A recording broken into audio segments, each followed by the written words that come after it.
Hey guys, it's Tartan coming at you with another game of Total Warhammer 3. Last time we won the campaign, but we're still here. Because it's still fun. And we're going to go fight Bellicor.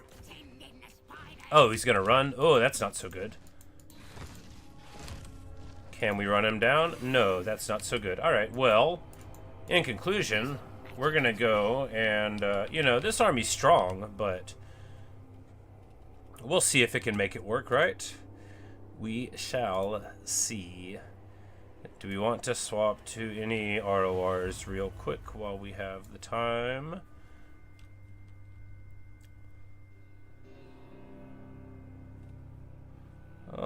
You know, this should be fine. Sure, it looks like they're going to be able to pull all these armies in, but really, I mean, what do they have? That's bad. You know, it'll be rough, but we've got a wah. And I think what we want to do is recook the dish real quick so that we can get our ideal pizza going. And we'll take... Alright, do we get frostbite or defense for goblins or fizz resist? I think fizz resist probably the better one here. Don't want to see no soggy bottom. Could have maybe like went for a frenzy attack on him as well, which would have been good. But we need the goblins to stand up and fight for a while. We don't have that much punchy stuff, but you know, we've got enough to probably make a difference there. We do, you know, have a caster that's online, so we'll get the healing and the thing there. If only we could have gotten to Miasma, but you know, one cannot have everything, not immediately. One has to wait.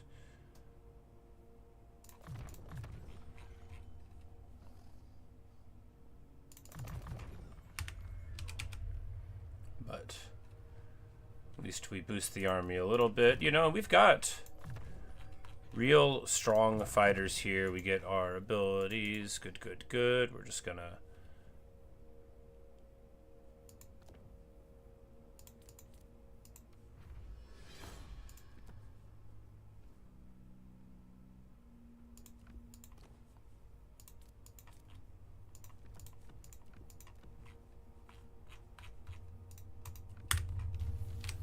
Alright. Well, that battle, you know, we'll be facing the, it'll be an epic one. That's what it's all about. Oh, they got a Demon Prince and Nurgle here, too. That is gonna be, rough. At least that guy's just level 1. Well, I gotta remember that we have the whole wah, you know.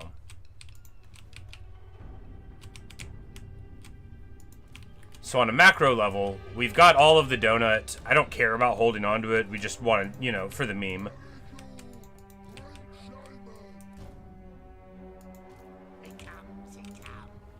And we just burned down the ancient city of Quintex with Grom's thing. And now we want...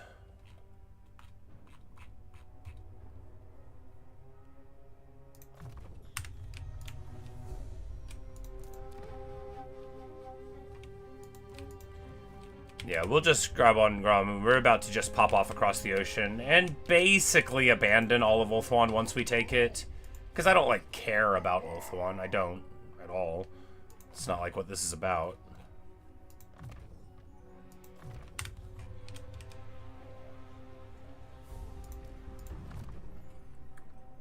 But importantly, we do get that caster online.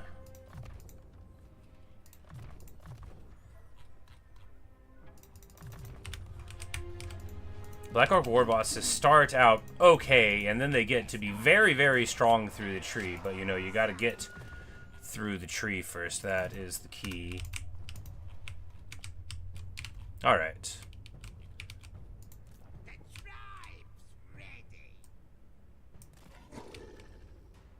I'm moving Sour here to try to get him to, like, maybe march over here or move over here so that we can maybe get him.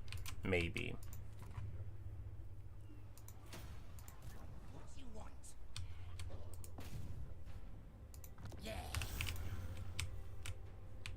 we just keep on doing our abilities, because that's, you know, that's what you gotta do. Oh yeah, we don't even have the ability to recruit goblin archers at all anymore, maybe in the whole faction.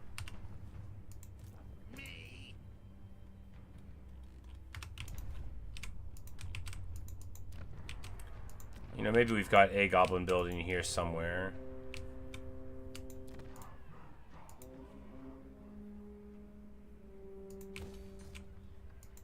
You know, it builds in one turn, so...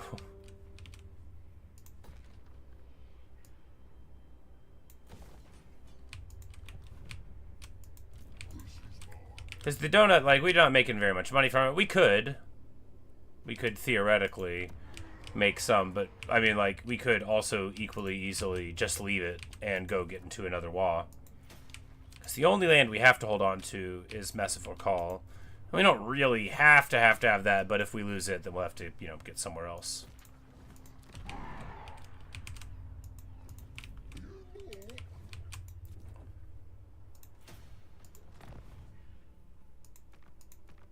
Ooh, now we're talking.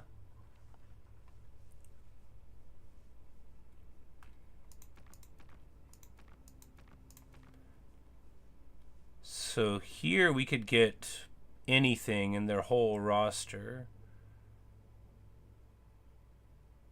I mean, Warp Lightning Cannon's the most appealing of all Skaven units for sure.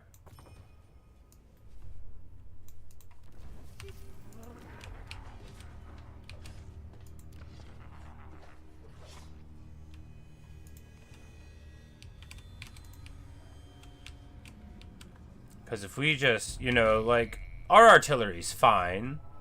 The flingers are cool. You know, I was more hot on them before I used them. Now I realize the benefits of the howdahs, not least because when they're not, you know, artillery, you won't try to use them as artillery, and that'll be, you know, better for you. All right, so we get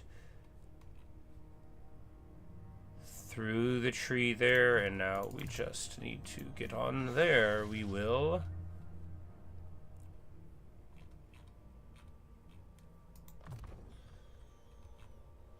He gets Gobbo's boys and the big lads.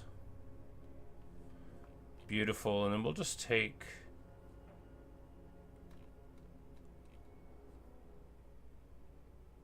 I mean...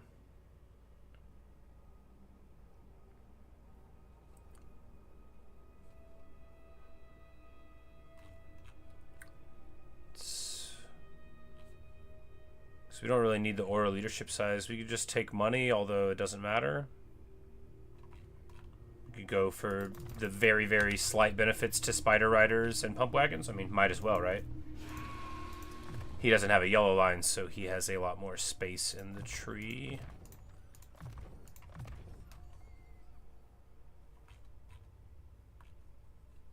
Oh, we took speed here instead of gutter fighter. That's too bad. I'm like, man, his attack is low. Well, you know, that's my fault. That's my fault, actually.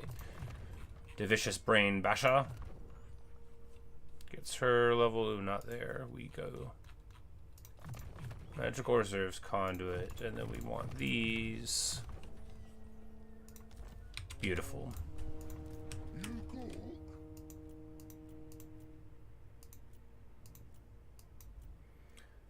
I really thought we were going to get the fight up there, but, you know, you get what you get.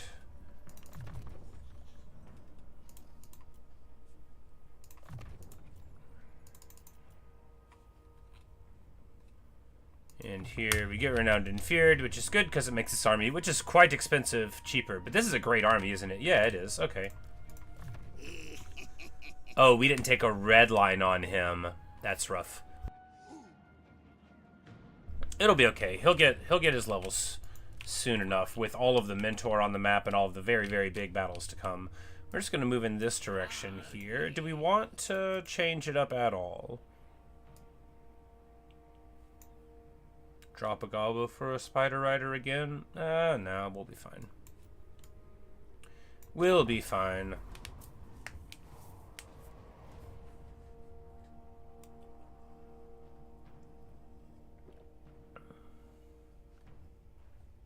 But, yeah, I'm going to keep on playing as long as I'm having fun which, with Grom's faction, can be a good long while.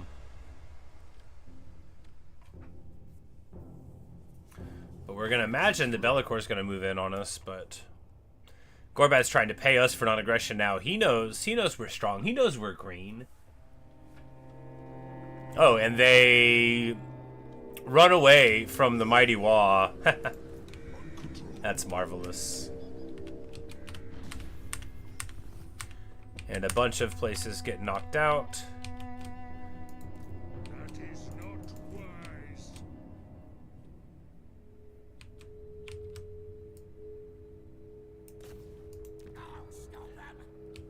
We try to get the Thane, it doesn't work. We're gonna upgrade Assassinate and Specialist there. Alright. Anything you say. Doggy, get.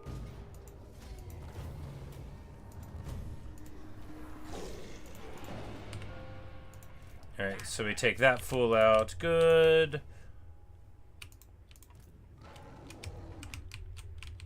Alright, so what's going on here? Be'lakor went to march that way. Oh, because when he evaded, he ran, like, into this forest, so he couldn't get away at all. Good. Well, the amazing Goblin Lord Fart will be able to take care of all of it. Lungil. Yeah, we will fight him so that he has to be on the field first. No, we'll fight them so that...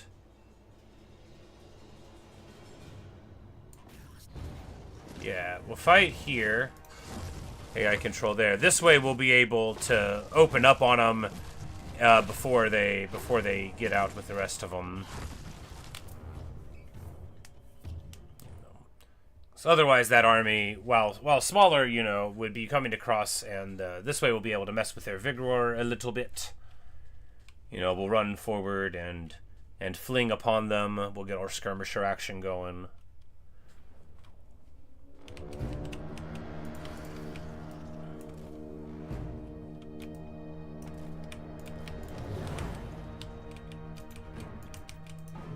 Now we want a fling on each side.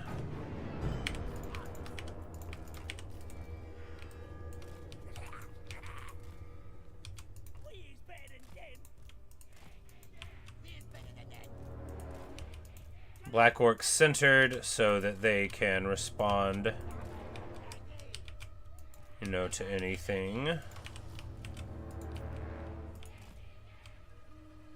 Dog's only 95 speed. We're only at 78. Man, I thought we had more than that. Well, the dogs, if they catch us, won't be happy about it. We'll still go over here.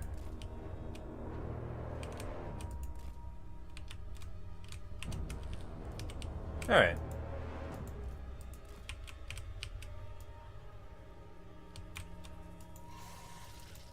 Oh, the Spider Lords don't get the Spider Hatchling ability.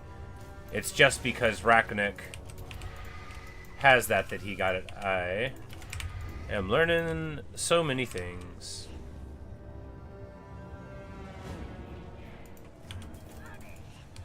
Yes, these Marauder Horsemen, now they're trying to do their little axes, but then we charge in, and then we charge in.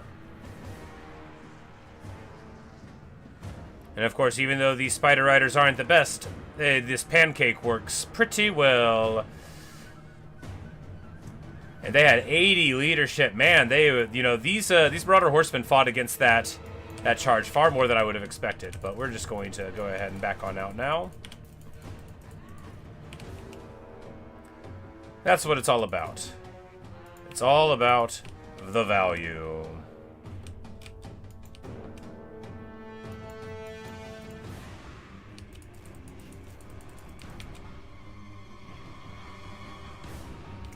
Now, Chaos Warriors, of course, have silver shields. All these warriors have silver shields, which is why we're not... Oh, we didn't. But here in a minute, the real heavy hitters will show up. And that's why the rest of us are here.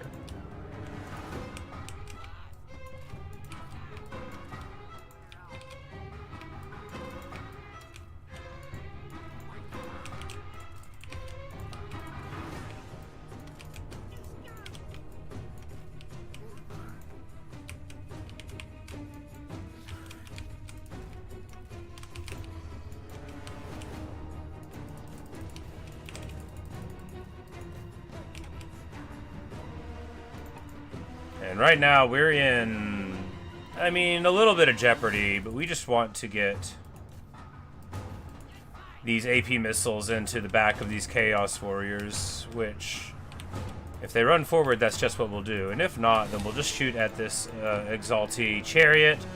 Now, chariots of Tzeentch are special chariots. They're good at killing anything. They're like Grom, kinda.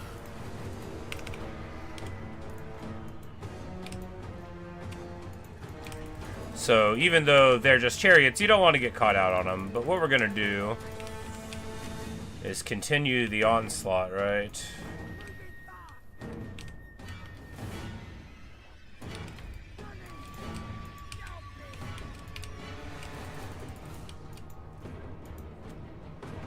And this dude is just not taking a hint, right?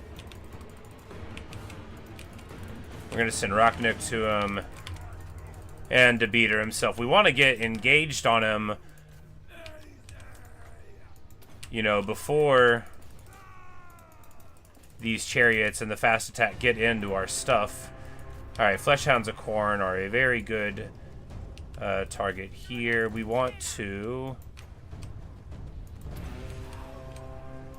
hit him here and then get the spiders on there. It doesn't work. He just runs right through. You know, you can't stop him from getting on the archers. But the Wa is here, and just in time. The Prince of Nurgle flying above feels sketchy. We're going to... This is actually probably a bit of a bad cast, but it'll be okay. Maybe hatchling's running off. We need to get these here. All right, and importantly, that fool is gone. We need to get the Black Orcs on Scylla right away, and a couple of spiders on these chariots of the excess. All right, we need to get the pump wagons. What? Oh, we charged them into the Demon Prince of Nurgle. That is bad news bears theirs. We're going to hit a wall here. We're going to charge the Fleshhounds of Khorne, even though that doesn't seem smart. I said we're going to do it. That means we will. Oh, and he chased all the way over there. Feels bad.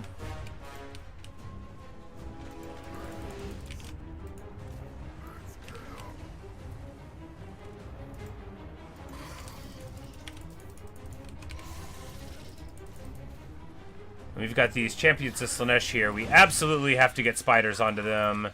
And missile damage. Anything. Like these the Pleasure Guard they're called. They are very powerful indeed. But we know we're going to just roll over the foe here. We're going to get a quick summon out, however. Get back to beating on Scylla.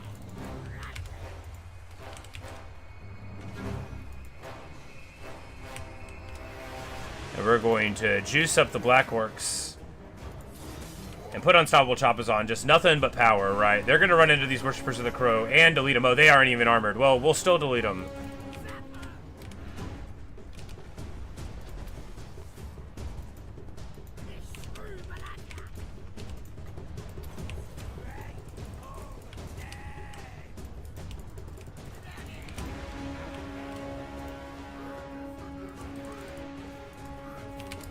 Well, the goblins are availing themselves very well. We are still frontally charging.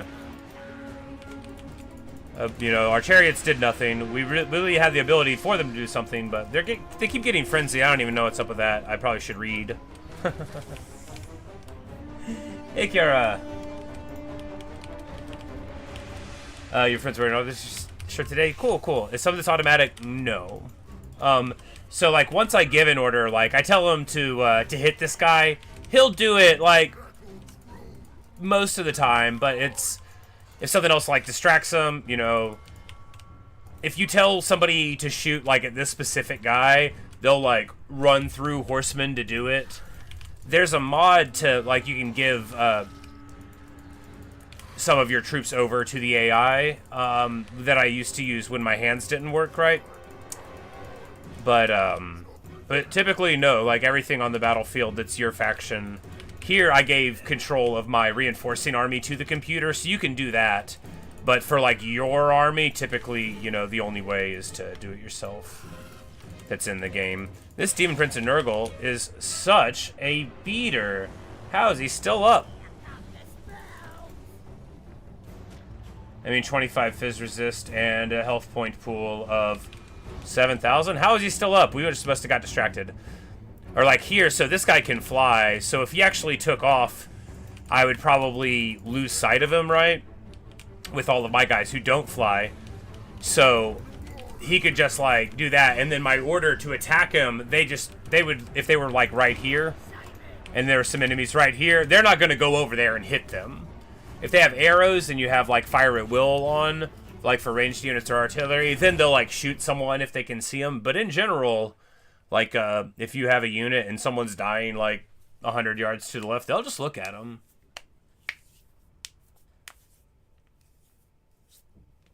But there's a number of ways, like my faction, the Greenskins, have one of their main faction mechanics is called the Wah. There's a lot of A's in the middle. You have to say it long or it doesn't make sense.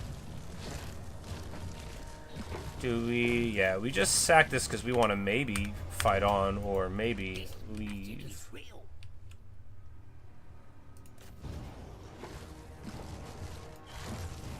You know, why don't we just burn it?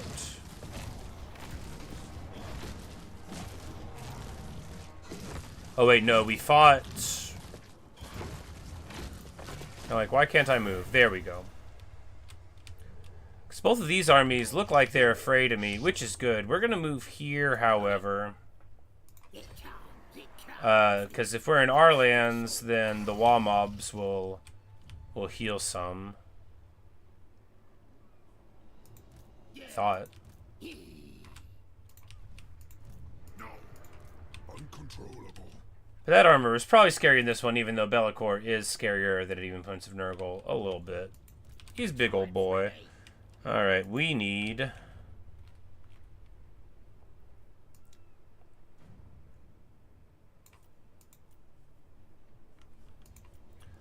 Honestly, we need more Black Orcs. And to be, like, a better player. And pump wagons with proper stuff. Alright, what are we gonna get, though? Who should we zap? Alright, he gets here, and now it's time for Oglok the Orrible to move up and continue eating the donut.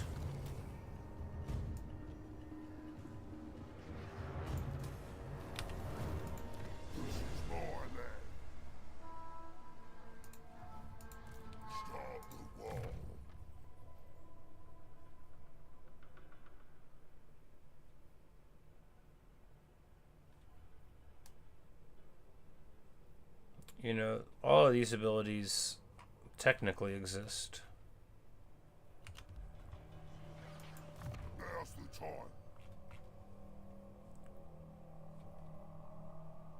Do we give him a bonus for Sarge Infantry? I think the bonus for Sarge, because he's going to get on a Wyvern, and that means we're going to want him to be like a, you know, Lord Sniper type of thing, to the extent that we can get him to be one. Rachnik chases Noctilus. Can we get him? Yeah. Haha.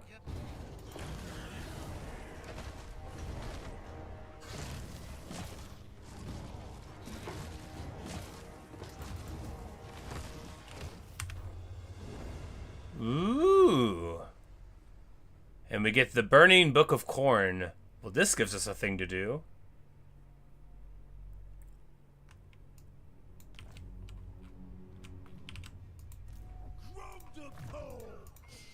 Grom is going to eat the book. Oh, but that's the lucky banner. Alright, Grom is not going to eat the book.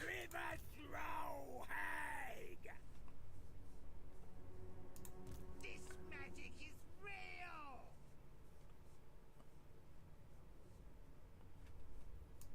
Like, it should be someone who it makes sense for them to do it, but no, it doesn't have to be that. We'll just give it to him.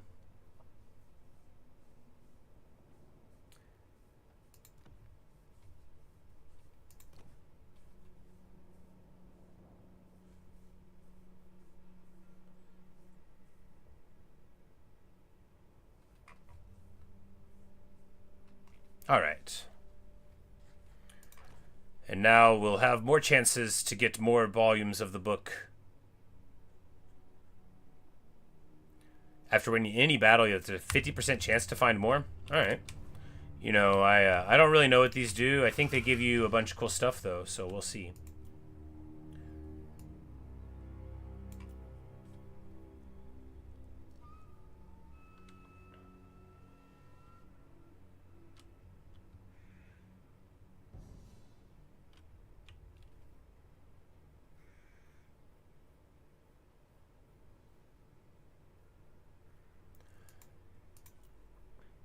Here, we drop the Arachnaut Queen because all the other spiders have that ability too. And we grab another pump wagon, Spiky Rolla, because infantry melting is important. Even for the spider army.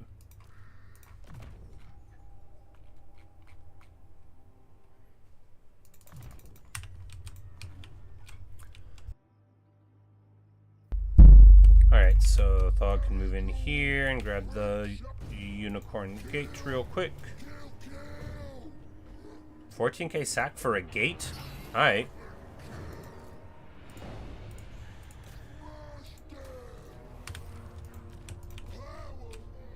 Look at that. The donut. The land of the high elves. But where are the elves at? Where indeed?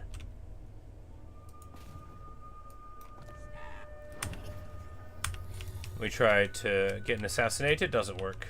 Look, when you're trying to hit Morathi, you should be prepared for it not to work, and I was prepared for it not to work. Speaking of Morathi and prepared... Oh, who's this? How's it going, Morathi? No, what we'll do is... lightning strike these fools off.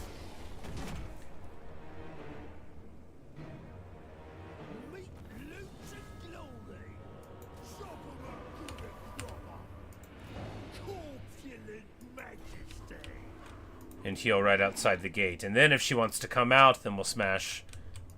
I will not. I don't think they have walls here. Nope, they don't. So we'll bash. And then that got rid of that other army that, you know, would have gotten some strength. This guy's weaker, so that's alright.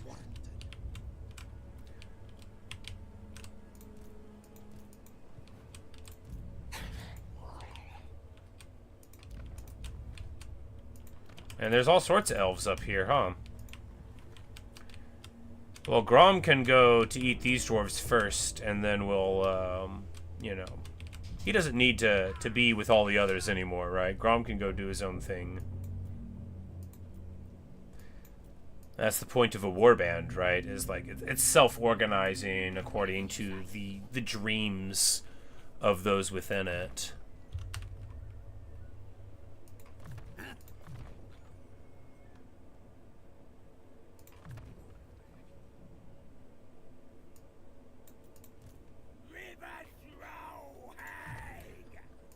And she makes it to immortality. Very good.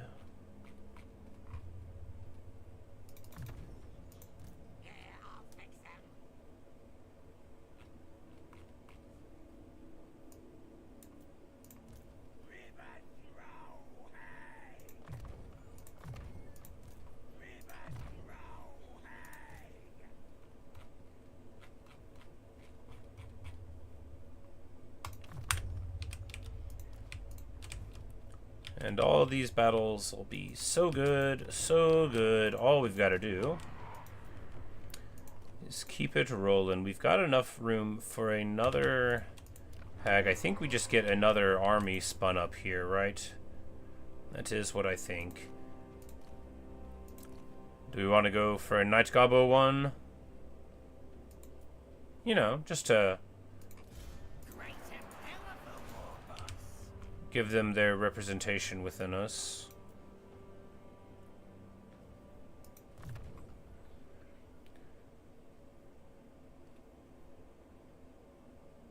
Population surplus +1 for newly captured settlements. That's actually pretty cool. Guardian for all units except lords and heroes. It's actually pretty cool too. And he gets Wayfarer Strider through the tree. You know, that's not terrible. You could just go with like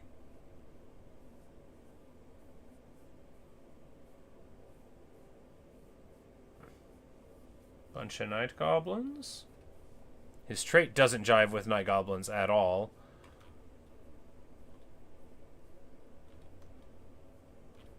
But that's alright. Alright, let's get to it. But yeah, we'll just take the gobos like always, and then of course, the big lads.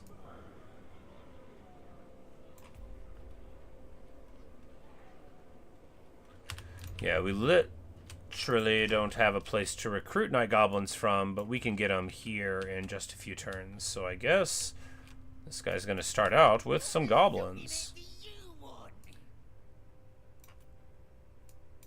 which we'll recruit up here because we're going to want to not recook yet. All right, so we'll get... I mean, you got to get a couple black orcs anyway.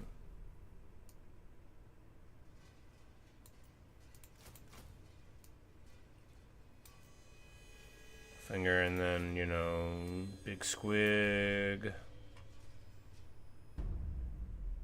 And here we'll get...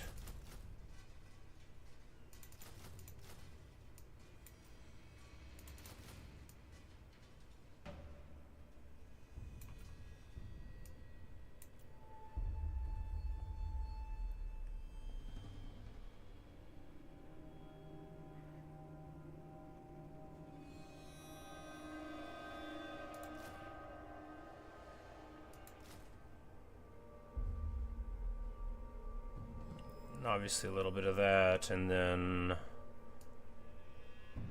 Alright, from that point, what else do we need in here? We'll have a river troll hag, we'll have the hoppas. Oh, we'll get more night gobos, that's right.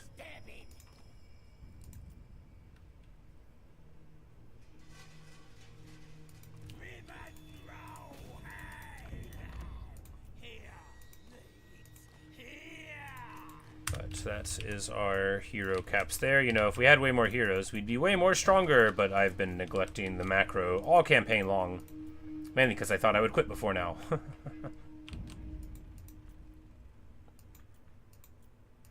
But that's the thing about a Total War campaign, is when you get in this deep, and this isn't even like that intensive of an upper level campaign, right? But when you get in pretty deep, it can get to be so daunting just to do a turn, that I and many people just say, ah, you know, why don't we give up? We did well. You know, you win it, and then you're like, well, you know, it can take 30 minutes to do a turn, and then you have a fight. What's it all for? But it's for glory, you know. Grom the Punch is getting jumped by Marathi. All right, here we go.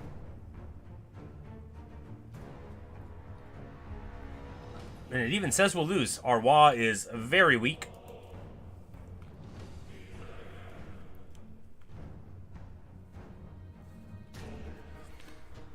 Now, what we see here is a bunch of archers without anything to defend them, right? The fact that they are terrifying AP archers doesn't have to matter to us that much. Grom is protected not only by armor, but by physical resist and missile resist and ward save. He is a tanky boy. He'll still take a big volley on the attack, theoretically, but, you know. This will be a good map for it, too. We'll have a nice wall of rock here to, you know, be on. Oh, yeah, beautiful. Look at that. We could just park right there.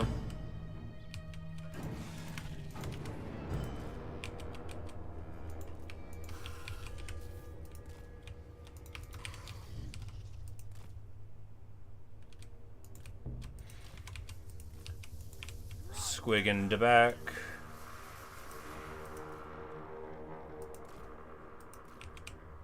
Yeah, you can't hide in a forest there. Let's go here. No, right here. Perfection.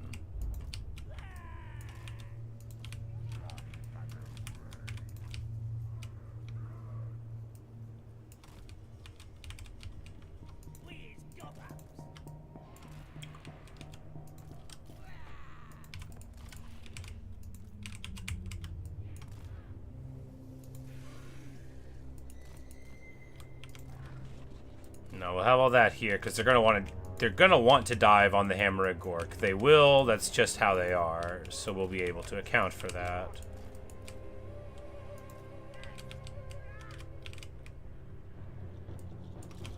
And they're not gonna be able to get through the trees here because the Black Orcs will stop them, and the spiders. And we'll just keep these fellows in reserve here in the trees as well.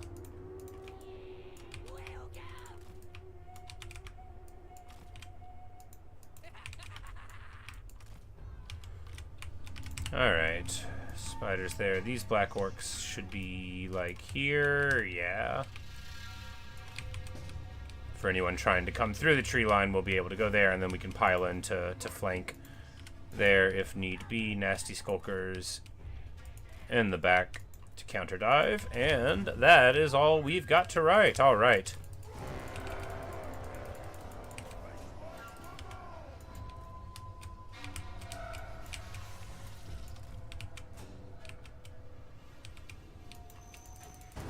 So Marathi could dive us, and that could be very bad. So why are we doing this? That's a good question. Glad you asked it. We're not. We're backing away from it.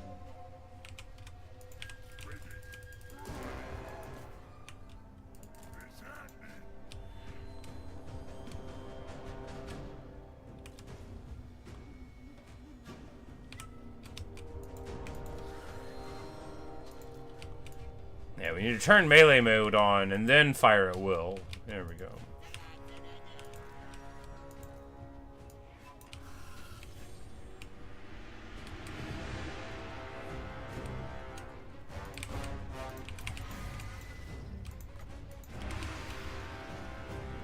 Because no matter what we're shooting at, it's a good target.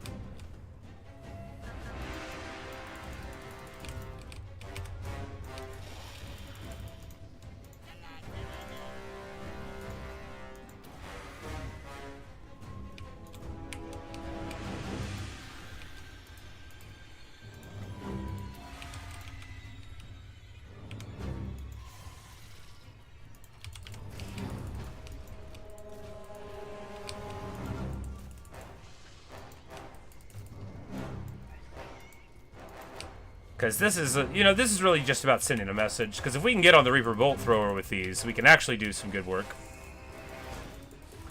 But moreover, it keeps them back. And I actually really love this phase of the game with our armies, where we just send out waves of spiders at them. I think it's the classiest. Because okay, they're dealing with it, and from their perspective, it's even going well, but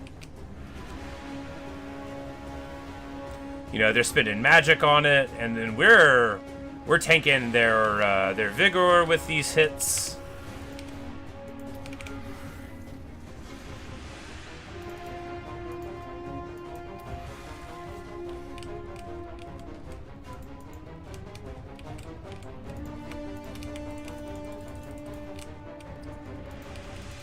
And importantly, these spiders are really messing with them. They spend ammo on it, which probably won't matter, but theoretically could.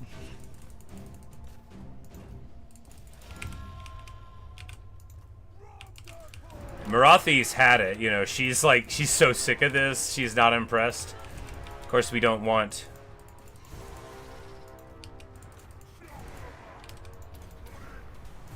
that.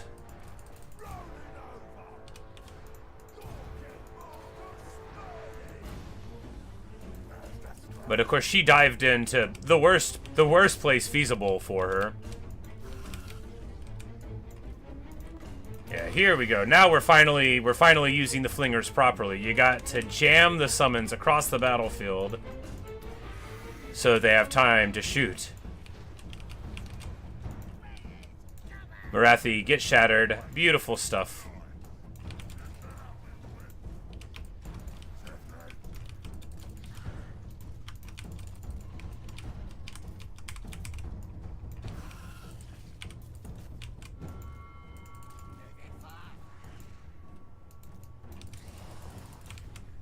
And now the Shades have arrived, so it's time for Grom to shine. The thing about Shades, too, is, so they have big damage, But it's like all this crazy AP stuff. So if you just send a bunch of garbage at them, well, they're not even going to be able to do that great because they're not, you know, built for garbage. They want to kill things that are good. But you just hit their pre-programmed kill limit, which is a lot easier to do when you've got Wayfarer Grom. Of course, you absolutely you can't forget about Grom. That's the problem. You'll want to. You'll be like, oh, let's just forget about him, but you can't. We're going to send the squig out.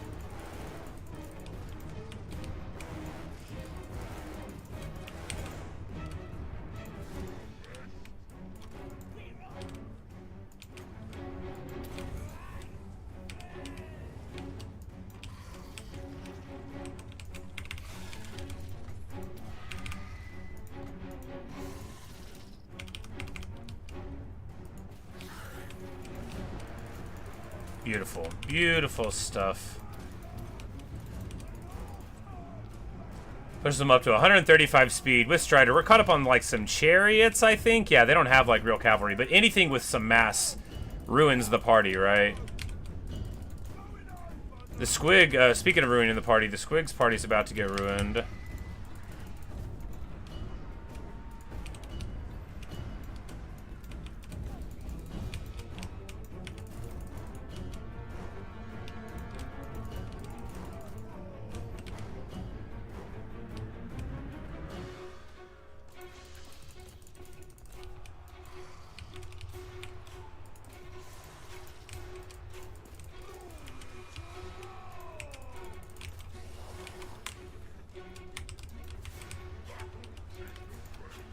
Alright, we finally used our army right. But of course we had, like always, it just takes a couple of turns fighting against the foe for me to figure out how I'm supposed to fight them.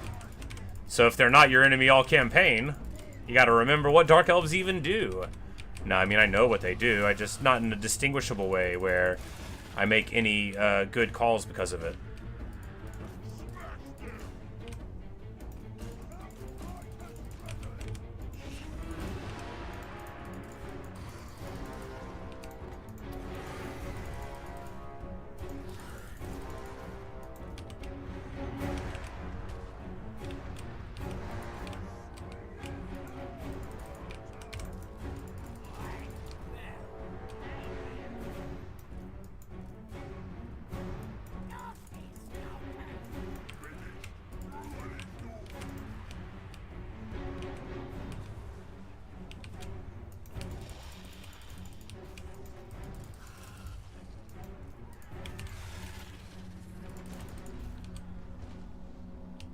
And it's like, Dark Elves should theoretically be very good against Grom, but at this point Grom is level 50.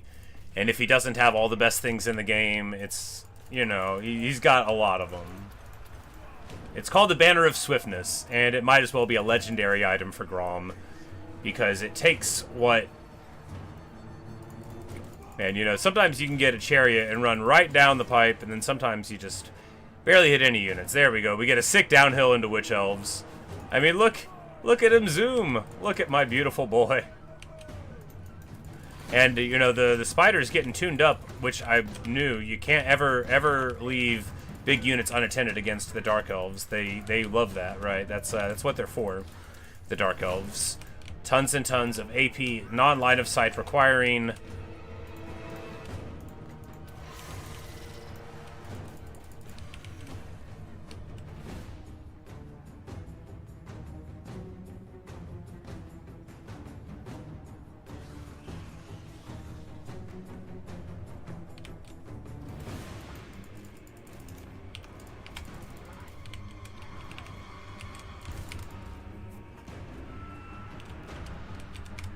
Oh, I didn't realize it was there. Hey, everything. How's it going? Yeah, this is, you know, when you get him Strider in Wayfarer, he is just the best. But it's because I didn't realize the wall was there. I'm pretty bad. You know, we got campaign victory, and I'm still struggling to use all of my mechanics.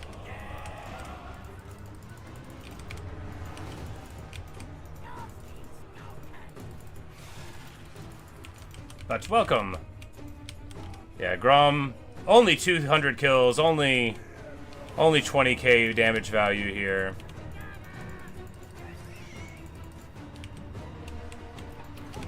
Smoke bomb to slow these fools down. No, the smoke bomb went over there.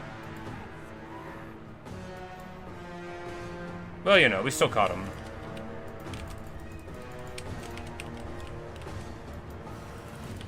But no, Grom is the best. He is the greaton. Can't believe they're still fighting. Alright, now they're not.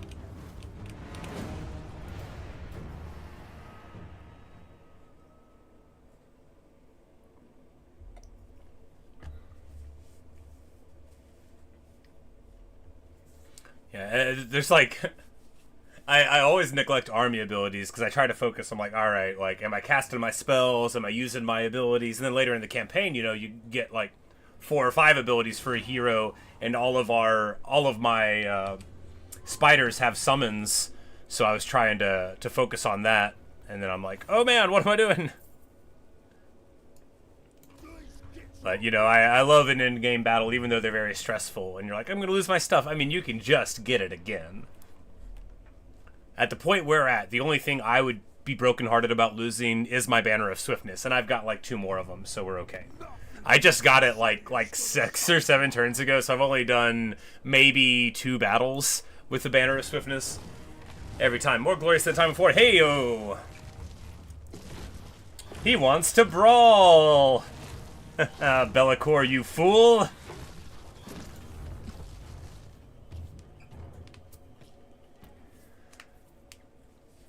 Yeah, whenever I first played, I definitely was, you know, dwarf box sort of playthrough style, or like whenever I played Greenskins in Warhammer 1, you know, just be like, I would have a whole army of goblins with me, no matter what, just every time. All right, so what we want to do here is get the skirmishers out front. I actually don't love that. It makes me scared. So I feel like, you know, maybe they'll rampage me or something nasty. We'll just do what we did last time, but more in the back here. We can move the flingers back. Chariots we have to hold for later. Black Orcs, same thing. Because Bellicor, how are we going to deal with Bellicor? Well, when Bellicor gets here, we're going to hit him with spiders, right? That's what we're going to do.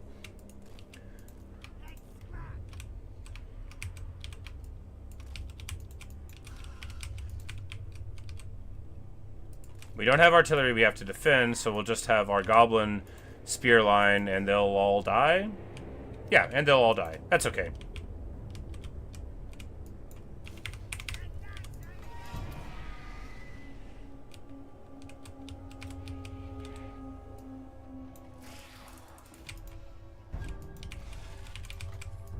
Because if he wants to wait, like, for his dudes to get here, we'll actually just start the summon train, right? Because I don't think I've done a single battle yet where I have failed to not cast all my summons. So we're just going to start. We're going to run in and try to get on, you know, these skirmishers. They last for, like, they last for 2 minutes before they don't take damage, right? And then they take some damage for 30 seconds, and then they get popped. All right, chariots coming in. Well, we'll lose all of them to the chariots, so we're just going to run this way. And we go into very long, thin lines. This is like, the game hates you sometimes, right? So instead of turning, they moved like this and then turned. The important thing, though, is that these dives are about trying to make them give battle.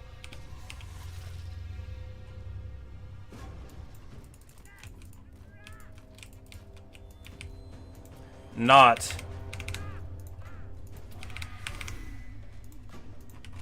about getting any real damage in. And that's good, because we're not getting any real damage in, actually.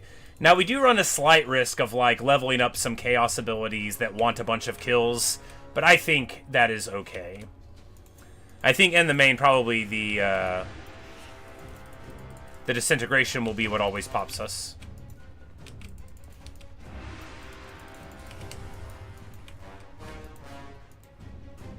Bellicor, though, is healing. Oh, this is bad.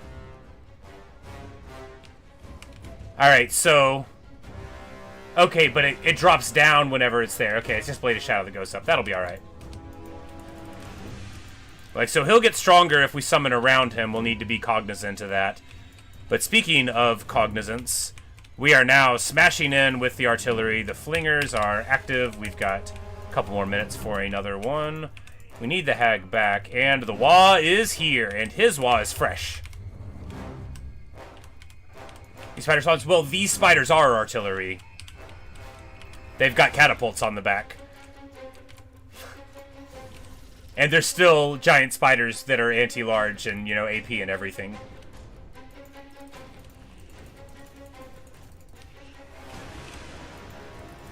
But I'm like pals with Ikit Claw, so I'm actually like just now thinking, I'm like, you know, let's get some warp lightning cannons. They'd go real good here. Let's go ahead and back up.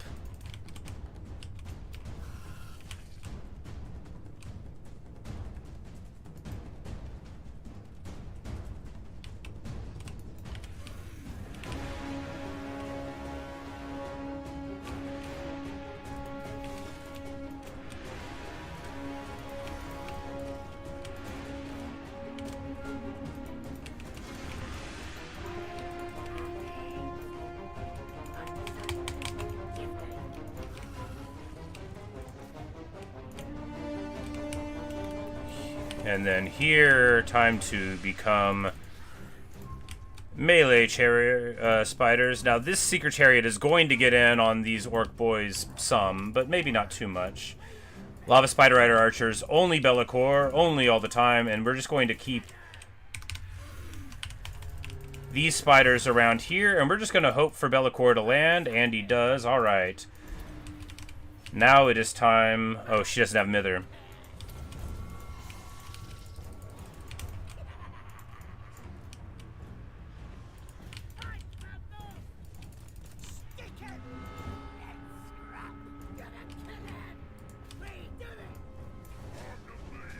Put these guys on guard mode.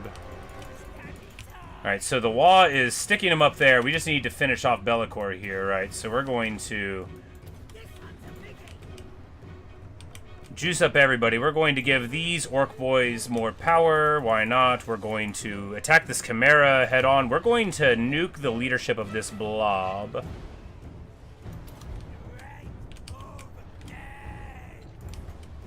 And then we're going to drop a Purple Sun on what remains, and hopefully just entirely eliminate this. Bellicor is brawling, but he's in with 3 spiders. Ain't nobody stronger than 3 spiders. I mean, Vlad, maybe. Not Bellicor, though. Bellicor's big. Spiders want to hit a big thing. And the other Demon Prince... No, this is a Kim. Alright, well, then we will just shoot it. Bash it. Bop it, breathe it.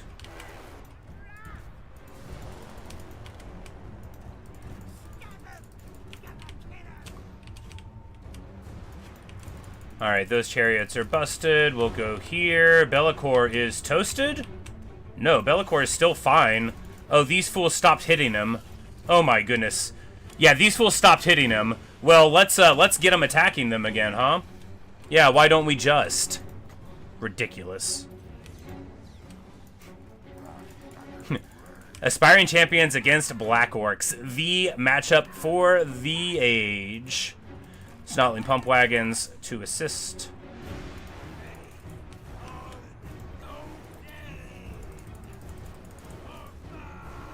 And we go Unstoppable Choppa, because it doesn't matter how hard you get hit. Oh, we should have done... I'm like, why don't we do that on Bellicor? The guy we need to kill. He's still brawling. But yes, they fling spiderweb balls. Torox is a great brawler. 3 spiders. So spiders have a ton of armor, which doesn't matter too much against Torox, but they do have an anti-large of 20. Pretty high melee attack and huge armor piercing and 10,000 HP each. You can build Torox to be like almost invincible. You can build a lot of lords to be that way, but without very specific, like, ward save boosting stuff, yeah, I mean, 3 spiders will pop anything that's big.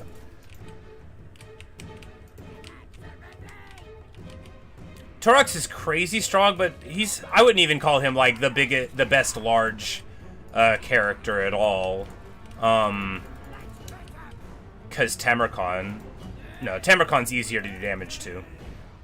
Torox is great because Minotaurs are great, and he has really good animations, which keeps him from getting stuck in places. But he's much better in the hands of a player for that reason. The computer will almost never prioritize, like, surrounding a foe and maintaining a surround. And those are the things that Torox is so good against, is whenever somebody is trying to leverage their battlefield presence against his mobility, he just bursts right through. But when you're up against spiders, they'll just walk over anything. Like, spiders will just walk over halberds once they're engaged with them, right? He's quicker than spiders are, but being able to run away isn't anything particularly anyway. How is this guy not broken? Oh, he was in the other army. Like, I know why they're not army lost here, because the chaos spawn, but... But I guess if his army was the reinforcing one, he wouldn't interpret this as being a disaster for him, even though it is.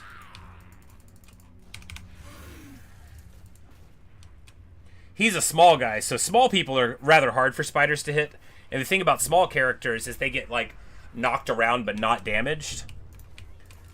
Which is why, by most accounts, one of the scariest dudes in the whole game is Vlad von Karstein. The reason Vlad is so good is because Vlad is always small.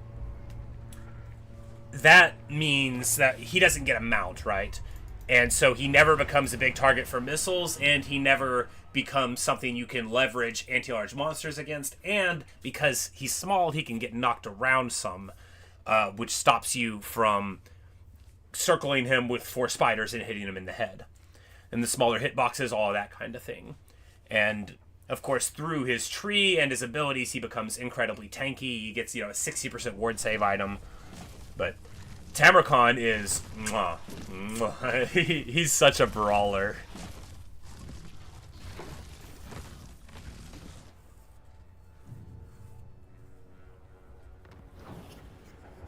Vlad is not large. No, sir. The way you tell that is by looking on the unit card. I'm like, I don't think we can see him. His faction, yeah, he finally got kicked out a little bit. Yeah, I don't see him on the map. But yeah, Vlad is always small. And you do that by checking unit card here. So here, it'll say entity size small and then mass. These are different qualities, right? Entity size is what the rules are in the game around you, and mass is just what it sounds like. How easily you can get pushed around, how easily you can move through other units and be moved through, and so on. So the Black Orcs are small as well, and 190 mass. They have 100 more mass than the Goblins. These Pump Wagons are large and 1200 mass.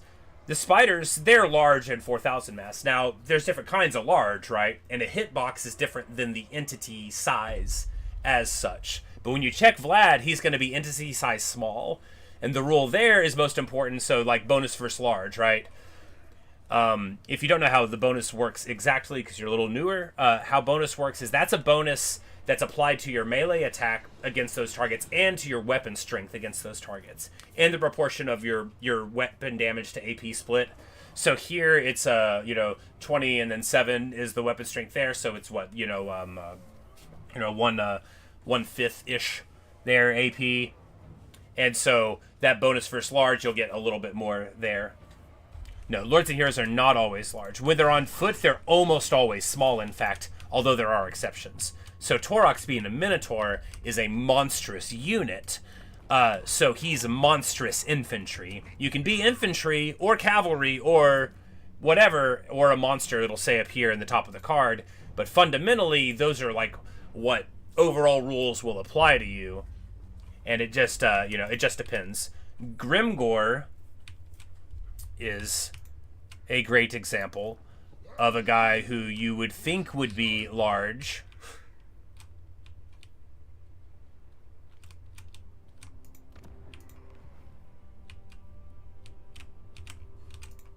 Now, there's some characters in the game where you would swear they were going to be large, and then they turn out to not be, and you're like, oh, that's why they work.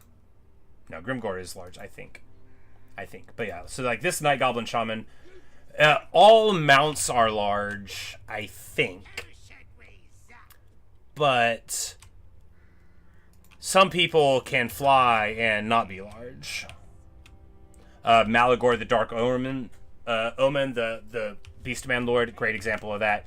He is one of the scariest guys in the game because he is very small and he flies and he's got magic and stuff. So rather than the normal ways you would deal with a flyer, chasing them down, flanking them with small flyers, shooting them, you know, he's very frustrating to deal with in those sorts of ways. All right, so Oglok, what are we going to do here? We're going to move him back towards the homeland, right? Because we're just abandoning the donut now. We ate the donut. That's so last summer.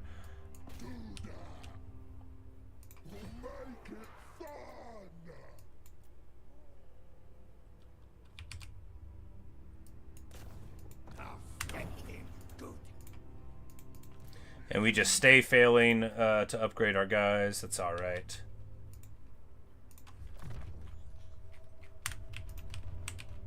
What was Grom doing? Defeating the Petrified Forest. That's right.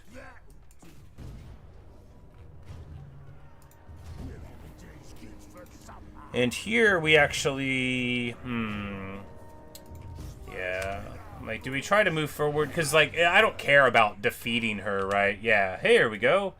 We can go all the way in here to Iron Spike. Beautiful.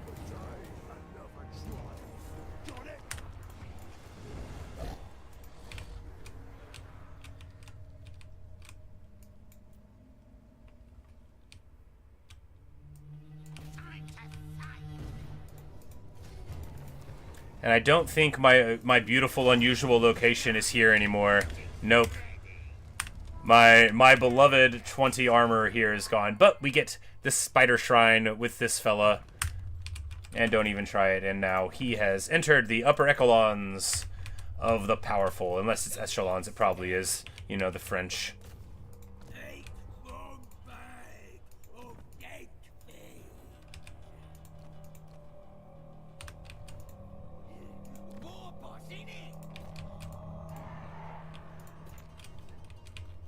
I don't need to spend this money here, but you know, what are you gonna do? We do need to get somewhere to get fanatics from, because I don't. That's right there. Man, all that happened in one turn? Jeez.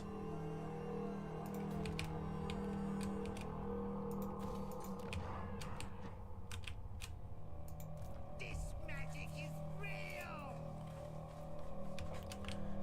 Yeah, and there are some lords where they get a mount, but they become actively worse when they're on the mount. Best example of that is, I think, Aranessa's Saltspite, who's a Vampire Coast Lord, where the crab mount she gets is really not that good, just like we were talking about earlier. So the thing about being a large character is it's much easier to shoot you, and stuff like spears and halberds match up tremendously better against you. So stuff that has charge defense against large, you know, you won't be able to get your large bonus. Stuff that has halberds or big anti-large bonuses is going to really feast on you. Anti-infantry bonuses are rare.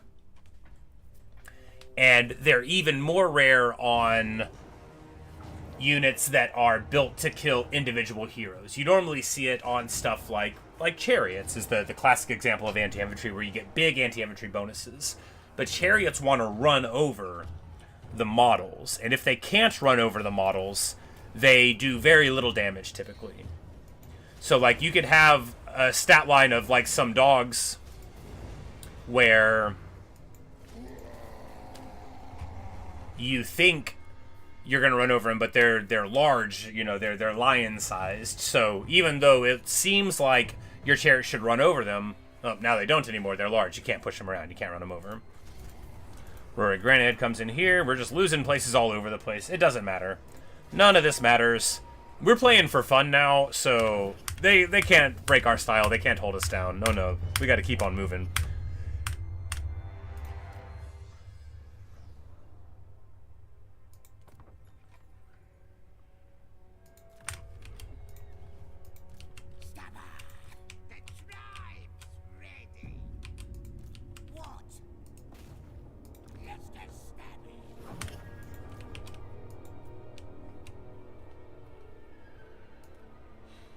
Alright, we failed to get the guy. Do we get just like...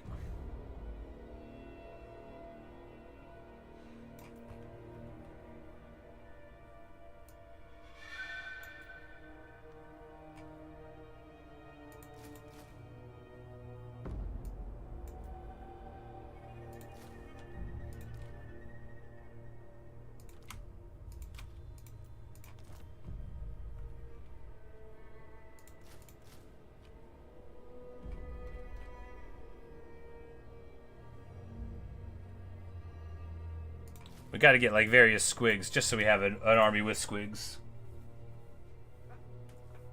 Anti-infantry. Oh yeah. Okay, so anti-infantry is a thing you'll see written on the unit card up here, right? You know, spellcaster, slimy shanks, regeneration, anti-infantry. That's a conceptual thing. So you'll see it written down. You know, on, I don't even know if I have anything in my armies that'll do it, you know, on artillery, on Iron Drakes and stuff. But if you don't see on the card this icon, let me find one, like this is a bonus first infantry icon. That means there's a rule that gives them this. Where it says anti-infantry, that's conceptual. So here, this is a 15 bonus first infantry, that's to weapon strength and melee attack. That is how much it is. A bonus first infantry on your card that doesn't have that on there, that might mean that maybe they run over the models really well, or that they've got really big explosive splash damage, which is often what you do, like on Iron Drakes or whatever. But if it doesn't list that, then that's what gives you the rules interaction rather than sort of like explaining how it'll work. Something you'll see on some lords is called Duelist. Duelist has no rules attached. Duelist is just to let you know that you personally don't want to go fight that guy personally. You want to bring some friends.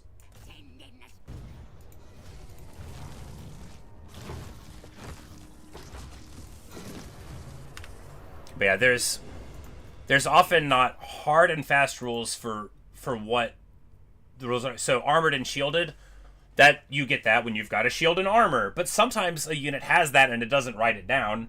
Armor piercing. So this here, armor piercing damage, that's what's listed there. Sometimes it'll say that on the unit model, and, you know, usually it will. But like right here, the Ragnarok Spider, because it can't list more, it says armored anti-infantry. Oh yeah, if you go here, say, it can be a damage against small targets, superior weight, uses special items, or an explosive attack from a range that affects a large area. Special ranged weapon. So uncommon to possess, poison attacks. So rather than saying armor piercing, even though we have armor piercing missiles and primary armor piercing and we're anti-large, it says anti-infantry because the stuff that it does is good against that. But bigger and harder.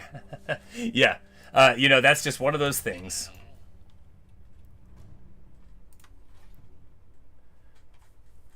Because they're the heaviest, strongest, and meanest of all orcs, and the big uns want to prove it, you know? And then it says damage dealer. This is one you see too, but it doesn't mean anything, right? This just means they hit stuff.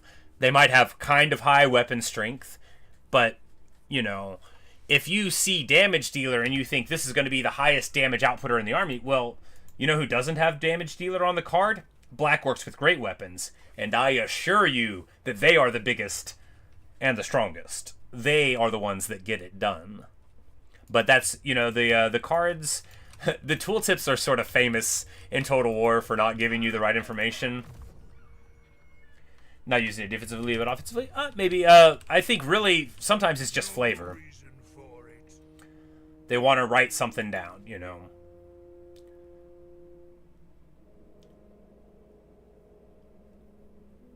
It just depends.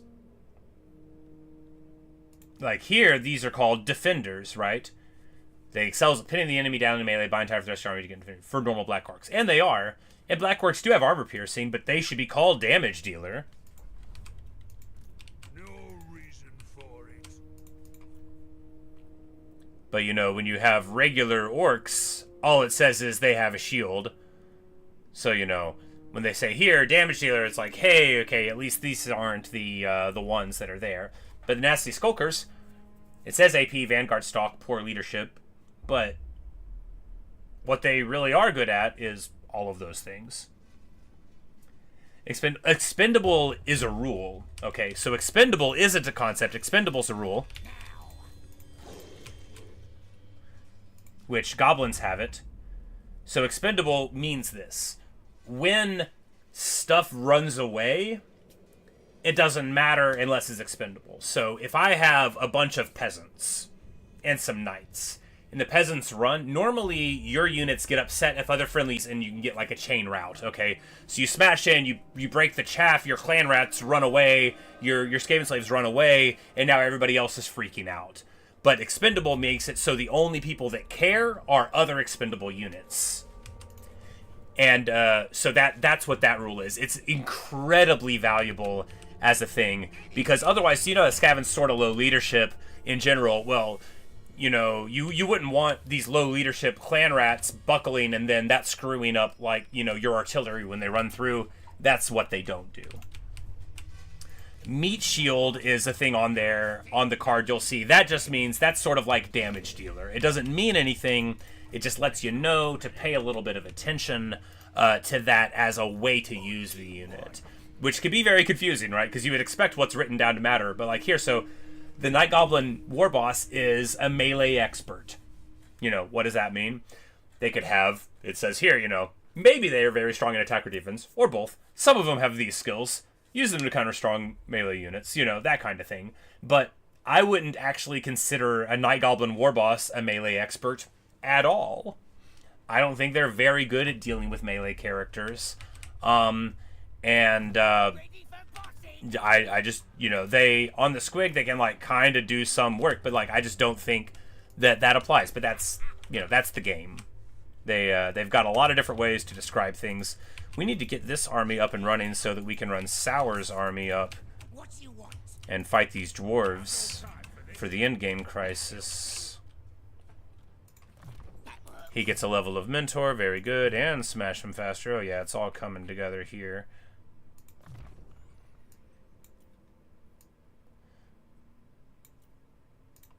All Glock to Orable.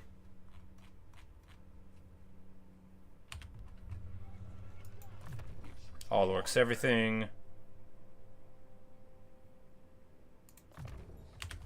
Don't really need that stuff, but that's okay. Magic reserves, one off of the good stuff there. All Glock the Magnificent.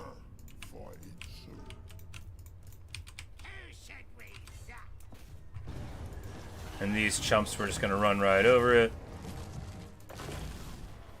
Heyo! Another Book of Corn. 10 turn wound recovery. 30 corn corruption, all provinces. I'm okay with it.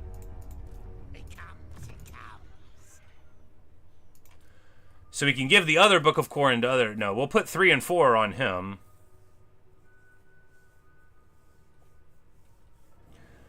One and 2... Alright, rampaging him seems bad, though. Given that he's a caster. Rampaging Grom seems terrible, given that he's a caster. Rampaging him seems...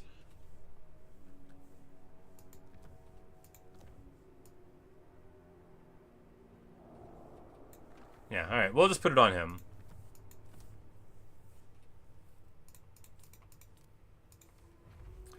Little rampage goblin dude.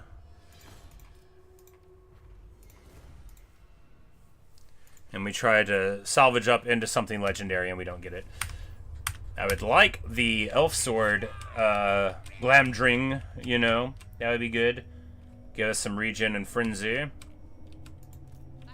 Oh, Celestra. But we're just going to try to find more Books of Corn and then, like, see what happens there.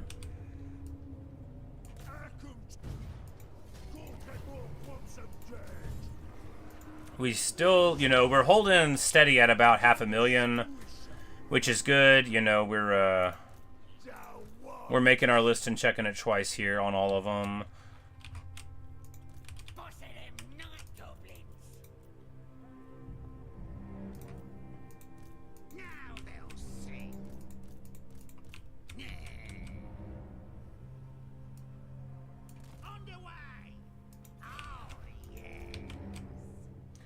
And maybe we can get them to walk into our ambush here.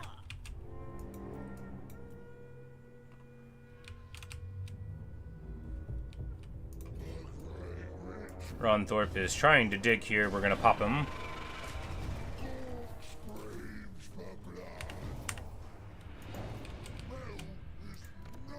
There's this Shrine of Cain, which I really wish I could get a Sword of Cain, but I can't.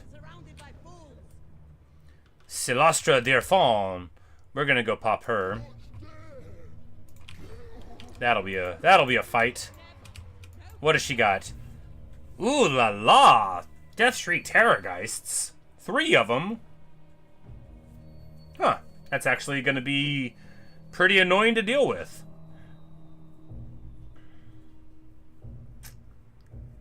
One unit of deck gunners, and herself atop her gigantic rotting Promethean. No, Leviathan. Yeah, Prometheans are the little ones. 1 Carronade, pretty annoying. Do we go for Albarnacle Beetle or move Rachnik over here? I think Grom on an adventure by himself is fine. I believe in Grom's ability to win. This magic is real.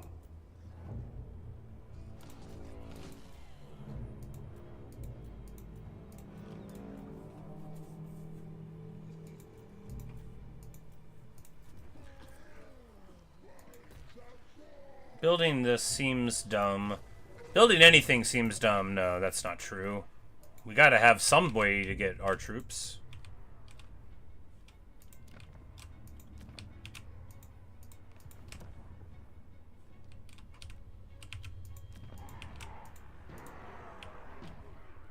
There should be another building slot here. Do we need these? No, we can...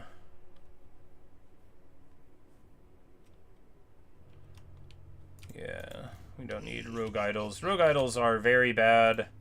They're like the kind of bad where you get very sad when you figure out how bad they are, because they are the coolest. They are so cool and terrible. They are just the worst.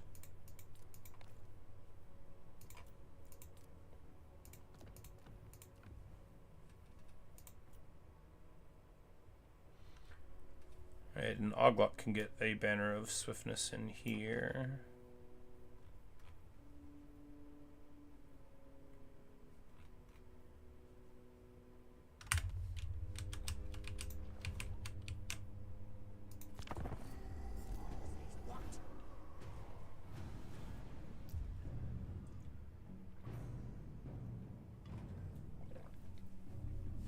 You've done Grom wrong!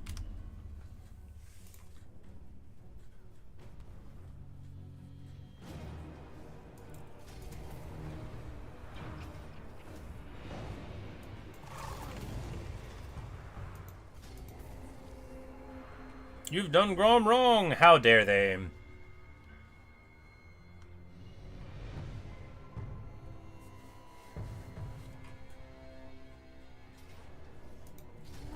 Haha. Get wrecked.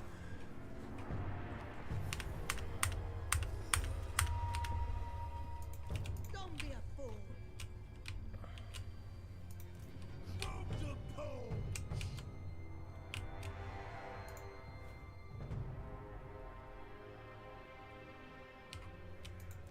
Conqueror! Michael! Grom's gonna conquer his gates!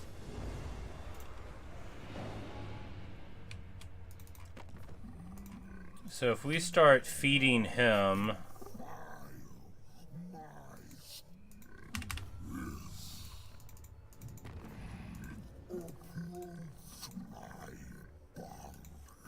Haha! And now we've got military access with him.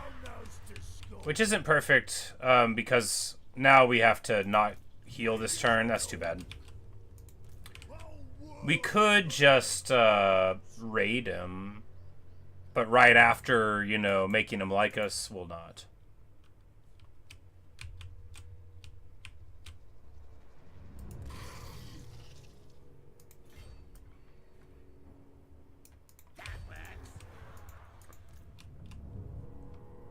Oh, our the place where we were recruiting night goblins came from dropped, and we don't have any other goblin places. Hilarious. Not Gobbo War, boss.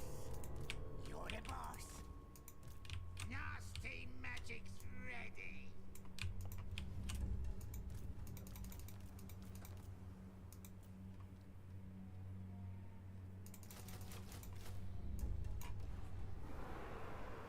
Game it done.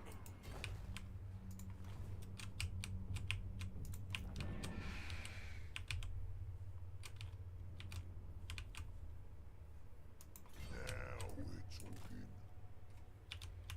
Wyvern's safe, yes.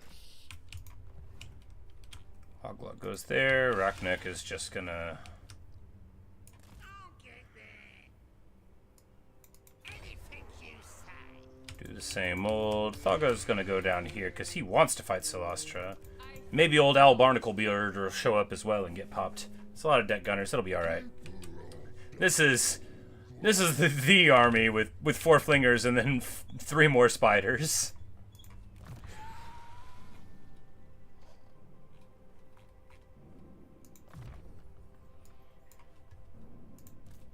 Snegler Grobspins.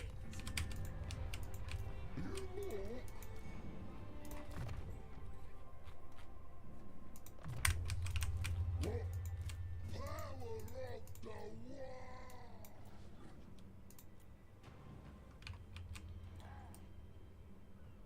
Time to fight. And this fool gets pushed into the no man's land. Nasty magic's ready.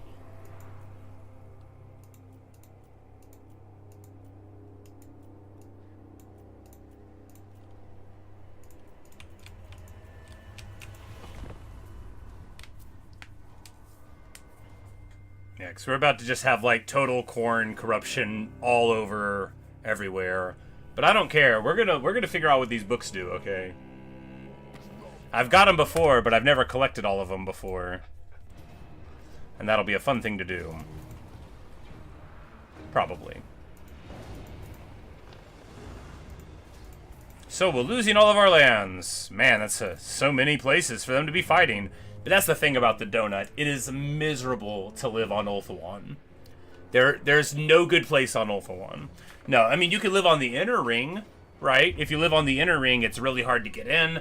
There's only a couple of ways into your stuff.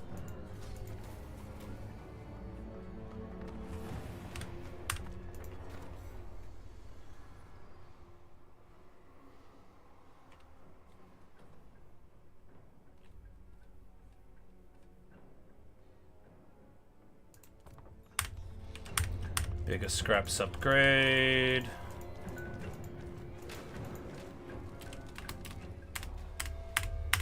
That is so many notifications, and I don't care.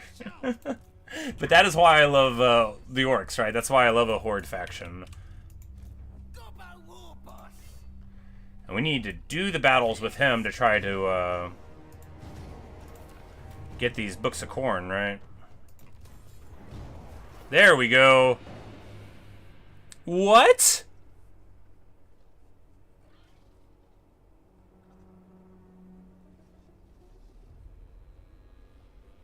Enemy leadership plus 50 for enemy armies in the local region? Yikes.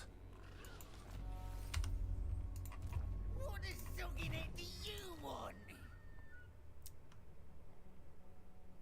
That's crazy. Don't think so.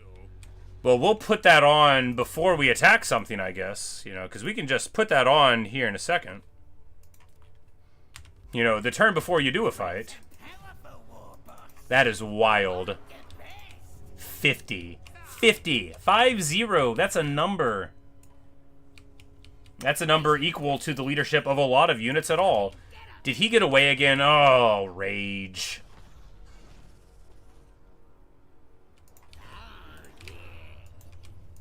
Who's the boss?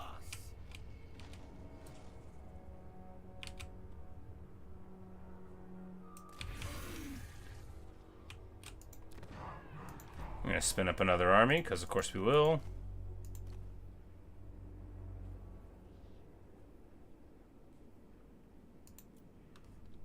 It's actually a super good trait. I'm special.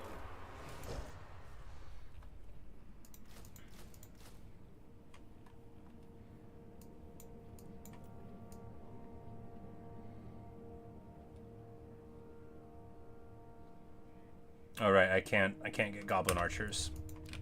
We lost our only goblin archer recruiting place in the whole world.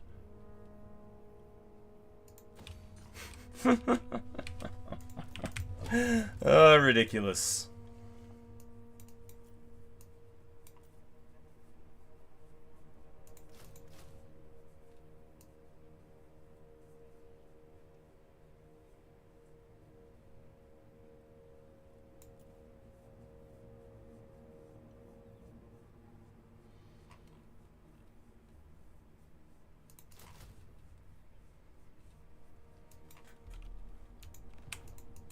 Who can I stab?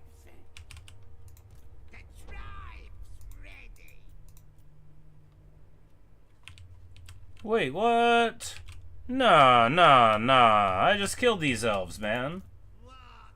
This magic is real. Start the war.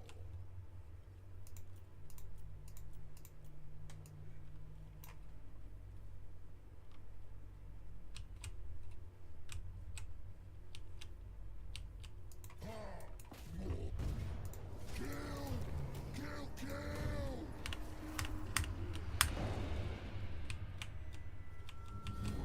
It's all right. We're leaving the donut. You know, I'm over this place. We're looking for new places to fight. Goblin king! Did that say 64,000 value sack? Yeah, baby. Guess we'll go there.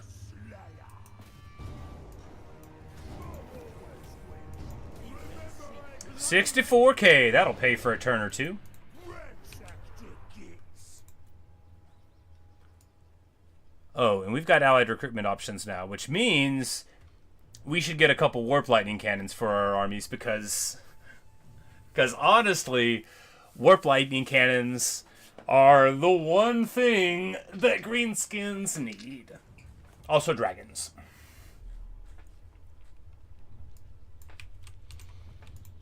The immensity.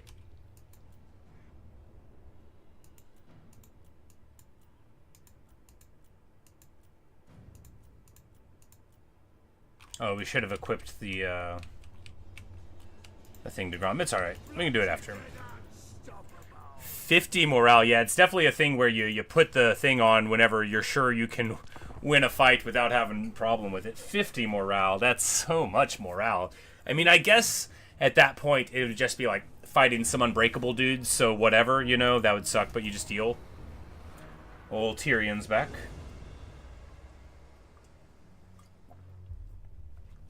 Which is just disgusting, right? I mean, it's good that factions can come back from rebellions because sometimes, you know, you want them back. Either because you want to get their defeat traits, or because they're your foe and you didn't get a chance to fight them, or because you want to confederate them, most usually.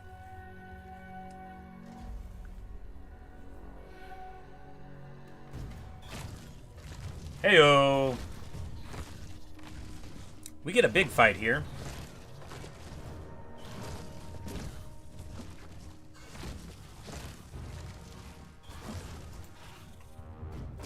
Alright, so what are we up against? Demon Prince and Nurgle. Dude on a horse. We got Rotting Riders. That's bad, right? But we can try to deal with them. It's the only real crazy punchy thing, right? Regular Chimera, a couple of aspiring champions, but these aren't juice champs. You know, these are, I mean, they got Strider, they got a little barrier, they got Frenzy, but they don't have regen yet. They don't have, like, you know, there's a bunch of worse stuff that can happen, but we're going to get to it. The thing about champs is we have the Black Orcs great weapons, which are what you want to fight against aspiring champions. We just have to make sure that they get into that fight.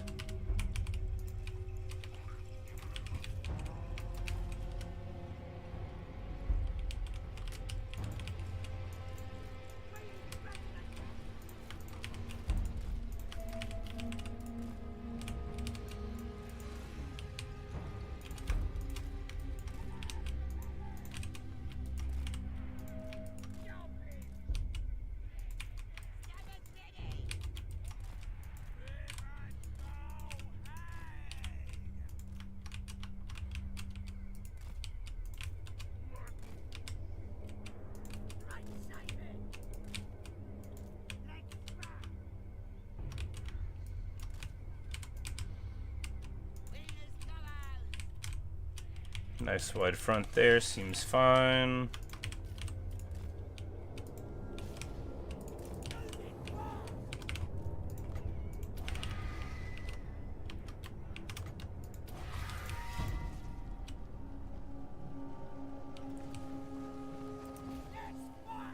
What we want to do here is just induce them to come and fight us, if we can.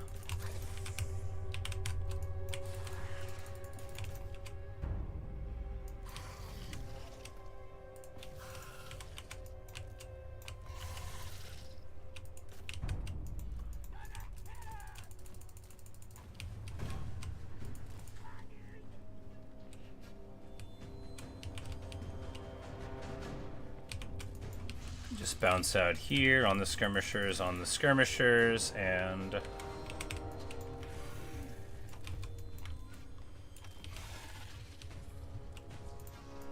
reposition there and there. Dreadmaw is having his little party.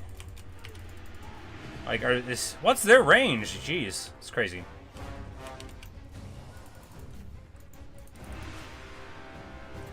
The Chaos Chariots of Slaanesh just absolutely demolish our forces there, but that was to be expected.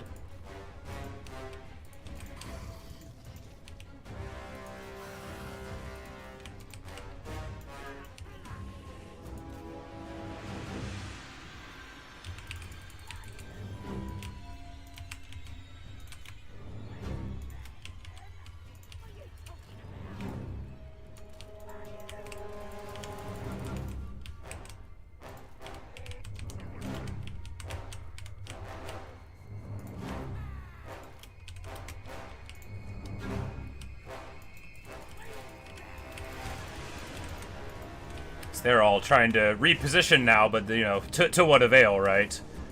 The Flingers having a party. This is what it's all about, right?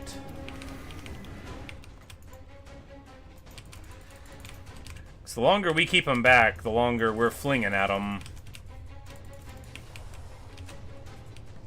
And none of the units we feed them matters to me.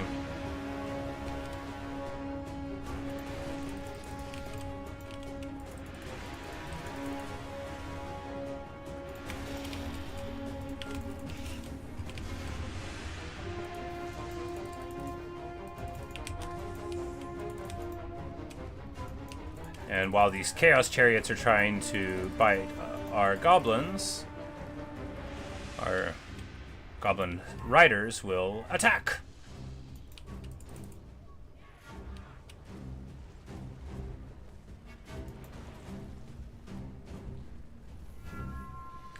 Because the thing about these sticky webs is it also reduces their vigor, which is so good. Like, if you don't know how good vigor is, it's basically the most important stat in the game. It'll take a character that's real good to one that's not good at all.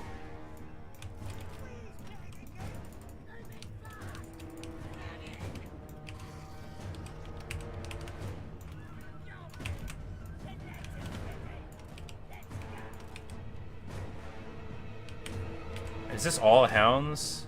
It's all hounds and one horseman. Well, pump wagons are going to do real good against that when it comes in. We're going to bring the great weapons up a little bit. These spiders need to fight the Chaos Chariots and this Chimera. Alright, Rotting Riders. We need to get everything at them.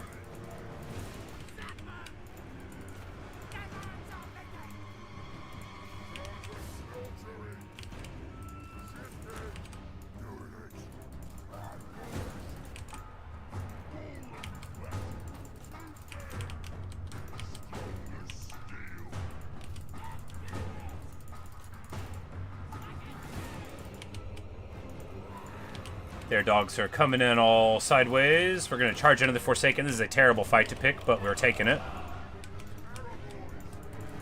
The Rot Knights are already just trucked down. Beautiful.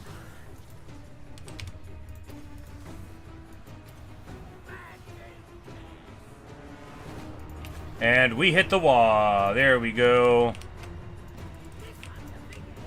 And just in time. to get these Warhounds and these Warhounds. No, we need these guys on the Forsaken there. Where are our Blorks?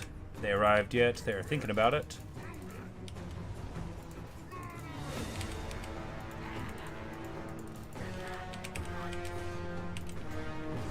And we're going to give all the power to the Orcs. We're gonna drop their defense, jack their melee attack and their power. 22 defense, but hey, at 76 attack, maybe that'll make the difference. Huge, huge damage out of them. This dude is fighting the Black Orc War Boss head-to-head. Not so smart. Chimera needs to get shot, is getting shot. Is diving the Hag. That's not that good of a fight for a Chimera. We're gonna pop him. And pop him.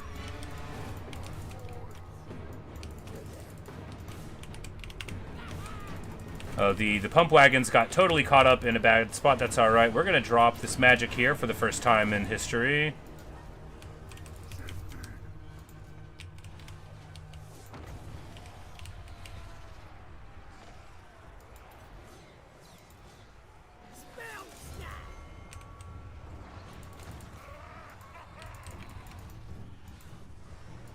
Because the thing is, this Demon Prince is just partying. Alright, now we're finally getting the archers online. And like, with all these archers, we really should be able to do something here. And we will. Hit another wall. There, okay, there, finally the volley came in, and he starts getting trucked on.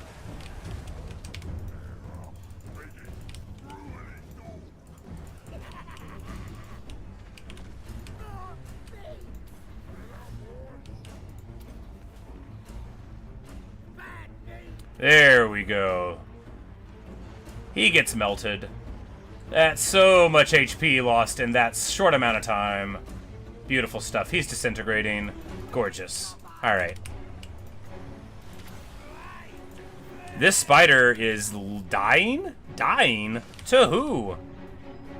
Great weapon, Marauders. That makes sense.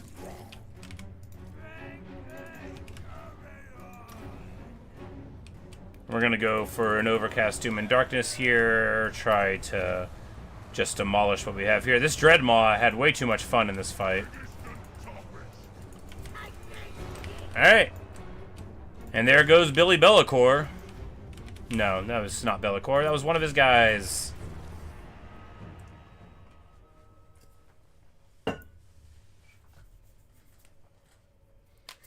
Hivod, Scion Slayer. Well, you know, he didn't slay this Scion. No, he didn't.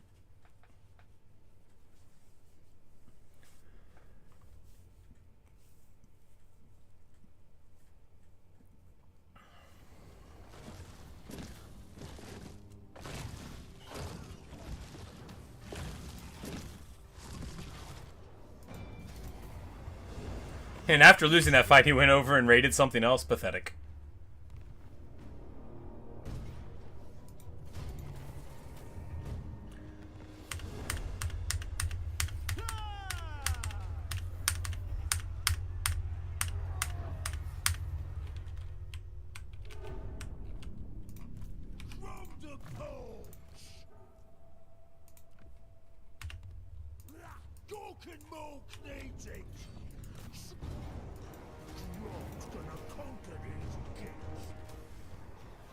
Hey, and then we get 7 and 8. This gives us negative.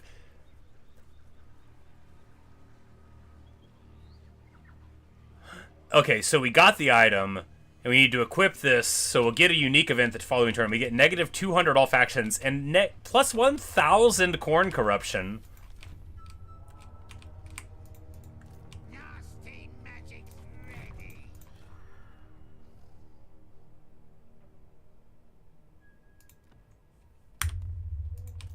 All right.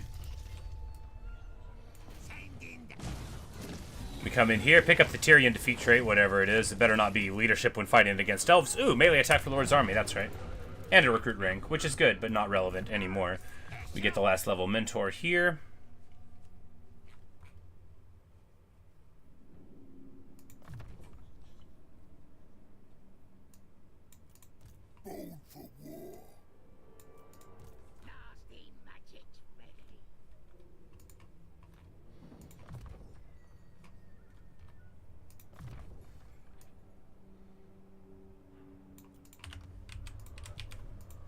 Alright, so we got the Books of Corn. I guess once you get the first one, it's not that tricky to put the rest of them together, depending on, you know, what you've got going on, anyway. And of course, it makes everybody hate us, but we're still pals. It's just, you know, everybody hates us.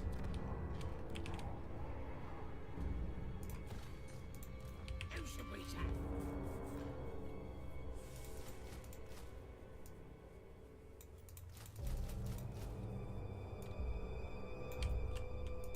What?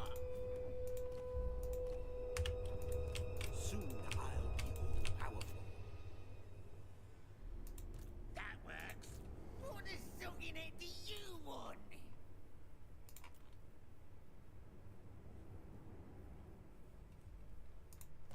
Great and powerful, war boss. Me. Heyo, and now it's time to fight Grombrindal. After auto-resolving here? Yes.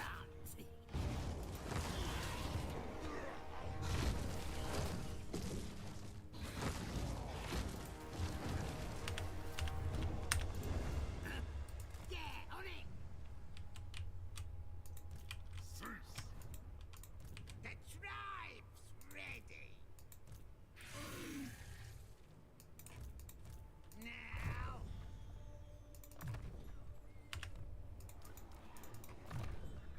Oh, well, at least she's got a purple sun, right? Time to I guess we don't have to manually do it. I mean, we probably should have, you know. No, we'll do it next turn when we get the Books of Corn. boss of them night goblins. What? Oh,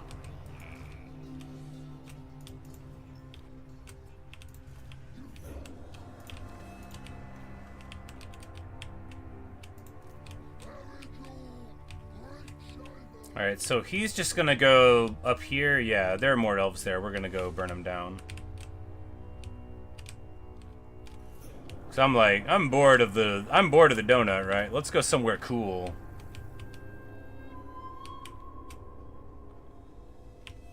Can we land? No, we gotta land all the way over here, that's right.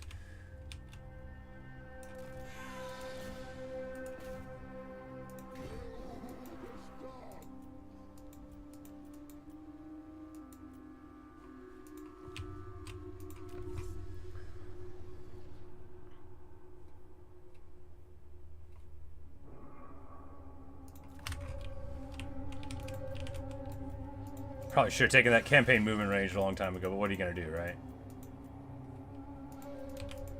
Alright, next turn we'll have a Burning Book of Corn event. At last. We will be the chosen one! Or not. I don't know which.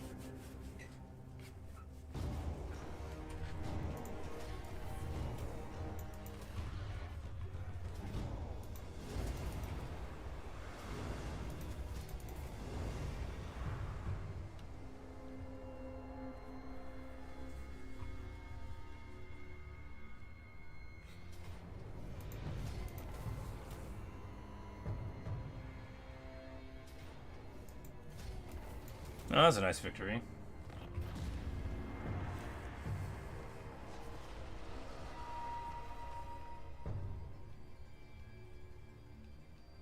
Okay, so we can destroy the books for casualty replen and upkeep to all armies, which is fine, and negative corruption. We can keep the books, get 100% spell intensity, which is pretty good. Negative 100% upkeep. What's not to like? 20 ward save. Amazing. And corn corruption. I think we're going to keep the books. Any region raised while wielding this item can never be reoccupied. That's awesome. All right, well, we'll be able to burn down the world then. We're keeping the books.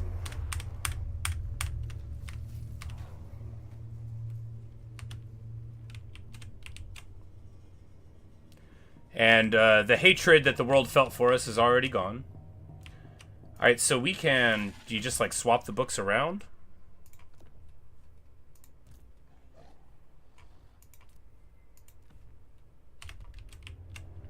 So now anywhere he burns down will burn down forever unless some dudes are there. That's pretty sweet. And I guess, can you just swap it around every...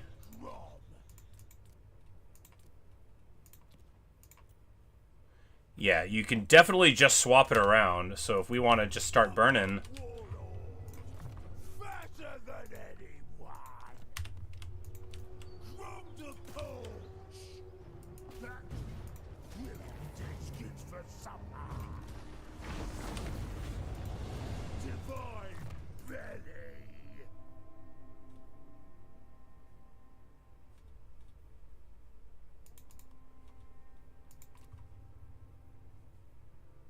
Alright, and since...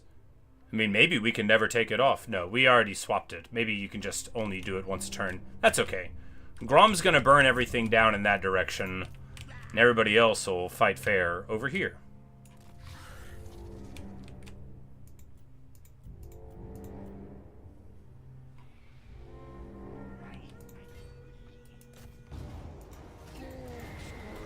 You know, it's definitely better for some characters than others, right?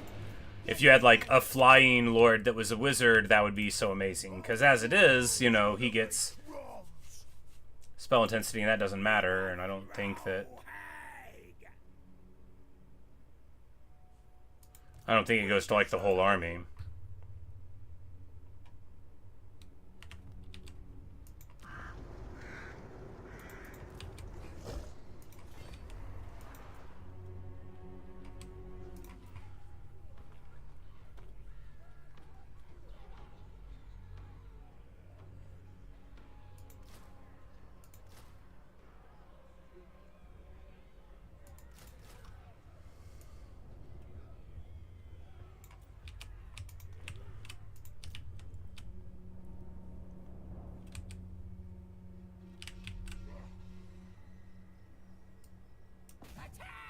This guy will help us. That's fun, because he hates him too. Good, good.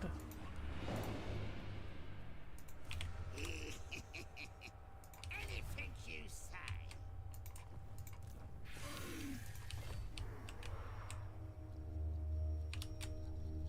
On the way. Everything dies. Now we're talking.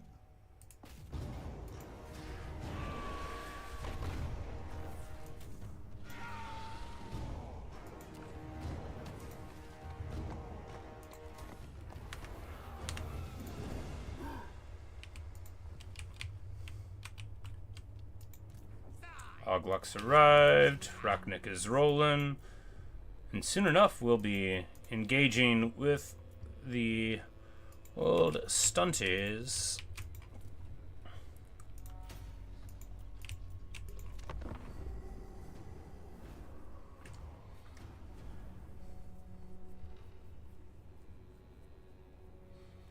That Burning Book of Corn, though, that's so good.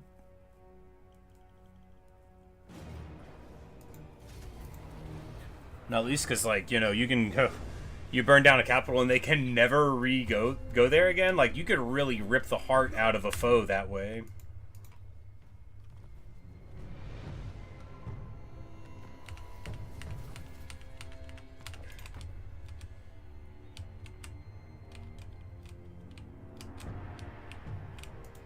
I will not betray you.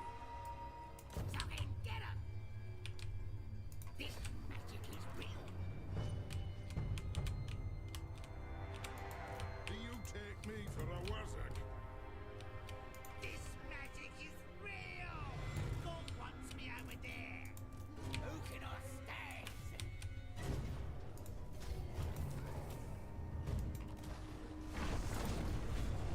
All right then, I'll do it. I have no time for this. Yeah.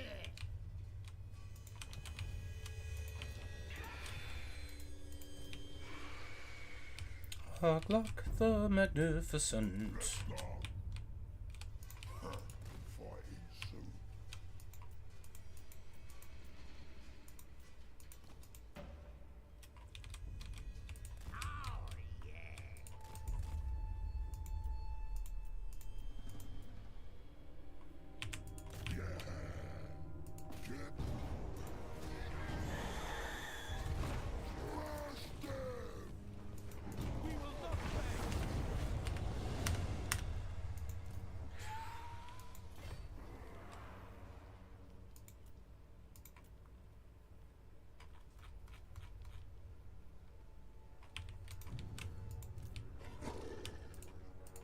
Appetite first, mate.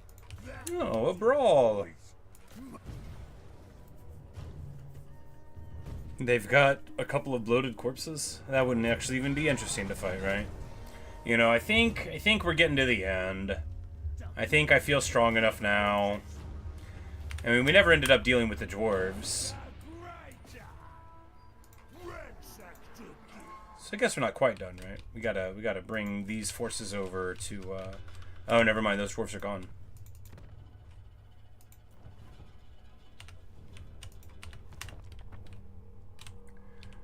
I guess we could try to push the other orcs into our lands.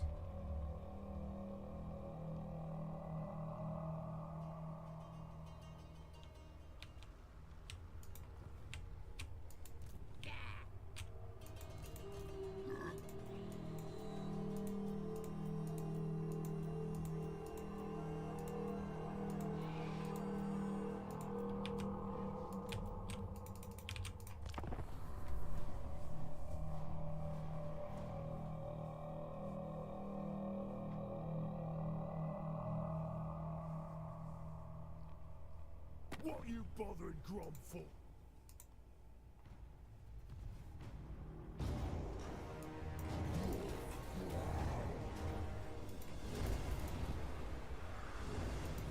And they're just going through the donut, being pirates, like I care. Like I care. But... what?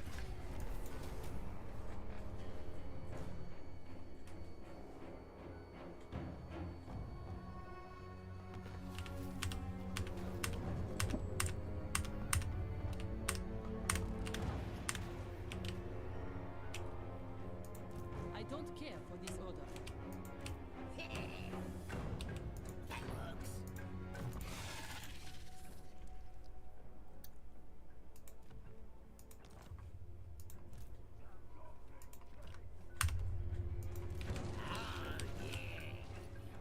This is gonna be stopping. And we're gonna burn down Coron. Oh, we have to actually fight it? Okay.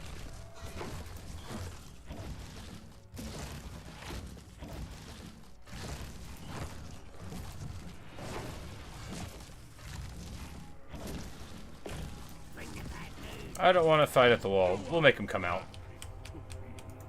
I am not sworn to you.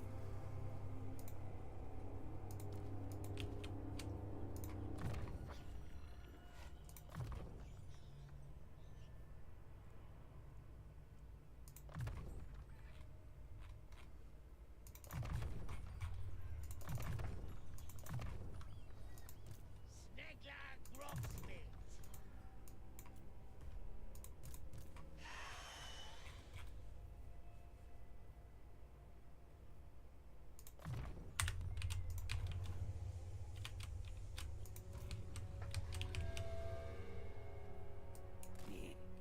I suppose I might help. This way. Anything you say.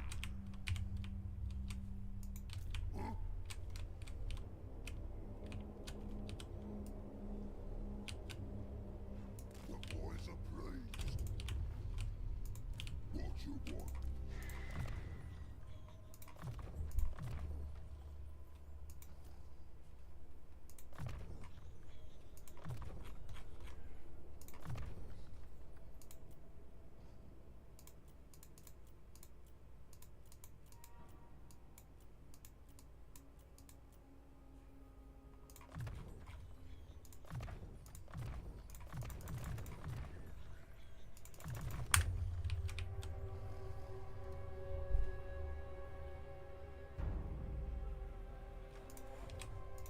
The tribe's ready.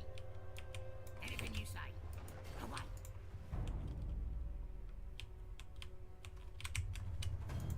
That works. This magic is real.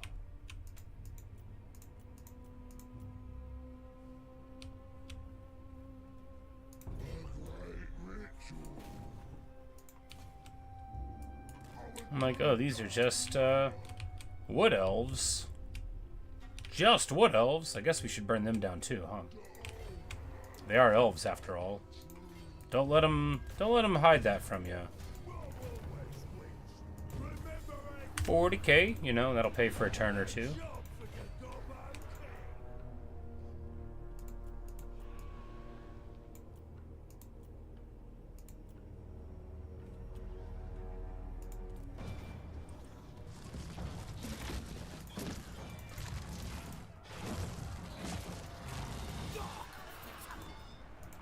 I bet they'll come out and fight us, and then we'll just smash them.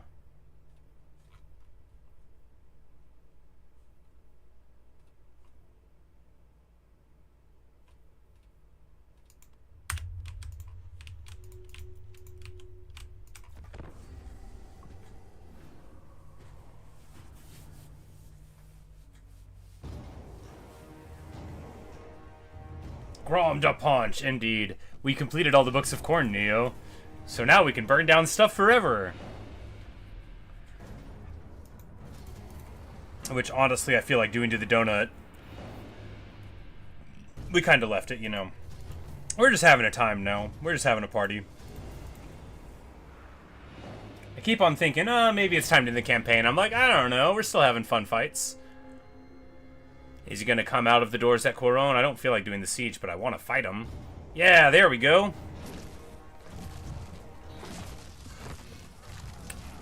A huge garrison.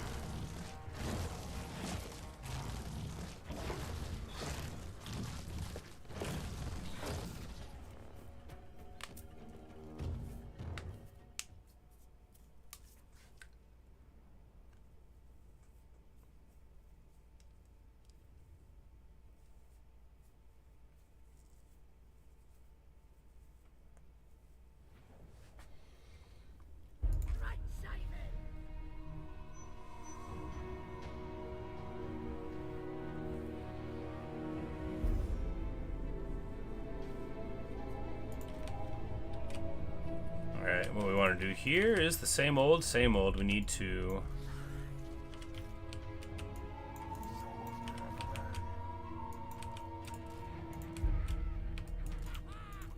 prepare carefully. Now we don't have much to deal with their cav as they come at us, so we're just going to need to deep set here, and then we'll have the wall, which will be just a ton of units to help us out. Blackworks in the rear for reserve, of course.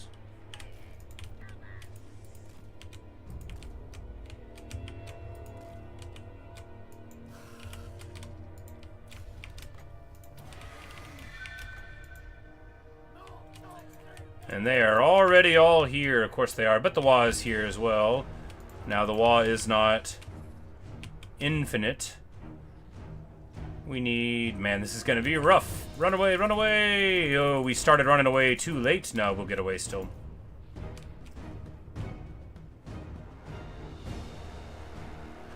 Now we have 200% spell intensity for Sneaky Stabbing and Vindictive Glare only, so...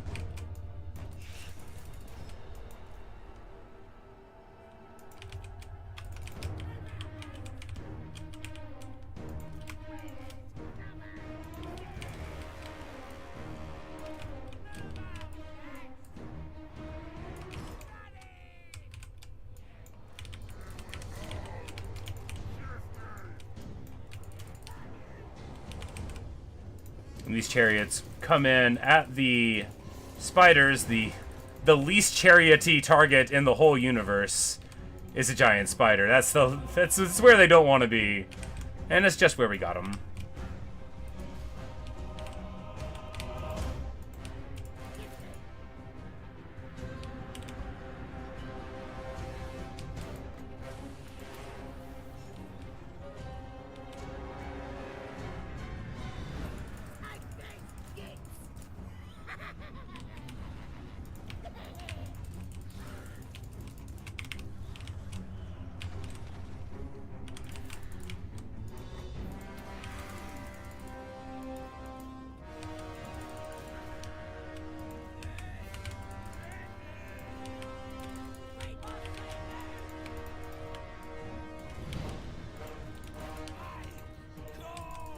Oh, he got a little bit deep there, huh?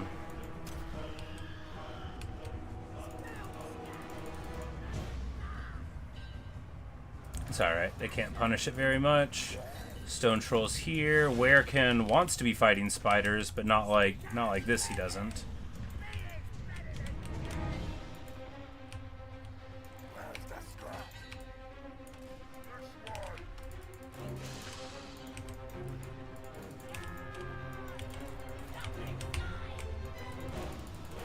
Alright, there's a mammoth there. We need firepower on the mammoth.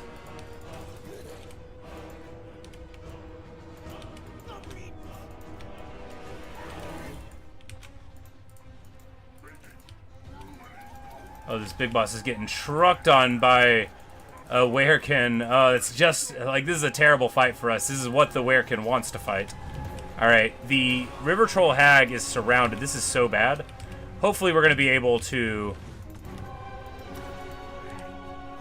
just nuke this, though, because, man, did we ever get... Oh, yeah, we're getting javelined.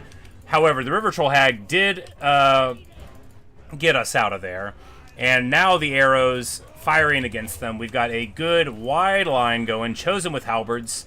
We're going to charge into them with goblins and with chariots. Did you think that chariots couldn't run over chosen with halberds? They aren't braced, so we'll be fine. And they are in full route there. Man, you know, that just goes to show the power of magic, right?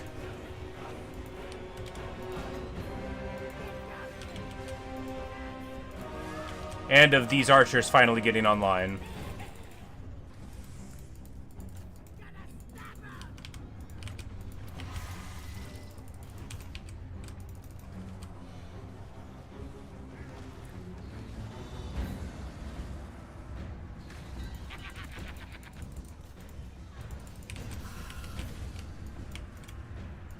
But importantly, the chariots are on the fleeing units here. The Werekin are on us, but if we can just ignore him and get on these... Oh, yeah, there we go.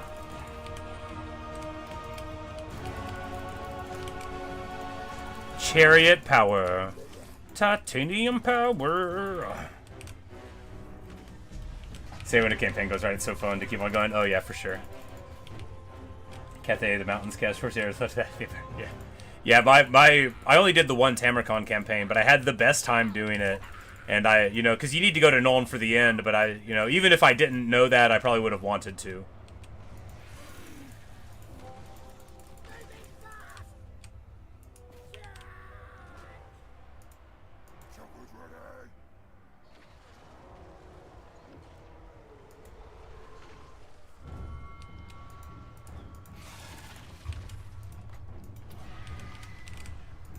Another wah. This dude got so tuned up in this battle, but it's alright. We're gonna fight goblins with Chosen. Seems dumb. The thing is that these aren't regular goblins. These are Gromblins. And also, we're gonna rear charge them. And also, we're gonna shoot them in the back. And then also, we're gonna come in here. And now the Chosen Halberds are going to turn around and kill the Black Orc Big Boss. And kill the Black Orc Big Boss. Run away! Run away!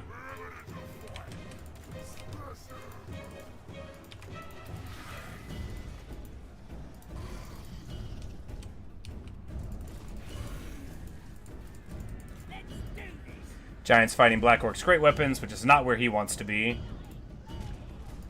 The Giant has anti-large? Maybe he's got like a tech for it. Like, I don't remember Giants having that.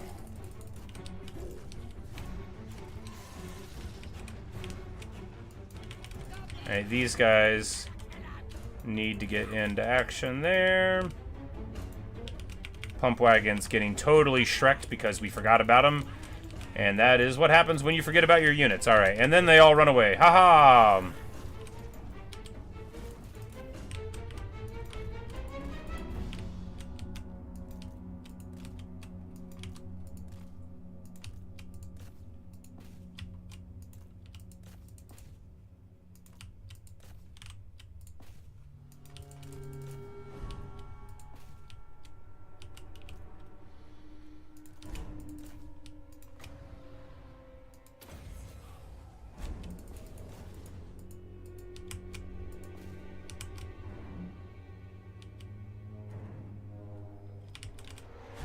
And the hag's gonna hit him with her sack of meat. And, you know, it was messy. It was always gonna be messy. He's the end. You Confederate Epidemius, and he had cultist Nurgle. Making the cult unknown and built the tower. Oh, that is awesome. That's so cool. That's so cool. I wouldn't call that cheese. That's just beautiful play.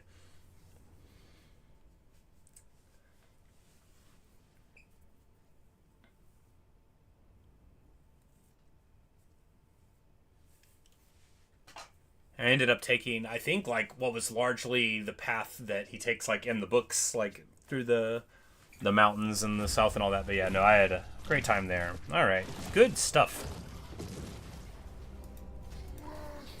Avalorn Rebels, you know, Alberic or whoever lives there.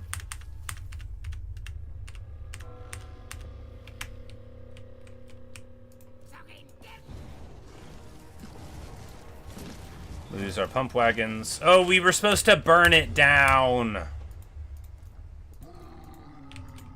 It's alright. Nasty magic's ready. Huh? Oh, cause his army's free upkeep. I was like, why is it free upkeep? Because it's free upkeep.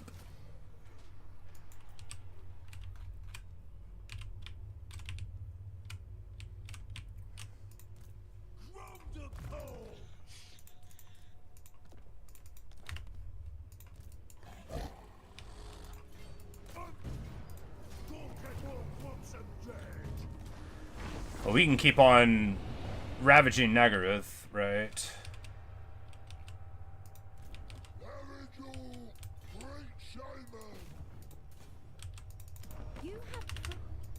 Sisters of Twilight, which we're going to start a fight with because they are here.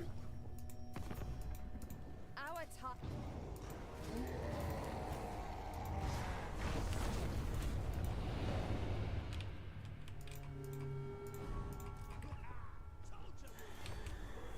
Cultists can make codes. Dude, you're telling me. Every time I actually use an agent on the campaign map, I'm like, oh, look at me, king in the castle, king in the castle.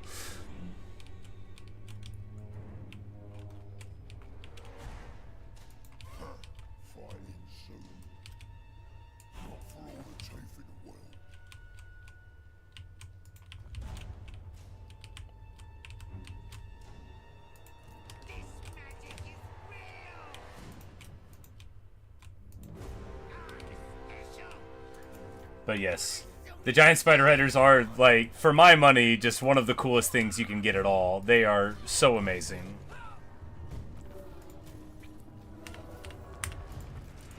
And with the summons, and that's just so much even better, right?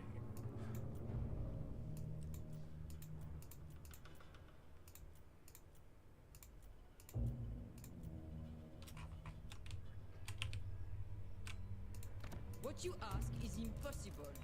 Impossible. This magic is real. That works. Careful now.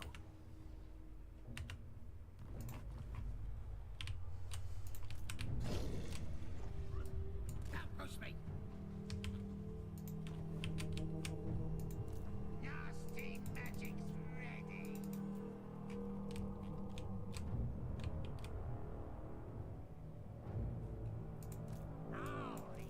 Alright, well, very weak. But if we go in here, this guy will... Yeah, he's just got his little army. It's a very good army. This little army. Hammerers are very good units. You know, they, in the Hammerer versus Black Orc conflict, the Hammerers win. Now they'll see. Usually. The tribe's ready. That's all the more reason not to let it be a fair fight, isn't it? Corpulent majesty. The Books of Corn. Okay, so you get the first one, then you equip it, and it get the person carrying the book in the series. So once you have 1 and 2, you don't need to keep wearing 1 and 2 once you get 3 and 4. You have a 50% chance when winning a battle to get the next book. the next 2 books, right? It's there are 4 books total: 1 and 2, 3, 4, 5, 6, 7, 8. The last book, the second to last book, gives the enemies in that region 50 leadership, and then you get the last book, and you're given a dilemma. One side of the dilemma is you burn the books, you get like negative 10% upkeep for your whole faction, and casualty replenishment and public order, and Khorne hates you. It's like 20% casualty replenishment. It's a lot. But, and basically the first books, they just harm you a bit, you know. One of them gives you rampage, you know, like, it's hard to do it. But any battle you win can get you the next one. But what we do is take the enchanted item, the Burning Books of Khorne. This gives you a bunch of corruption, 20% ward save, bonkers, 100% negative upkeep on the Lord's army. Goes without saying, that's pretty good. And 100% spell intensity, which for Grom, he's not a caster, doesn't matter. For anybody else, that brings them to, I do twice as much magic damage. And any region raised while wielding this item can never be reoccupied unless it's by a coronate thing. So basically, you get this, and now, whenever I burn something down, it stays burnt. So you don't, like, it's just burned. It's just burned. So we can just go through the world and, you know, we pop in, burn down, you know, Nagorond. It's gone. It's gone. He can't get it back no matter what. And with this book, you can swap it around each turn. Which is why I was complaining about Khorne earlier. Like right here, we'll go ahead and put the book on him.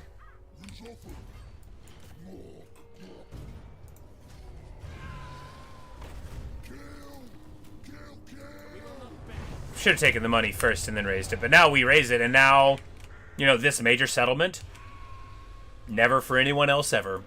It's so good. It's such a good ability. Going on the ground.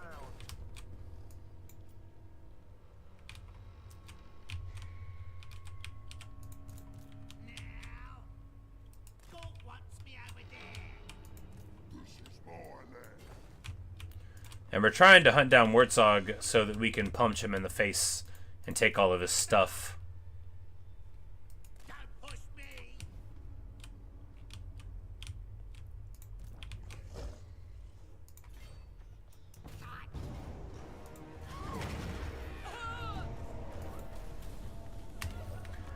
But yeah, but like as you're wearing the bigger Books of Khorne before you get all of them together, the malices are terrible. The one before, 50 leadership to the whole region of your enemies. Not for you, for your enemies. 50 is that it makes your lord have rampage permanently, which is pretty bad on its own.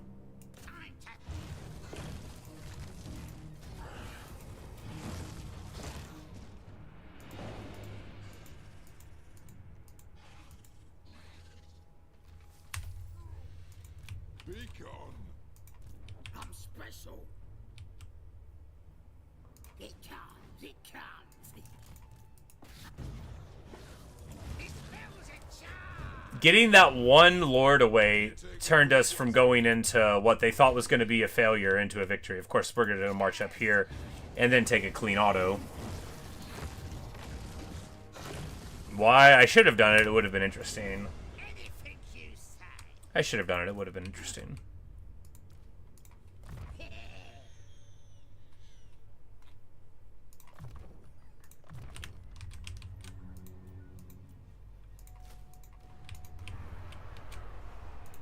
Everything dies. Who should we zap?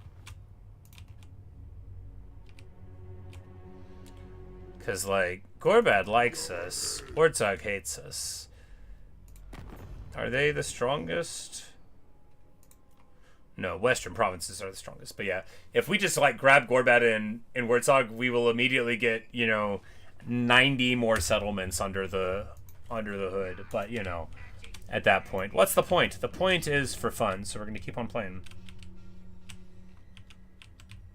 Like, I don't care what they're doing on the donut. I literally don't. sounds like somebody else's problems.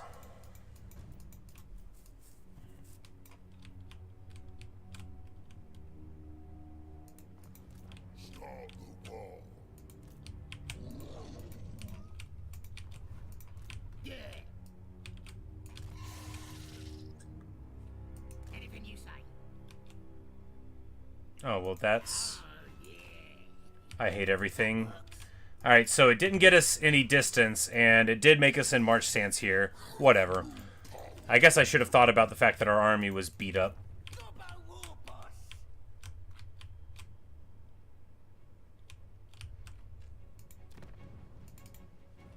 So the Skaven are still reigning up there some, but it looks like the vampires are reascendant. Templehof has come back.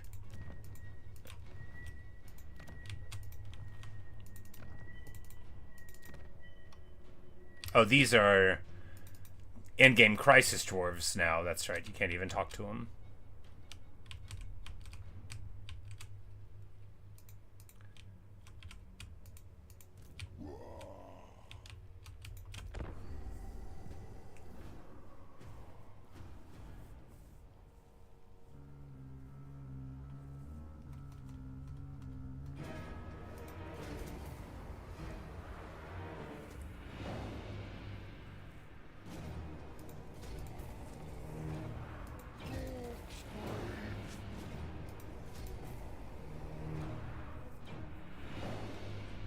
It's like they really think they're hurting me by taking the donut back. I already ate that donut, you know, like...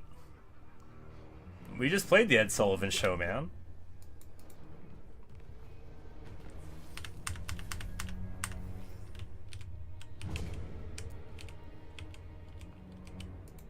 Me.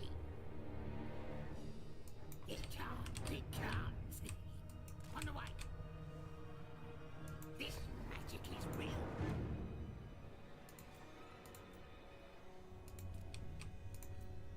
I'm like, I just stopped caring about these guys entirely. Look, they did their job. We scouted in this campaign. Some. Enough to mention it. Oh, yeah. It comes. This magic is real. No. Boom!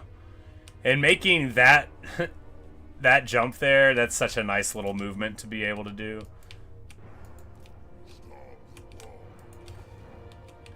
And we're just hunting for the war bosses now.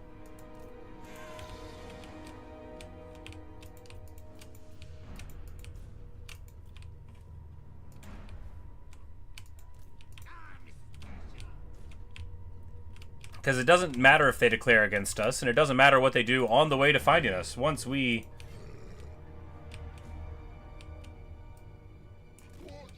Alright, the Witchwood. We'll be able to...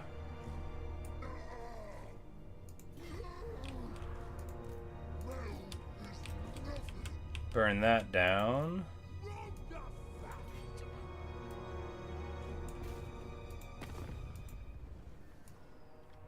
We're not at war with Malekith already? That's an oversight. He's an elf.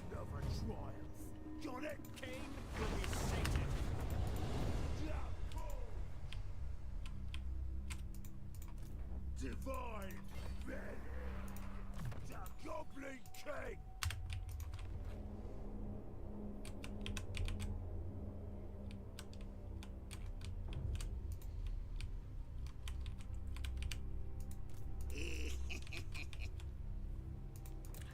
Like, when I look at these armies, I see good armies. Wait, what?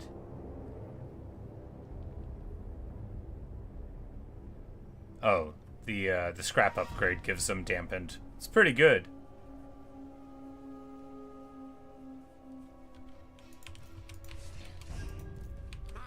Speaking of scrap upgrades...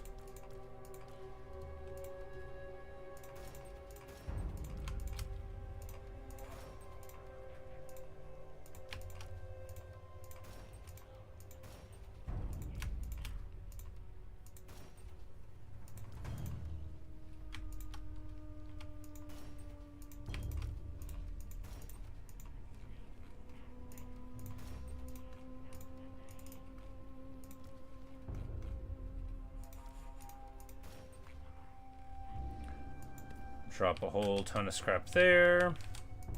Go. Send me to battle.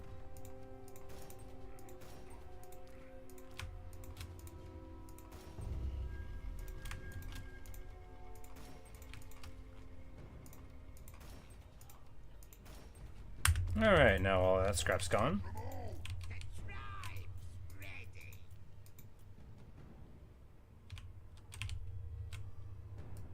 Less scrap. Getting it done. We serve only Zinch. Mentor. Why did he say that?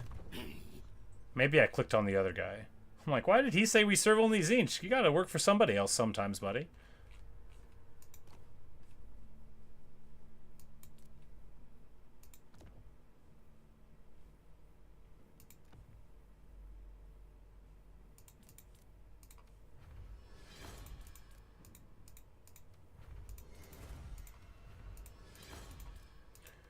Fuse a bunch of rods together. Get a scrap.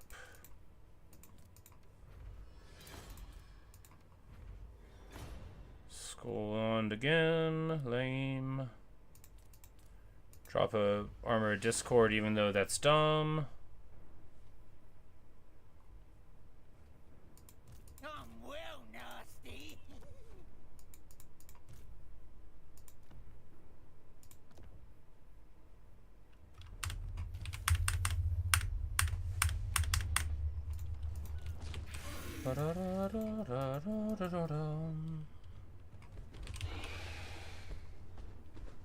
Goblin King never loses. Whole world's gonna be Dwarfs.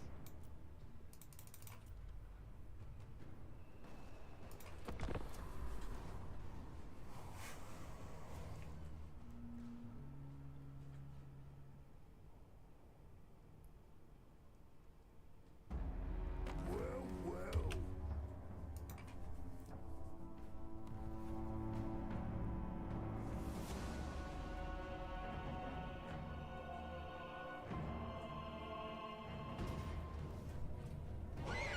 Alberic de Bordelot. Oh, so he took over the faction that came there, even though he starts on the map somewhere else? That is fun. That's so fun. So Bordelot Aaron is not the faction that starts out here, even though this is where they're from, right? They start over in Lustria. But if you allow them to come back, you can get Alberic over here.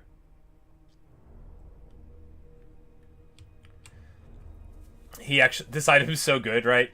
-10 enemy leadership, and then this is an AoE aura for 12 bonus first large and Strider. So it, like, you have this guy riding around in the sky, mind you, and then anywhere he goes just becomes very good at solving problems. Anything you say. I'll get out. That works. On it. On the board.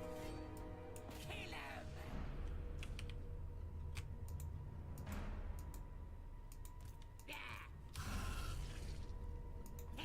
And we'll ambush on the shores there, see if we can get him to coming against it. Probably burn it all down.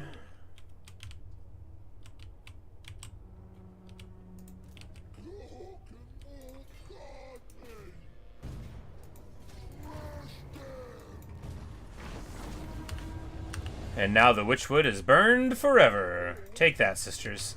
Which, I mean, doing that to the Wood Elves, too, like, it is crazy how good it is. Because the Wood Elves can never do anything if you do that. Ooh, Malekith.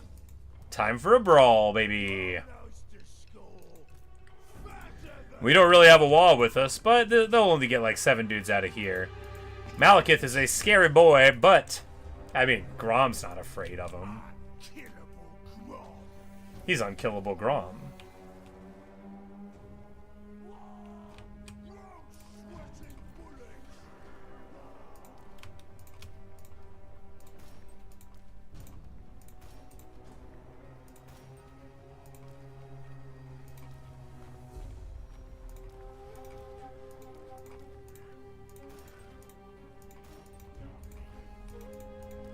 Alright. I'm sure Malekith will get real sad if he does come in here, you know. We've got the tools to deal with Malekith, alright. Not perfectly, but we've got him. He's just a man, after all. I mean, worse, an elf.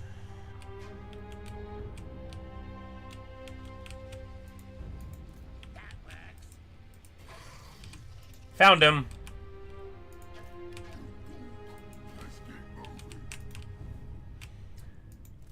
And we're just gonna walk up and pop Wartsog when we can. Ooh, he's got an army too, don't he? Ooh la la. He's got his wall, I've got my wall. He's got spider flingers, I've got spider flingers. Of course, the difference is that he has an army full of physical resistant boys. You know, he has a very scary force, but that's why, you know, we gotta go for him.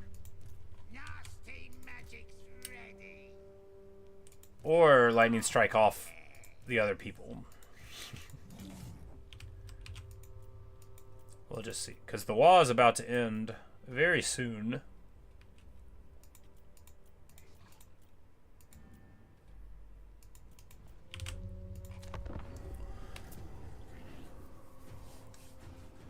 Which, once upon a time, they used to give you a little prize, a little award, when you dedicate all your WAs to, you know, the same guy. I think you got to do 5 successful ones though, and maybe we're just at 4. Let's see. Let's count the WAs. Durthu successful. Vlad von Karstein successful.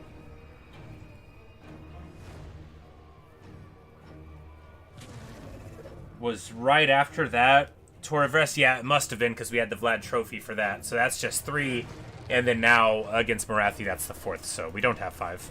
Oh, man. Oh, well. I was like, I meant to say auto. We can just abandon the fight from inside.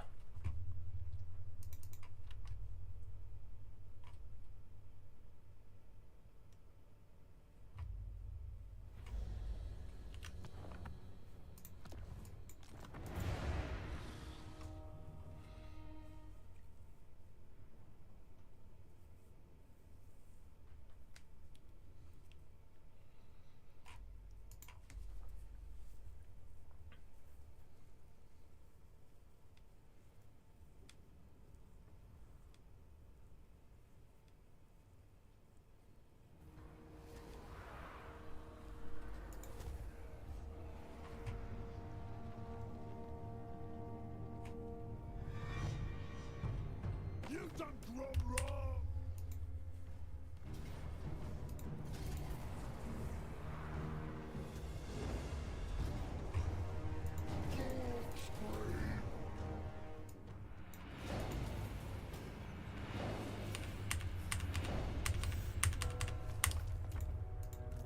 Oh, here. Oh, yeah. On it. Anything you say. All right, then. I'll do it. Go in. Now they'll see. Smell.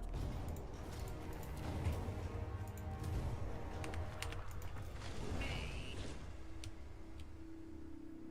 Oh, yes.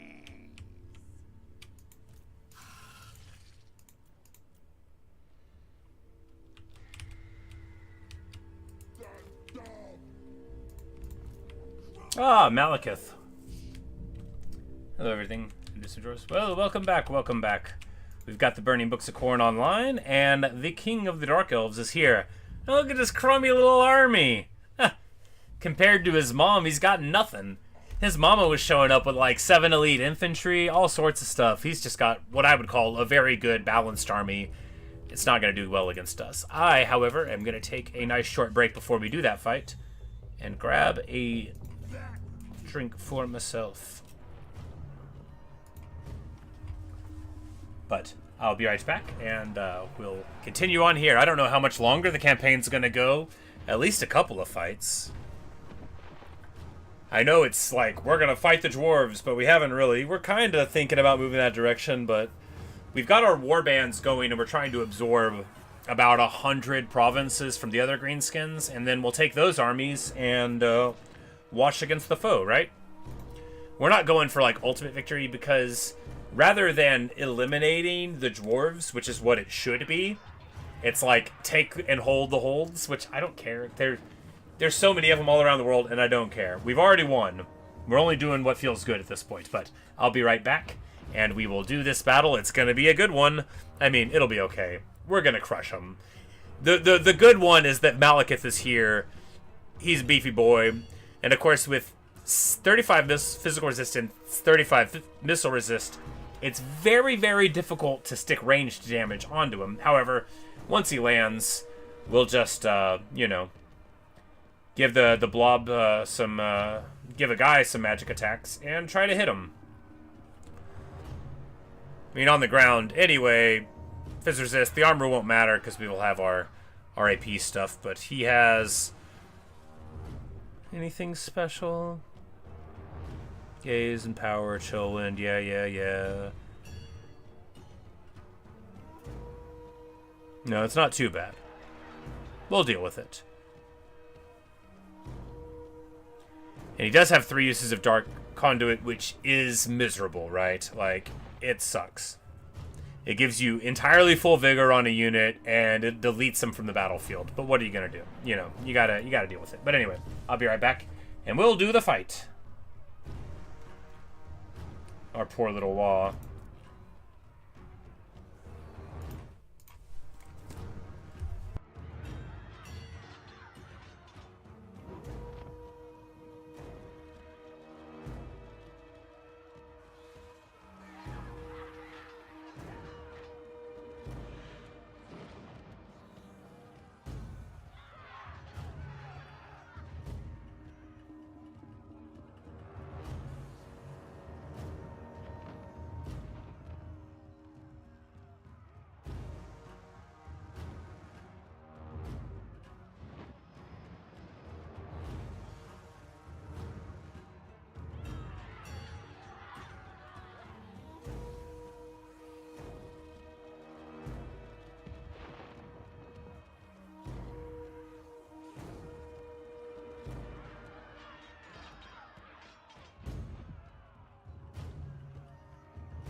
All right, let us get back to it.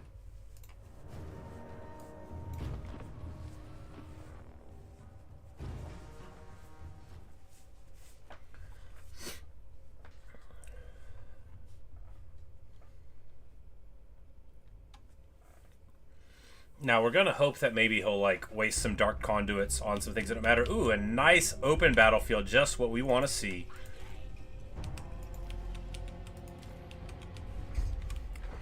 now we're going to...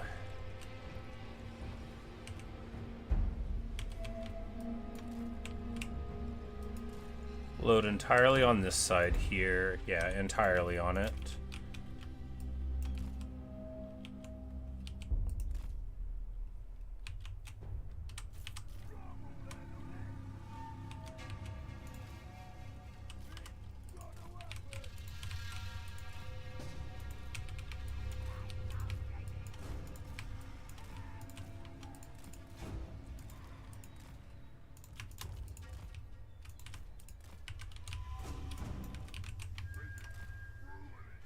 Oh, we took his weapon away that gave him magic attacks even.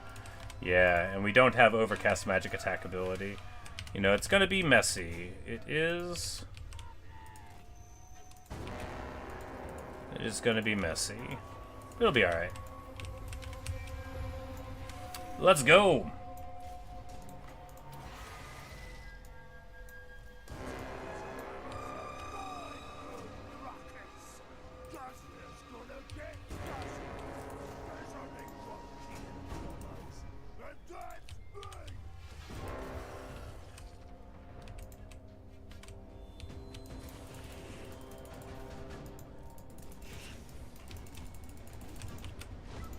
So here we send someone over there for them to eat. And there, oh yeah, that's nice. Gobble Rock Lava already doing the work there.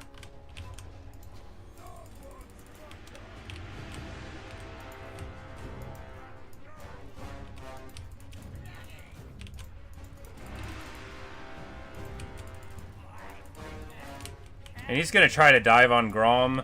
This is kind of bad, but it's not so bad.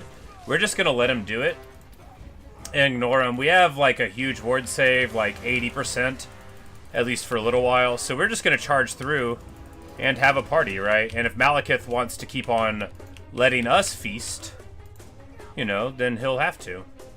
Doomfire Warlock's trying to come in there. They might be trying to hit this seam. Nope, they're trying to dive on the spiders. Good for them, right? Oh boy, oh boy. Now this guy, now we gotta get out of here.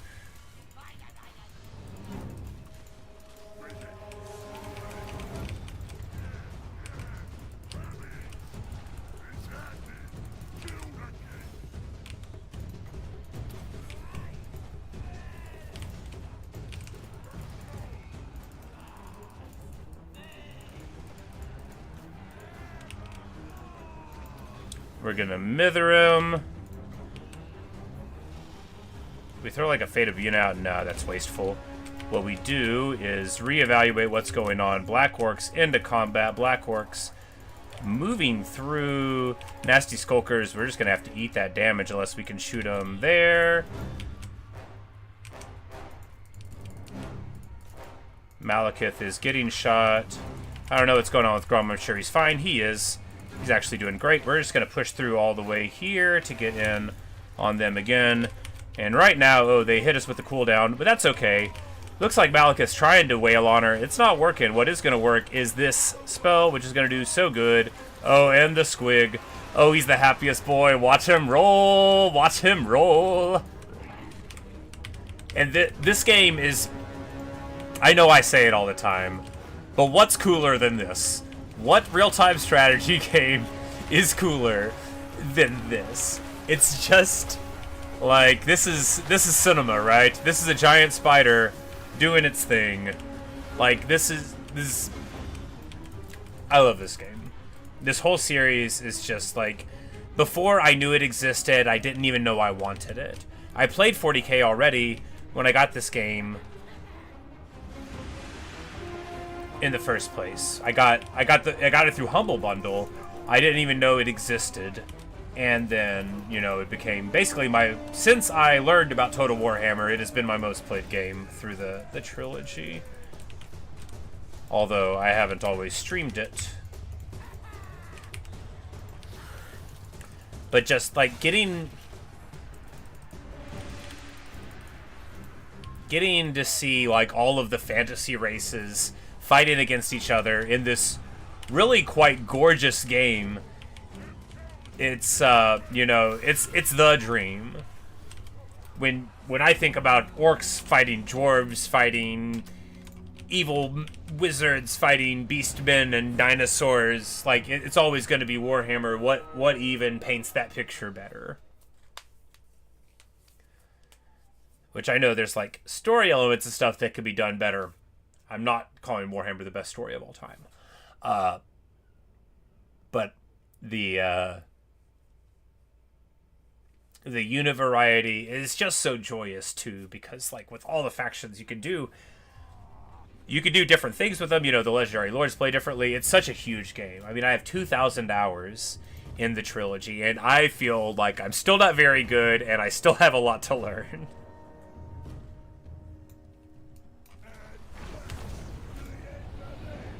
Wait, the Malekith trait gives Frenzy? Why do I forget these things? I had to have known that. That is awesome.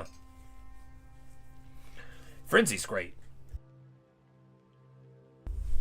10 melee attack, what's not to like? And then 10% to the things you care about, too. Awesome. But that's the thing about playing in the late game. When you get to, like, start collecting a bunch of traits, like, it's just so fun. And we're going to scout around for the big guy with Oglock.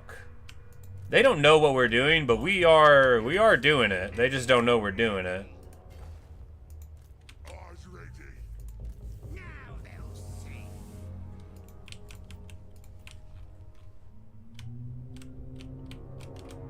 Look at Mazda! Oh, that makes the heart happy, doesn't it? Look at Mazda and Itza too. They're still alive.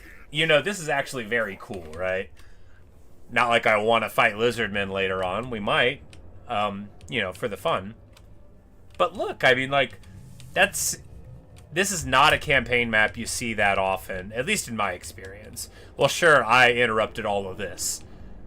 But maybe us fighting the pirates in Morathi allowed them to solidify their hold. That's probably what it was, right? Because once we came in here and made the north of the safe, then they didn't have to worry. But yeah, I mean, cool. Good for the lizardmen. And of course, we've all seen the greenskins be stronger than we'd like before. That one's not that unique, but...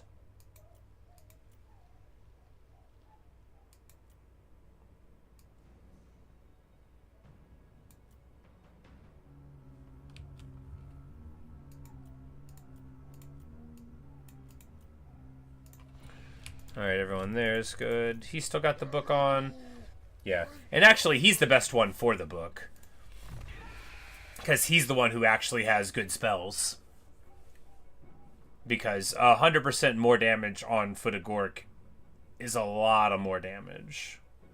And it's so big. It says huge. It's almost underselling it. Should we take away the accursed armor? Yeah, I think so.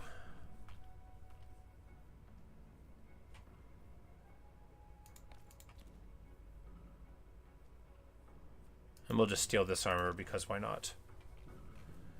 He doesn't want to be wearing that armor. I mean, most people don't, honestly, because it slows you down a lot. And really, that one guy having it, I was just like trying to do it for the bit. Yeah, I can't think of anyone I would want to slow down by 50%.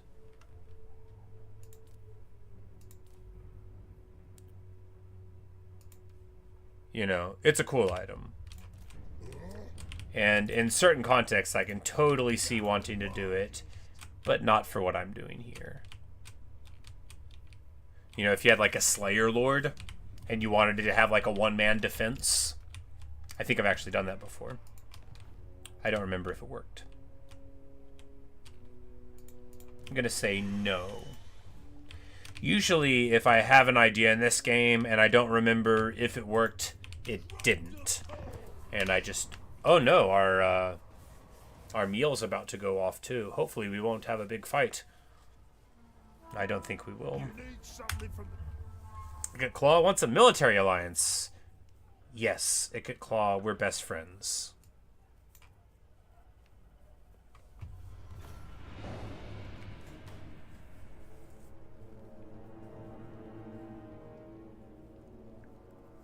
Me and Ikat Claw have, you know, had an arrangement since the beginning, and he has never harmed us, right? If he has an undercity somewhere, I don't even know about it.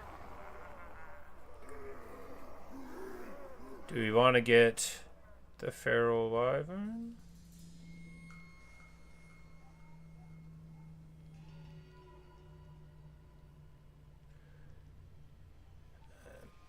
I mean, we might do it just because these are more... Well, I mean, scrap is scrap. We'll actually use scrap. Will we use the feral wyvern? No.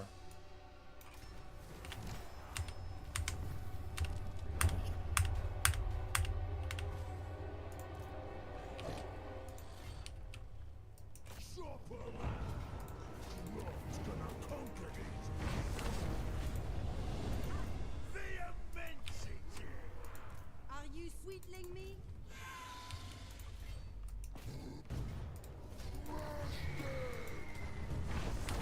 But it won't take too long to get this up. And hey-oh, finally he gets enough battles far from him. So now he's a fearsome fellow, right? 90 armor, not too incredible. Doesn't have that bunch of wards. Well, he gets 30, though, yeah. And we could find him a Talisman of Preservation. You know, actually, he has the makings of quite a strong little character here. What with having really good mobility at 120 and being able to pop like a nice cheap brain burst. I mean, it's not that cheap at 5, but...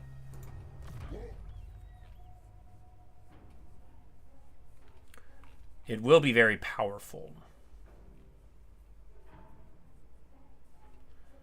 I think we take Gaze, because from the air, Gaze does very well. Gaze is just incredibly underwhelming from the ground. And look, for double power, basically everything in every spell in the game is good. Oh, where'd that go?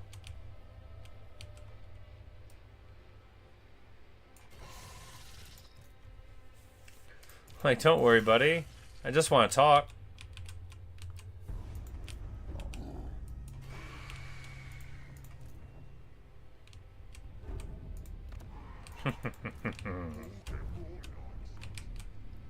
And then we're going to get so many armies, it's going to hurt my head.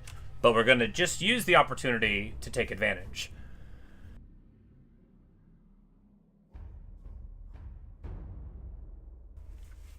Because orcs don't want to...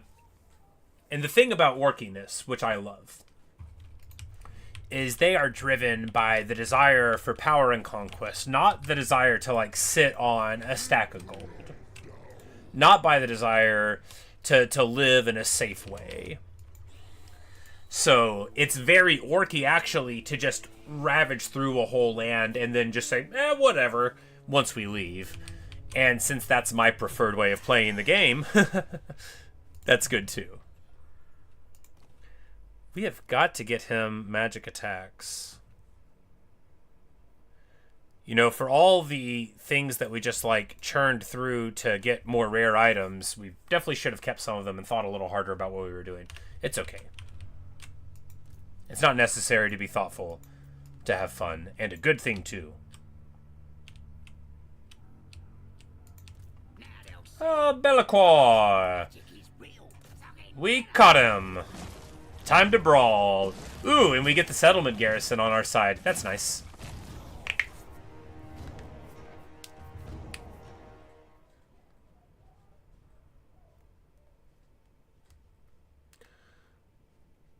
Alright, so... some flyers, some skirmishers, a little bit of guys on the ground. Nothing super crazy on the ground, right? Forsaken are good. I don't even think they had Chaos Warriors, right? Those were just Marauders and a little bit of Bearmen. The ROR was Marauder Great Weapons, so not that scary. I mean, they're fine, this unit, right? They have, you know, a little aura that makes them good, immune to contact effects. You know, they're good. Great Weapons aren't bad. No Great Weapon unit is just bad. This guy must have been a legendary hero in this last patch, and I just don't know anything about him. Because I've been seeing him more now, and I'm like, he's got to be. Because Slaanesh, I just don't think Slaanesh is cool. The faction's good. It's also not to my style. I like some stuff that can stand up and brawl. I like some factions. Yeah, I like regeneration. I like armor and poise. I like being able to be mobile, but not required to be mobile. And Slaanesh is just like straight heat all the time, right? And I like to be a little more reserved.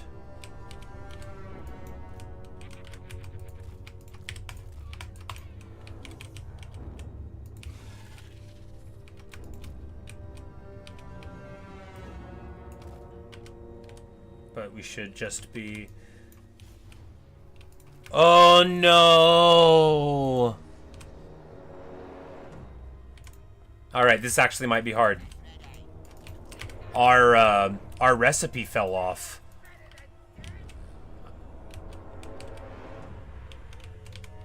So, no regeneration on goblins, no good arrows, no summons. We're just like a regular greenskin faction right now. That's rough. However, we have hit the chariots with a bunch of flingers, which is great, you know. Hitting big models is not super easy, but we're getting it done here.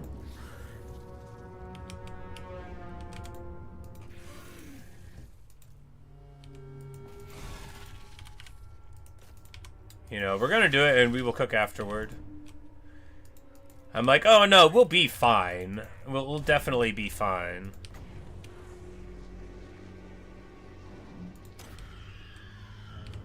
This one's a biggie.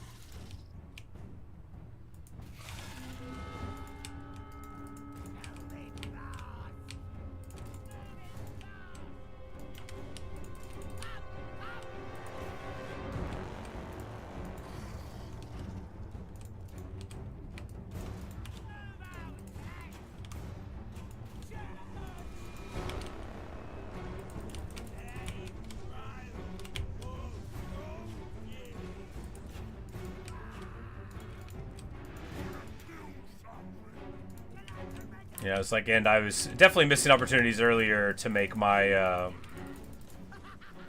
my artillery fire at their skirmishers. That's a very good target for them. The hag, no, that's not wise. Bellicor's not worth a spirit leech either. You know, you gotta deal with Bellicor gradually and then suddenly. I'm gonna try to go down the pipe here.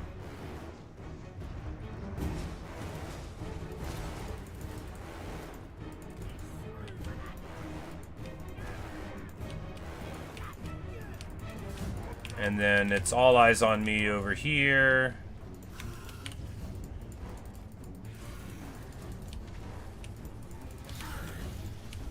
Got a couple manticores to hit. We're gonna hit them, try to keep them down. Oh, we didn't have skirmish mode on there. That's pretty rough. Fire the chaos spawn and the chaos spawn there. Get these black orcs in.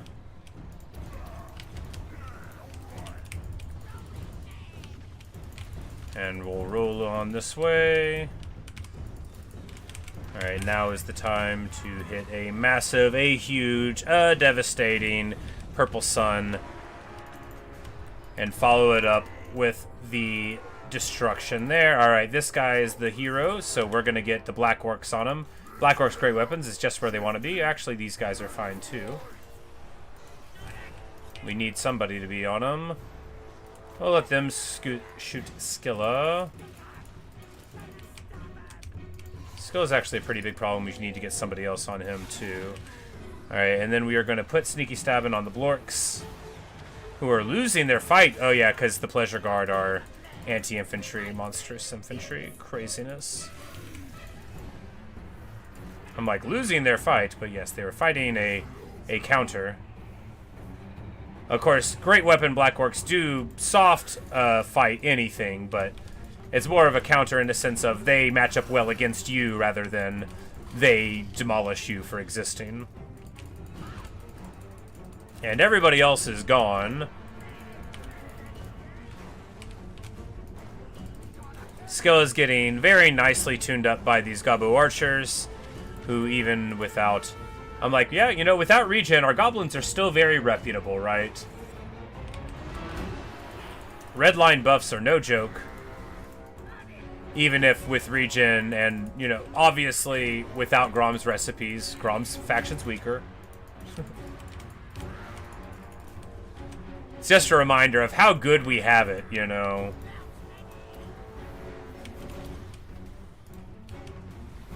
And then we jump this up, bam. It's just base weapon damage 60%, and almost all of the damage on a spider is AP, so it doesn't actually help that much. But the discouraged effect is minus 16 leadership, which is good. I mean, I don't think we can break Bellicor, but... Oh, the Wah, yeah, you know, that whole fight, now at the very end.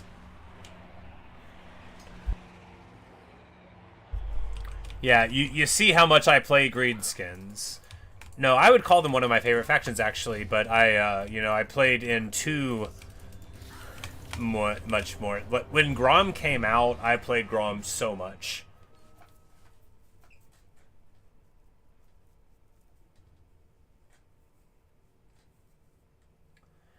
My very favorite faction? Oh, you know, it's hard to say.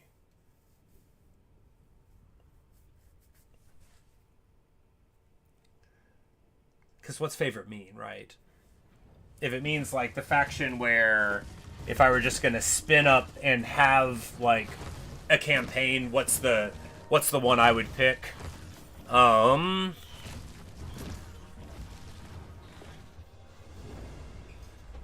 It would depend on what mood I was in, right?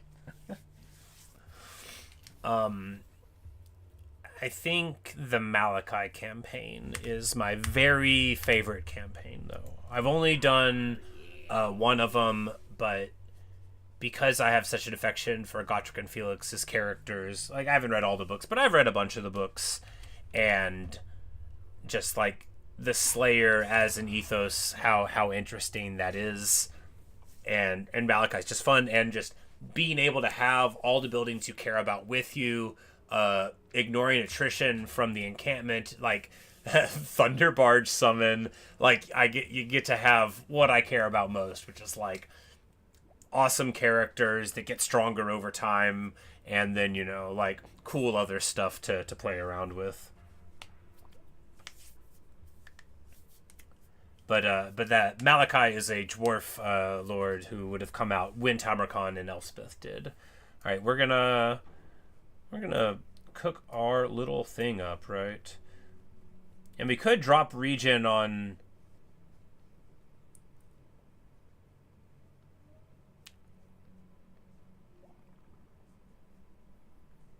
You know, we could drop regen on the goblins to get berserk on orcs.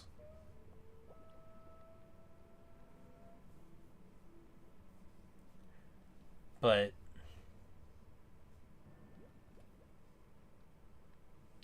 I mean, there's at least enough black orcs in each army to make it matter. How good is the regen in the battles that we're in?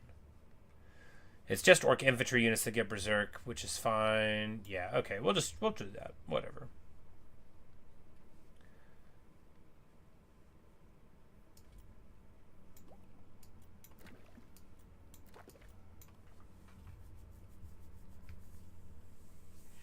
And then we can go against enemy leadership, or we just get casualty replenishment. I mean, I feel like we have good enough casualty replenishment. The wins is fine.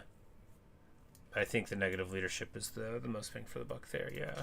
Alright, we finally got rid of regeneration on them. Of course, in this army, we don't get so much from it. But in lots of the other ones, we've got a lot of black orcs. And Berserk is such a cool ability. And it makes him Rampage. And Rampage is very good for me because I am very bad at paying attention.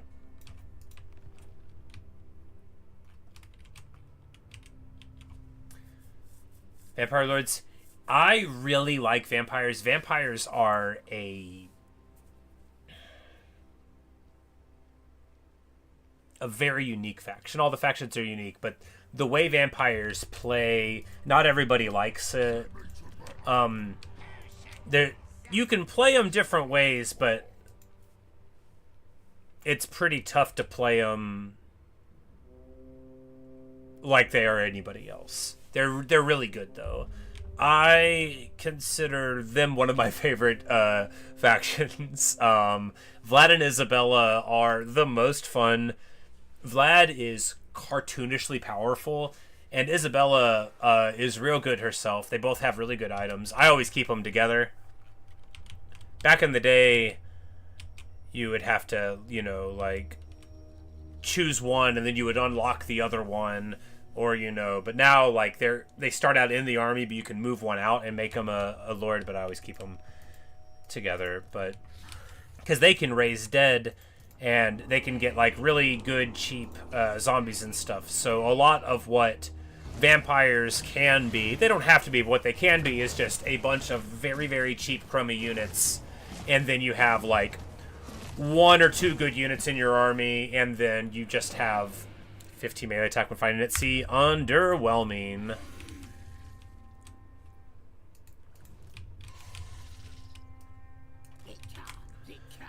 And then you have your vampire lord and some heroes maybe doing damage. And vampires are very, very strong lords. Not all of them. The necromancers aren't like strong lords, but like Strigoi vampire lords can brawl, and vampire lords, just the default ones, can brawl. They're getting a rework before too long, but nobody knows the timeline. In the end times, they'll be getting one. But I think vampires are super fun. So how their specific thing works, Raise Dead, is wherever there's a battle, if there's lots of casualties, it'll be marked on the battlefield, on the map, like forever. So you can walk over here and be like, okay, on turn 7 there's this big battle, and then you can spend your money to instantly get the units from that, even if it's not your land. If it's a huge battle, you can get tier 5 units really, really quick. So in a lot of ways, you don't have to worry about building up your lands at all to get a great army. All you want to do is go fight. And if you just go and fight places, you will create casualties, and then you can get units if you lose them. That's why I like vampires. Because I just get, like, some land, ignore the victory conditions, and then just go out and brawl. Alright, what was I doing? What was I doing? We were killing Alberic.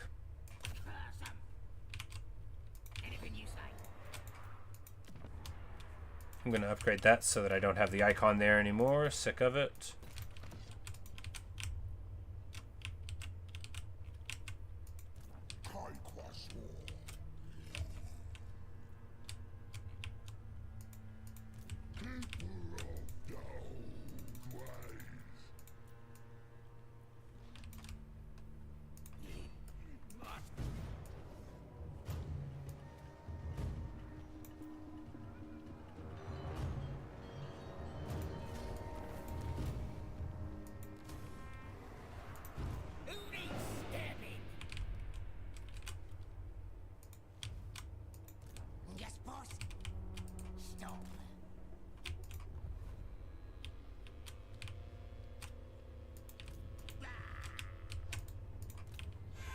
Oh, Warzog. We're gonna get you.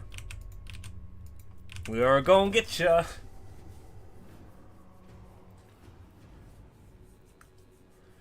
But there's a couple, like Vlad and Isabella there, the von Karsteins there, and Sylvania, they are like next door to the Empire, and the Dwarves there in the old world, you know, they were in the first game. So, like, back in my day, whenever I started, you know, it was when Warhammer 1 was the only Warhammer. And I didn't play it, like, when it came out, but I didn't have to, you know, immediately. So, that was the only place that you were the vampires. Then, back in these era, because the map was so much smaller, so basically, you know, you played the vampires, but no matter who you were, you started at Castle Drakenhof here. or really at Schwarzhaven, and then you had to come and take that as your big battle. And then, like, so Manfred von Karstein, so, like, depending on who you were, like, maybe some other major lord would be here and you would smash them immediately or whatever. But, you know, here's where the dwarves started. So if you were the main guy, Thorgrim, the High King, or the White Dwarf, you started here. You know, that kind of thing. Every Empire faction started here at Altdorf. No, Balthazar Gelt started over, like, here, I guess. But, anyway, and now, basically, everybody starts somewhere else on the map, which gives you a lot of variety.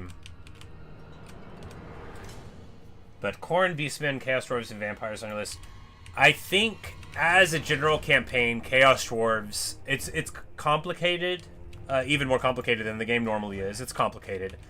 I think it's the best... Anything you say. It comes, it comes. Oh,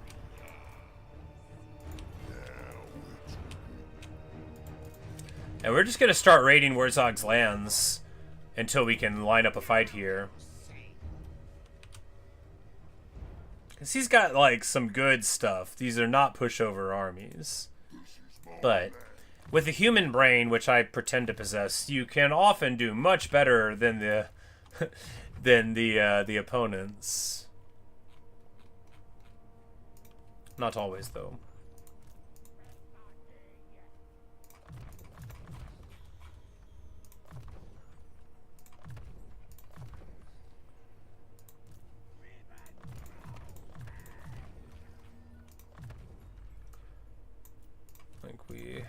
We have some pretty important levels to distribute here, so we're just gonna... Man, we had 10 levels on this character. Feels good.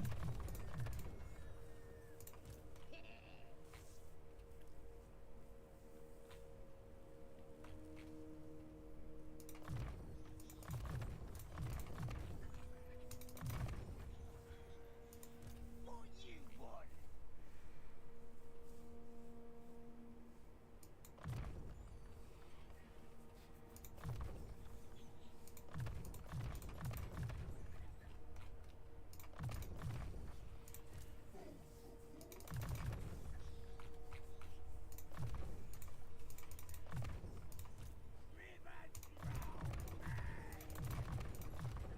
No, not Soulblight.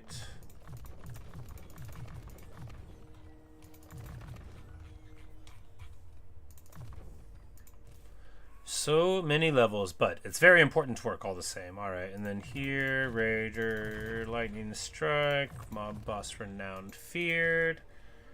Save a little bit of money there. This guy gets Mentor like it'll matter. Not a lot of Night Goblin War Bosses out there, but hey.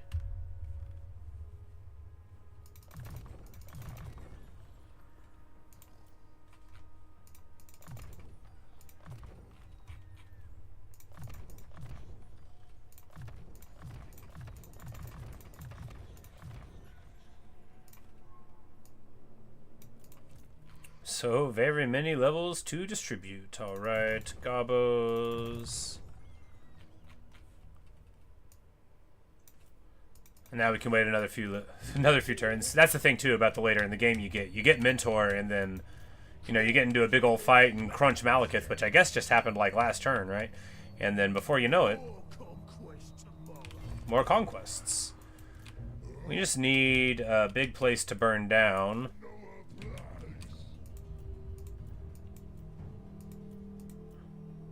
Generate some anger and some rage. You know, these vampires have lived on our borders long enough, haven't they? They have.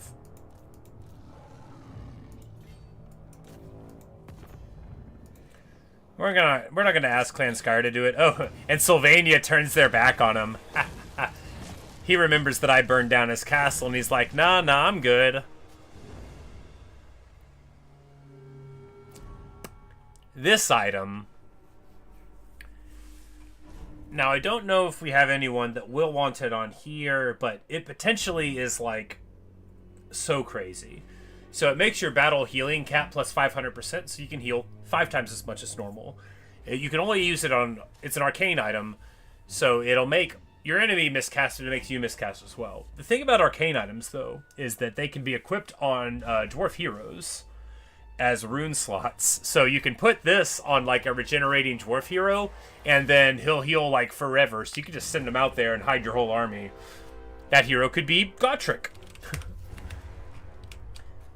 But about Chaos Dwarves, they are a very complete faction. You know, you buy the DLC and it's the only one in it. They're very complete, though, by which I mean they have a full suite of mechanics that are complicated on the strategic map, on the diplomatic map with the other ones. There's, like, you know, some unique faction mechanics.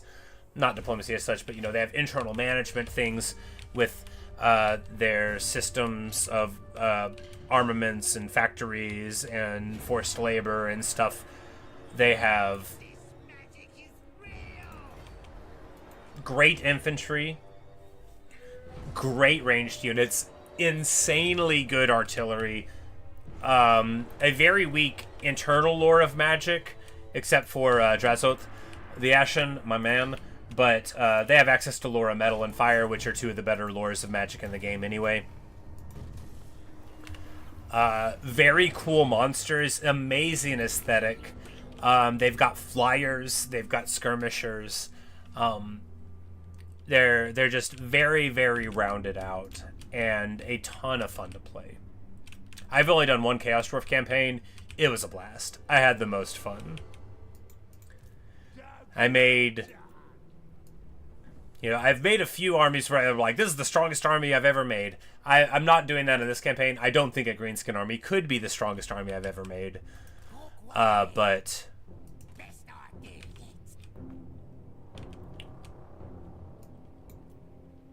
my Chaos Dwarf army might have been that. It punched so far above its weight. I felt like there was nobody in the world that I needed to be afraid of with my Chaos Dwarf army. Like, whenever I saw enemy stacks, I looked at them to figure out what it was going to look like when I beat them. Not, like, whether or not I should run. By the end of the game, there wasn't anyone I was afraid of.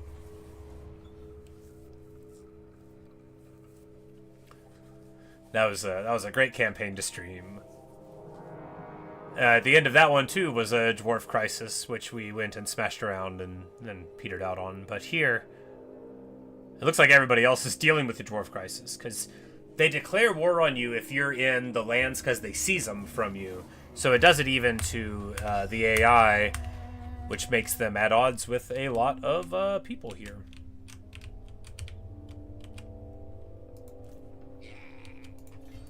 Anything you say.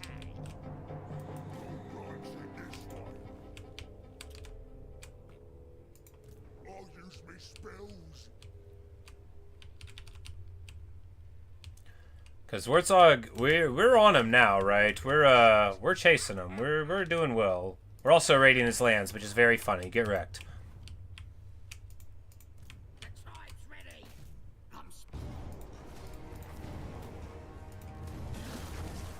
But we are bleeding money, right? We have not actually had, like, lucrative raiding for a while because we've just been burning everything down. That's okay. You know, we've got some more turns. And I would rather quit this game than have to pay attention to how much money I'm making. Nah, let's go kill Bellicor.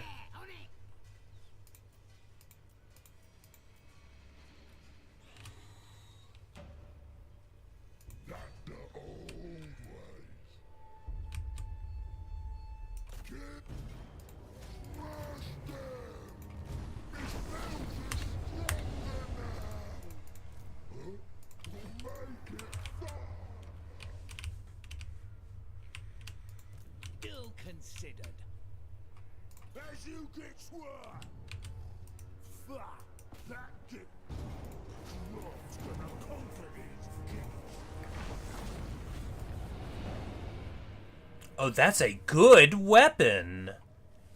50 attack, magic attack, negative melee defense, so what? And 35 weapon strength. So this is like the ideal Black Orc War Boss weapon, right? Sure, you lose some defense, who cares? You get the magic attacks that you desperately need, and 35% weapon damage is... weapon strength is good, because that applies to your AP and your base weapon damage in proportion, I think.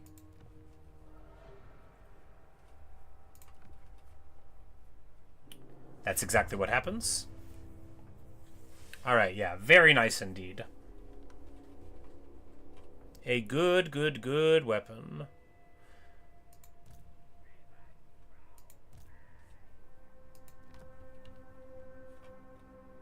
Potion of toughness there. We need to get... I'm sure...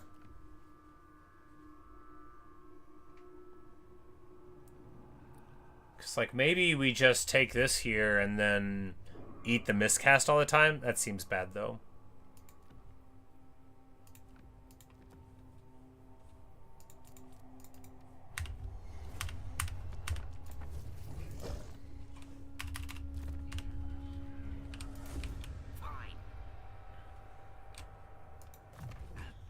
And this dude gets a spider.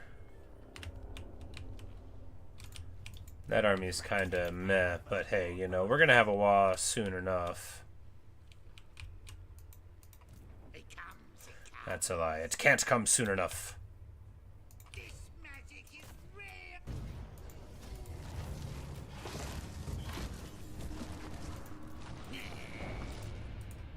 Dog will fix him. I'm special. That works.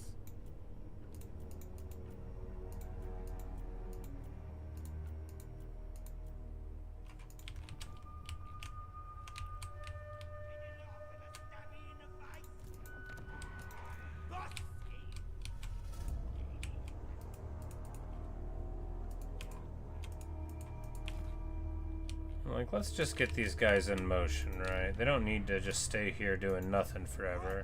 I was thinking of getting rid of them, and I'm like, that's even worse.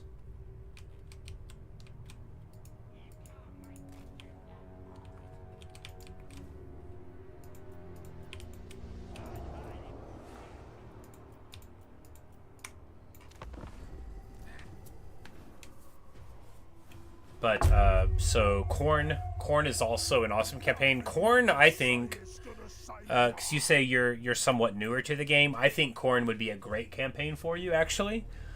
Corn's super strong. They have just the punchiest infantry, just super great melee units where there's basically nobody in the whole game that wants to actually hit you, so you can just run in and hit them and then you win. Unga bunga, right? Party. But the good thing about that is that, you know, you get to see the world, you know, you get to meet interesting people and burn down their stuff. But you get to, you know, you get to see what other factions are like on the battlefield more, because if, you know, especially, like, you don't have that much familiarity with the other armies, they could be really good for that. Because even if you would normally be getting in a little over your head, Khorne's very much like a you're locked in here with me type of faction. There's, like, the greenskins, you know, you've still got your artillery, and you've got, you know, like, archers and stuff. I mean, you know, in the mix. Khorne, there are, like, some skirmishers, but even Khorne's artillery is, like, on a sick motorcycle and wants to smash people, and that's how they get more ammo, by running into them with their motorcycle. It's exactly as cool as it sounds. All the Khorne lords are super strong. Like, just every Khorne legendary lord is incredibly scary. Their faction mechanics, you know, like, some of them as a player are better than others for, like, what they let you do and how strong they let you get. But they're all bonkers. Every single one of them. They are... Whenever you think about... there's a phrase I say too much, which is like one of the premier duelists in the game, one of the premier fighters in the game. It's just like a construction I like to say. What? Oh my goodness. Okay. I think Grom's about to lose this fight. I did not think there would be this much here. Big enough to stop anything. Alright, so that is 8 armies. Grom's army can't beat 8 armies. Never. Stop that. Well, Never. well, the worst thing that could happen is we lose this whole army and have to put it back together and lose a cool item or two. That is bad. I would actually super hate to lose my Lava Ragnarok Spider, but, you know, Unlike. my own fault. No, run now. Because we don't even have a Wa army with us, right? You're the boss.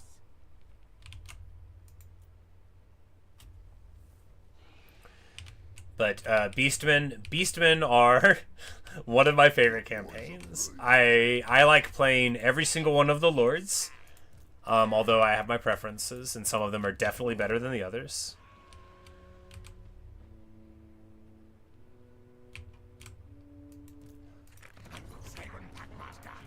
Let's take what should be ours. You need help?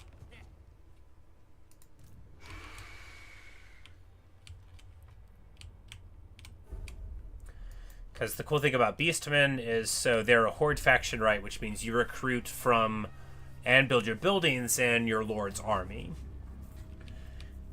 They also, their encampment is like an ambush stance. So the enemy would have to detect you to fight you. So you can, like, if you get beat up pretty bad and you need to heal, you can just sort of like run away a little bit and build stuff. They also don't pay their units. I cannot express to you how good this is. So you recruit your units, but you don't have to pay them for upkeep. You just you unlock them with a faction mechanic called Dread, and then you unlock unit caps for that, and then you can unlock more armies, and also you can get other lords, legendary lords of the Beastmen. You can confederate their factions into yours, so you get access to them. So the one that you pick at the beginning, that's not just the only one you'll have. Like there's other ways to confederate people in the game, right? But the very best of them is Beastman Confederation, which is click a button on a screen and you get them, and even if they're dead, you bring them back to life. There's other factions that can do it, but Beastmen get it, and probably the easiest. I love the Beastman roster. They get Minotaurs, which are one of the best units in the whole game. They're really wonderful. Minotaurs are great, and I love Minotaurs. But they have crummy little archers that are so good. All right, the throng is here. Do we try to run?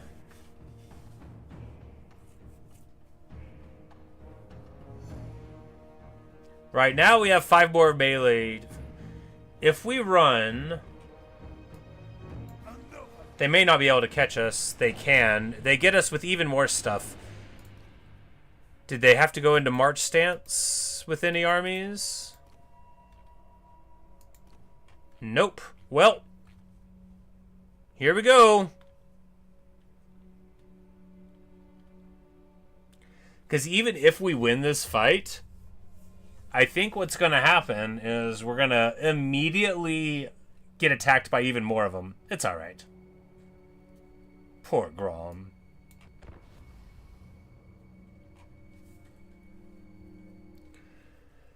But, so Beastman combines 2 of my favorite things, which is not caring about how much money you have and not caring about defending any of your land.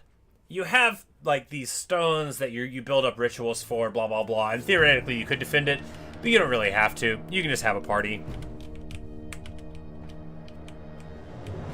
Alright, so the good thing is that this throng is almost entirely without artillery, right?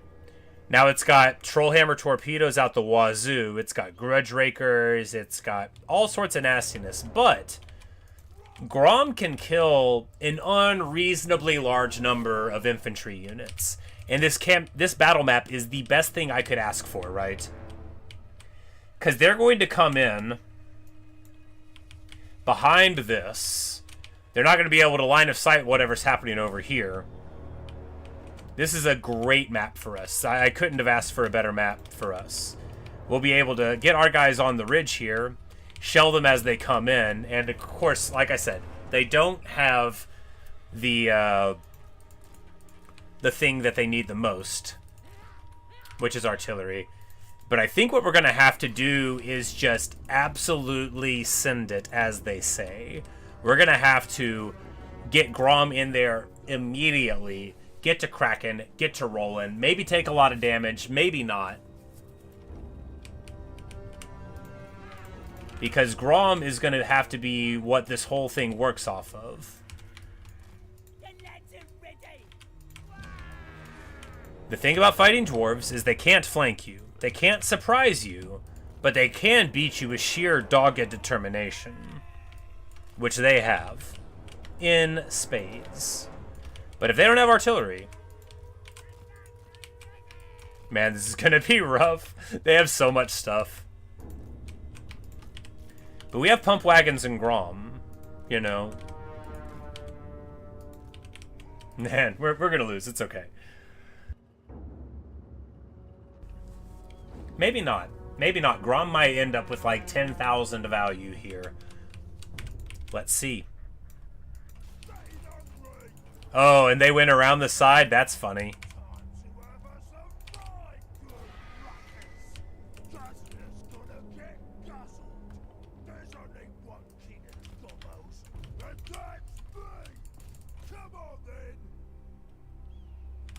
Because I will just try to absolutely guts this. I will try.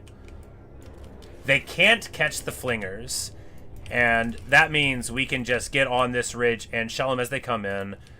We maybe want to move the hag over. Can they catch the hag? No, they can't catch the hag. We're going to move the hag over too. Alright, chariot's on its way. Let's go.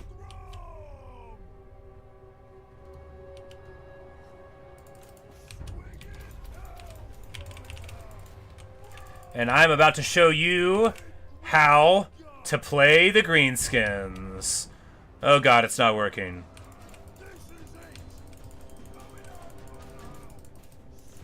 I'm just kidding, it's going great!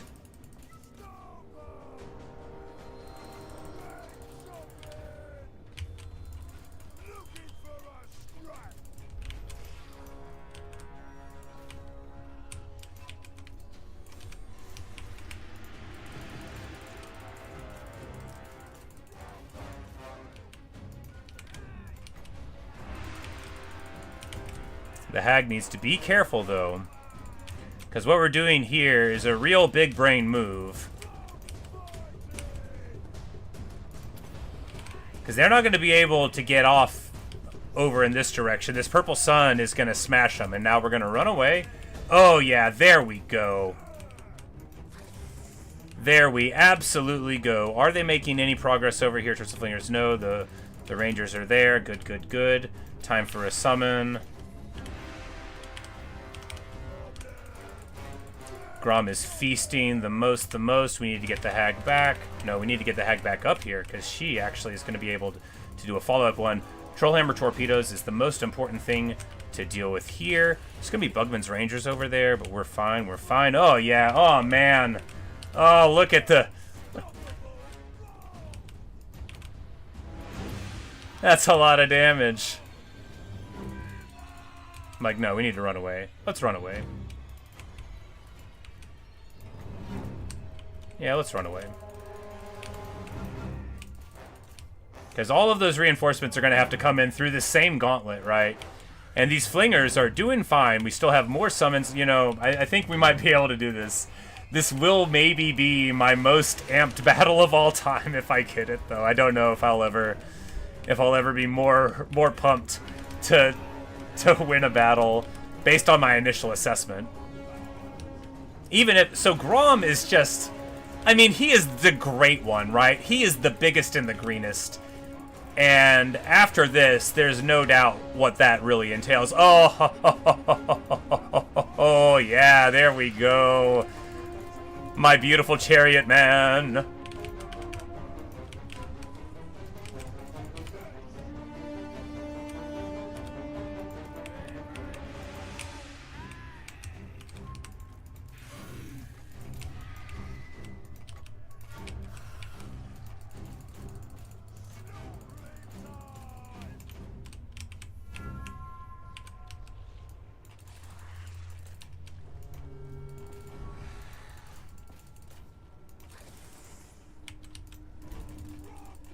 Alright, we need to get on these Iron Drake Trollhammer torpedoes. Now, Bugman's Rangers are doing a little bit of something, but now our artillery proper is opening up. We get on them. Good, good, good. We just need to get here. The Grudge Rakers, we don't want to let them get a salvo on Grom, and we're not going to let them. We're not. Charge. Charge. Oh, no, they slowed me down. Oh, they hit me with a rune of slowness. Well, that's rough. Well, at least we got on top of what we needed to here. Alright, and now it's time to run the spiders out here. You know, we're losing the front. Not Grom, though. Grom is never going back again. Grom is going right here for the Iron Drakes. Grom just wants to party all the time.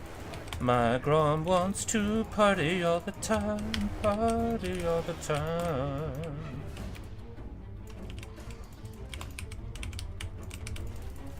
Oh yeah, there we go. Then we're gonna get this downhill. Beautiful stuff.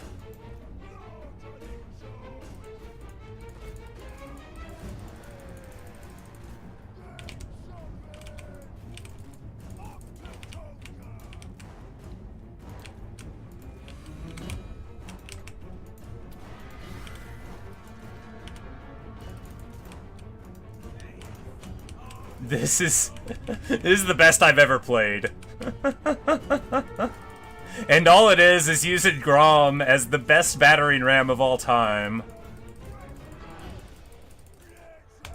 We're gonna go up here, and of course this is only possible because of the Banner of Swiftness, which is the best item in the game. We need to turn around though. Yeah, I'm like, those are Longbeards, we don't need to be going through there, we need to be getting here. Beautiful, beautiful stuff.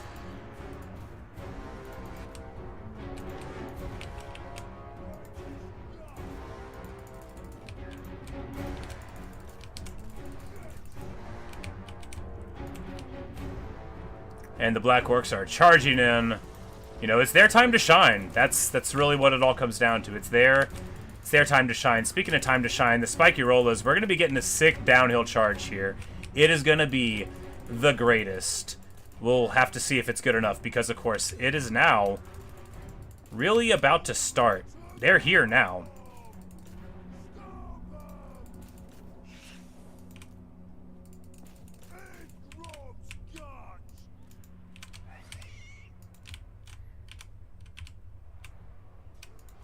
But, oh my goodness, that is sick!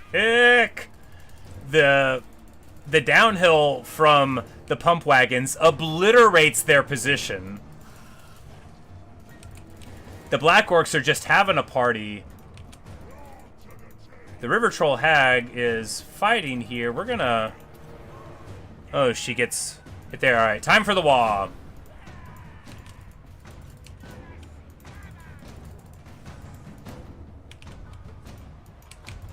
Alright, I lost sight of Grom. He is okay, though.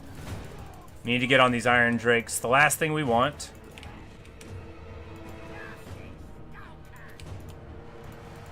is for them to get some firepower down in the form of fire onto our power.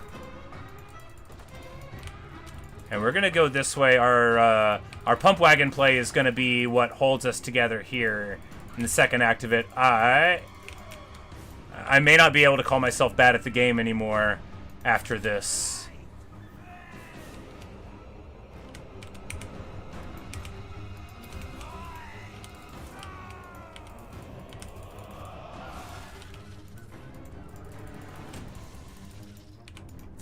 What was that? That was a flamethrower hitting Black Orcs. There we go. We're going to... over Doom and Darkness here. We're going to think that this is going to crack this blob. Pump Wagon doing great, doing so great. Into the Longbeards, not good. They've got that charge defense, don't they? Yeah, Black Orcs here are fighting against that Lord who is a low level 1, which is a great thing. This was a good battle map for this, though. I mean, there are 100 maps in the game that could have been way worse for this. I think oh my, I can't believe it. We got it, right? Yeah, there's nothing, I can't believe it. This is the greatest fight of my life. I love Grom the Paunch. He has 6,000 value right now. We said it would be 10. Let's see.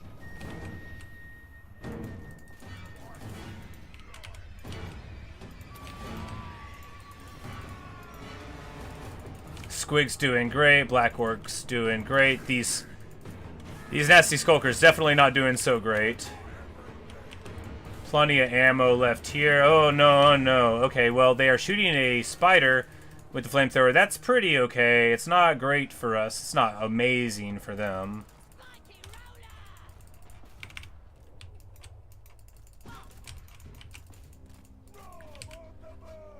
But we can't even see Grom's healing cap yet. And we run through one unit of Thunderers and then through another one.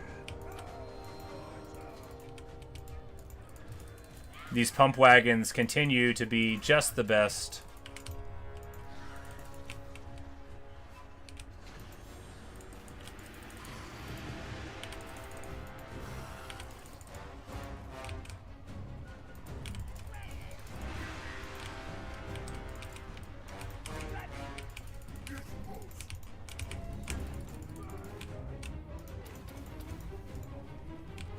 So, if you ever wondered why I say Grom is my favorite, Grom's the greatest, Grom's the biggest, Grom's the greenest, I want to refer you to this performance.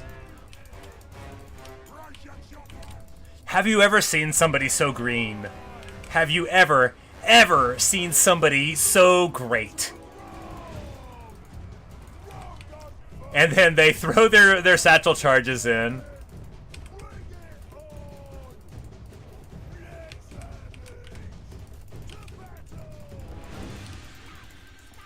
Pump wagon play, absolutely. This is the best I've played in my whole life. I'm on fire.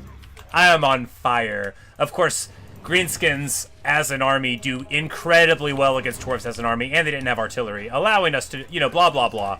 The point is, I'm the greatest, I'm the greenest. Greenskins are the best. Wah! We don't even have a wah. This is our single army. Like, can't nobody break my style, can't nobody hold me down. And we're going to get the flingers into position. I can't... And Grom's still fine, and they're still coming in. They're going to run away. They're still thinking about getting onto the battlefield.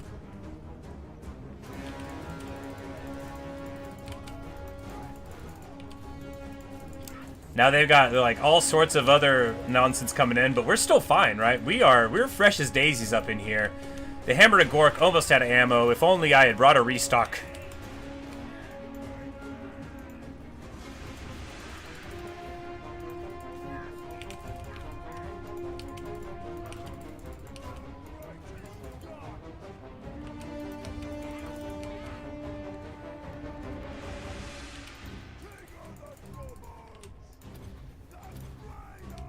And then, oh yeah, there we go. Oh no no no no no no no no no! There we don't go. That's a Trollhammer torpedo, and in one, there we go. Oh man, the pump wagons get lit up. That's okay. Now Grom's there. We just still need them back. You know, the battle's not over yet. We merely have shattered tons of the foe.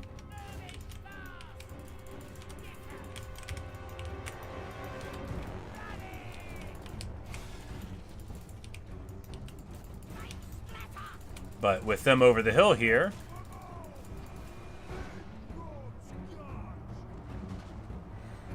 And, oh yeah, there we go. There's the sick downhill we were looking for.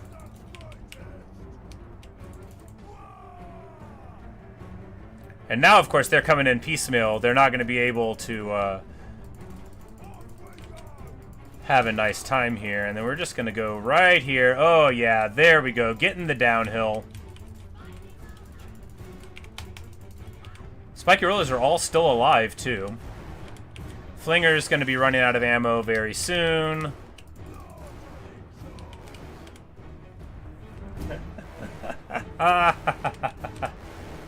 Yeah, yeah, yeah. This This is why you play on very hard. All the annoying stuff on the campaign map, everything you live through is just so eventually they'll have some armies like this when the crisis happens. And maybe you win. I'm so glad I kept on playing this campaign. I would have hated to have missed out on a battle like this. These Black Orcs got very, very chewed up there. I mean, there's no way around that.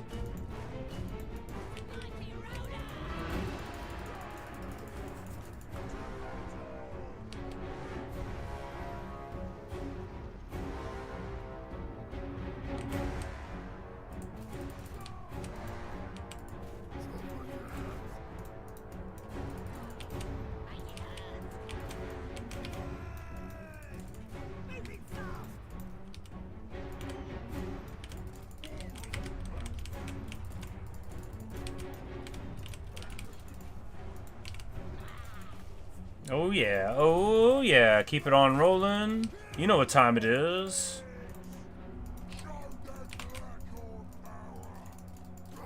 I don't listen to Limp Bizkit anymore. I used to whenever I was a kid, but I do love a Rollin' reference.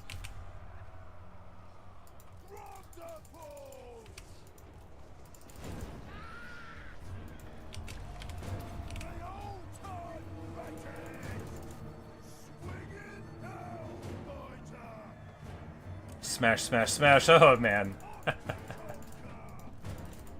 What a good faction. We're about to roll in here. The Black Orcs are having an absolute party. Not these, they're hurting, but, you know, the other ones.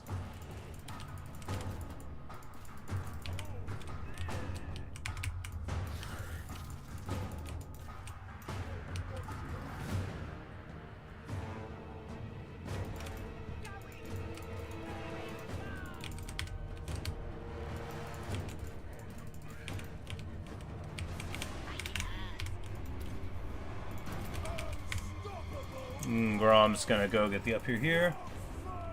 So much appetite indeed. Boom, baby. Right through, right through. We need to push through this blob now. Normally, this would be incredibly stupid and you shouldn't even try it. But we're Grom. We're the punch. We're the immensity. Because that was like a lot of infantry. And dwarves. They're stocky boys, right? You know, they don't just disappear.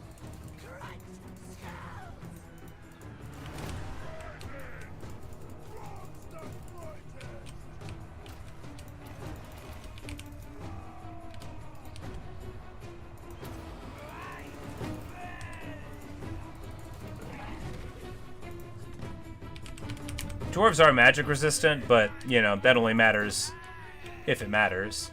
And we're going to try for, like, a shatter here. We're going to try to just nuke this blob. I think we're going to army loss him here, though.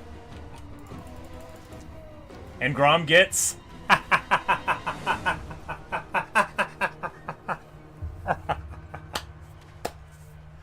13,000! Wow! Grom gets, you know, if you remember at the beginning of the battle, 17 minutes ago, whenever I said, we're going to save this replay.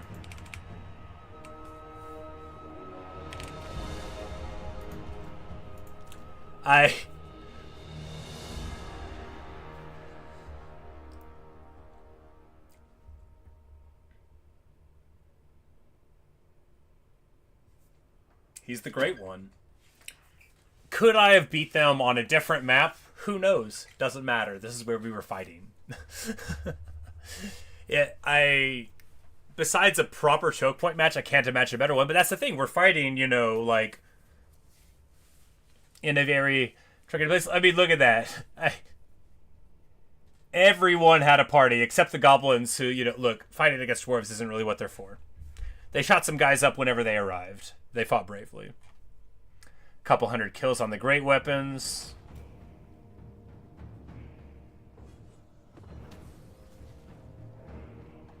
Couple hundred kills on all of them. 4K value and 4K value on the pump wagons. No value on the rock lobber hammer of gore. I don't care. I like it. It does blinded when it hits them, and that's good. But yeah, and then of course, 13,000 damage. And they came back with another army.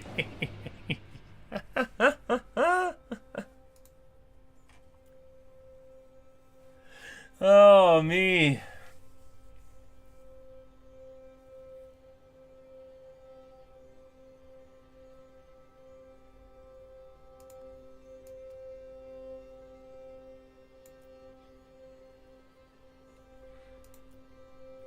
Alright, same map.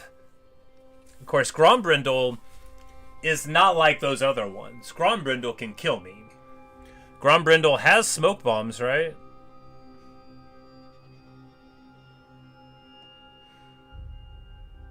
I swore he used to.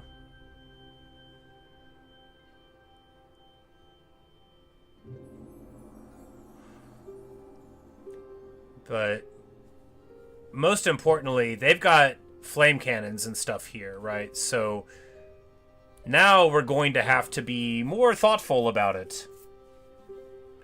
But not much more thoughtful, because we have to see what we can do here. We'll, you know... Yeah, we'll just have to be aggressive, be aggressive. Because really, if we could just crack this part of the dwarves, then we can call that, you know, the great victory. You know, Grom, as far as he was concerned, I mean, Grombrindal is the oldest dwarf, right? You know, so that makes him the crunchiest.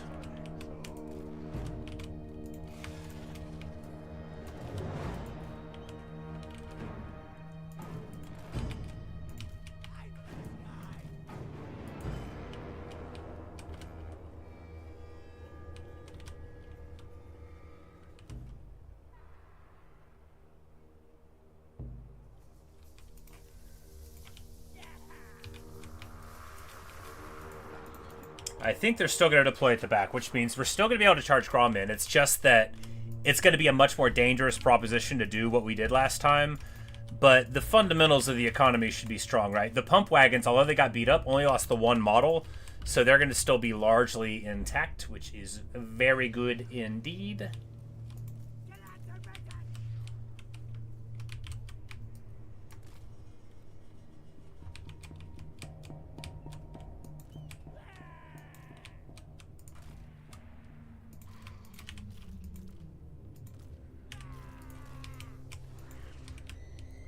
Oh, it's fast, yes. And the Banner of Swiftness gives him even more.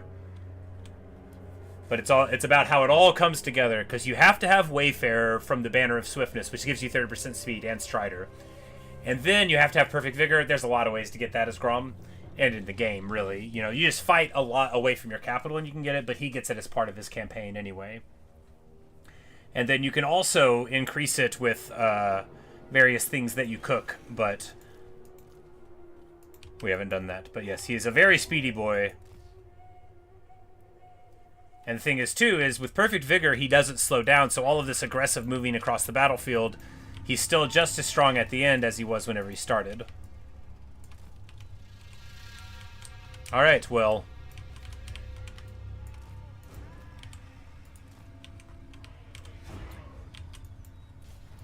Alright, same setup as last time then. That's very good for us. We're going to move the hag up here already. And she's going to try to be more aggressive about helping out than we were in the past there. Now, rather than move these fellows up too much, we're just going to move them up some. We're going to eat, like, a volley from these. No, we'll go around. Wish we had stock. That'd be amazing with stock on Grom. Because, you know, they'll have these armies coming in, and I am afraid of what they're going to have here.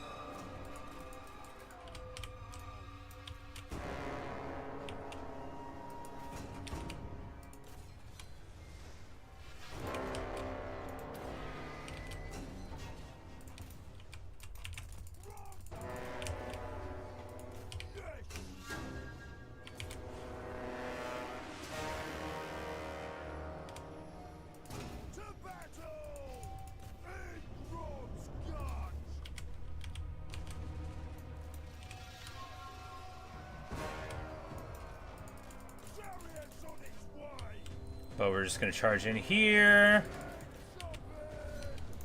And the thing is that we need to get, like, not a... We have huge ward save right now, which is the only reason Grombrindal hasn't already ripped our face off, right?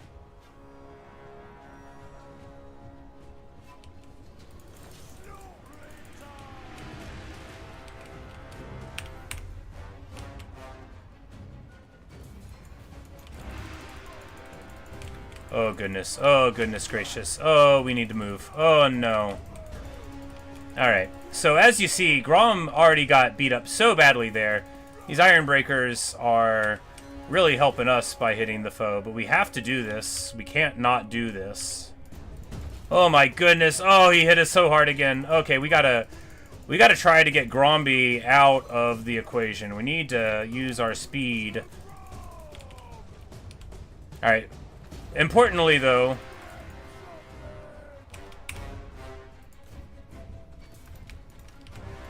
Alright, we just need to get out. This is so sketchy. This is so sketchy. Please let me out.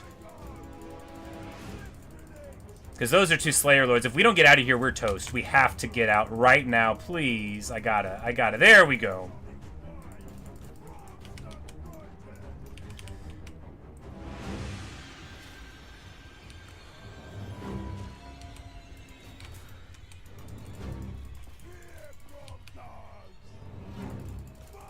And now we just need to stay in front of them somehow. Oh no, he's caught me again. Oh no, he's caught me again. Oh, that hurts so much.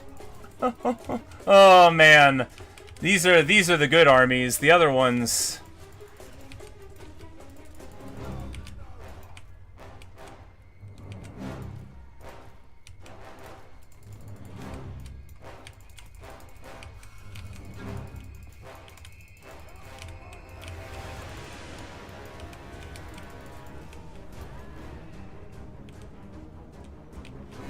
Oh man, it's sketchy.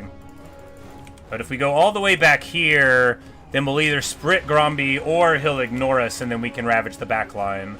Splitting him would be better, and then we could just put him in with some Black Orcs and hope that they kill him.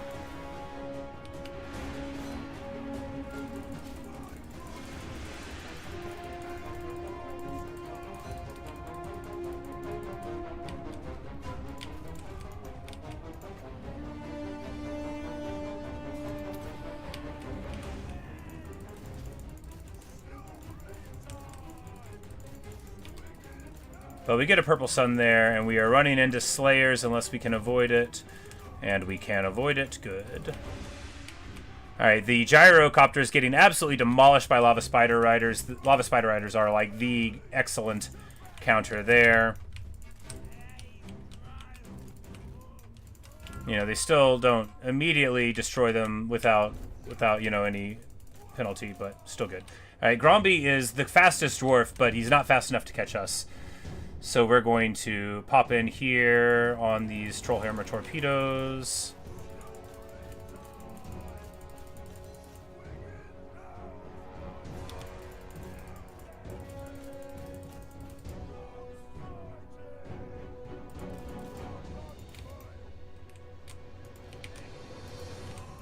It's about to get real. And not in that fun way like the last battle. Grombrindal, like, so the thing about the last battle was there wasn't any unit in the Dwarf army like Grombrindal for us to be afraid of. And now there's actually a few units that are super good at killing our stuff that we don't have fantastic answers for. And we're just going to have to see what we can glean. Oh, we are turned the wrong way with the flingers. That's so bad.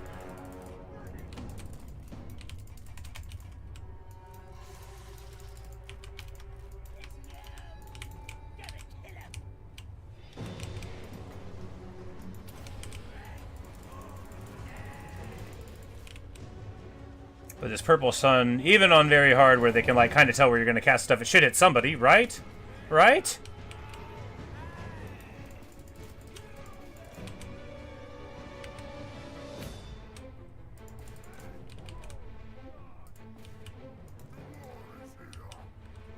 Oh, goodness. Oh, the Troll Hammers are getting on the spiders. We need to back up.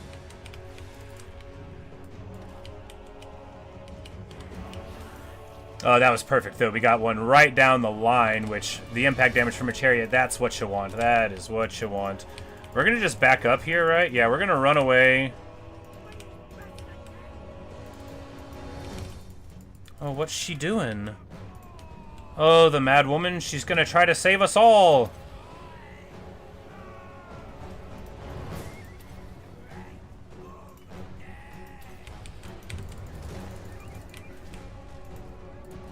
And this squig's not letting the hat go down without a fight.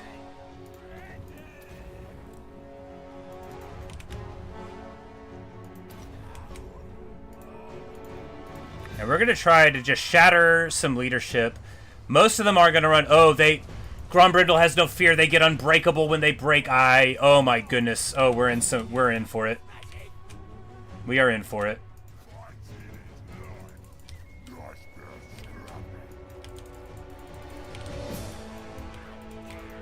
Yeah, well, it's been nice knowing you guys. When that didn't work, man, we really needed that to work.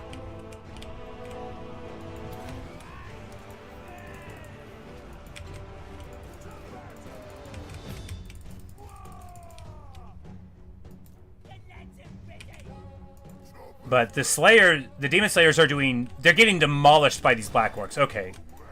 Well, at least there's that, right?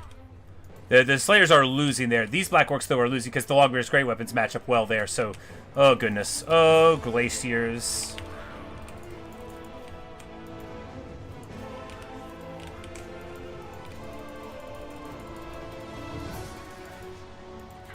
We just need to get the pump wagons in action there. The Hag's still doing fine, you know. She's okay. We're going to mither somebody. Why? Doesn't matter why. We're going to... No, we're going to save the wins there. We need to get in here. Because Black Orcs will just tune up these guys if we can let them fight. But no, man, they're getting shot.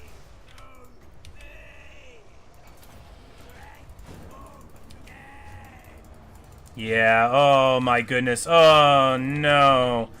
Oh, after all that, the Black Orcs just get totally roasted.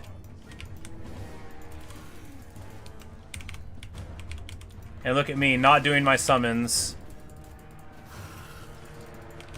These spiders are going to be too little too late, right?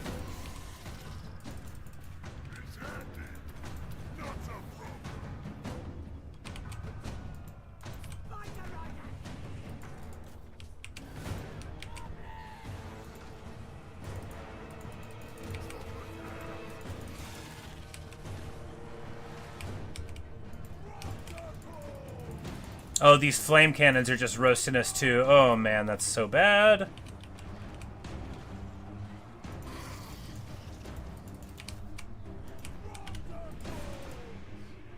We're just gonna get on him and hit him, you know. He doesn't do well against him, but we can't just keep getting shot, you know. We definitely... That's the thing we should have identified before then. Gromby is fighting spiders plus Black Orc plus... Goblin Archers. We don't want Goblin Archers in there.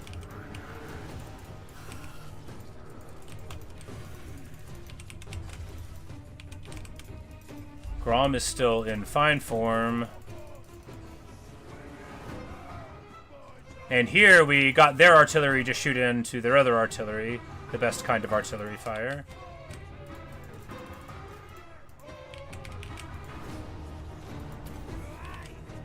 Oh, the Wah. We should have been doing the Wah at some point, huh? Well, let's do it now. Gromby dies. You know, for all of my catastrophizing, Grom is still perfectly healthy. And, you know, I think we're definitely doing it. I think we're doing it. We're losing our beloved pump wagons.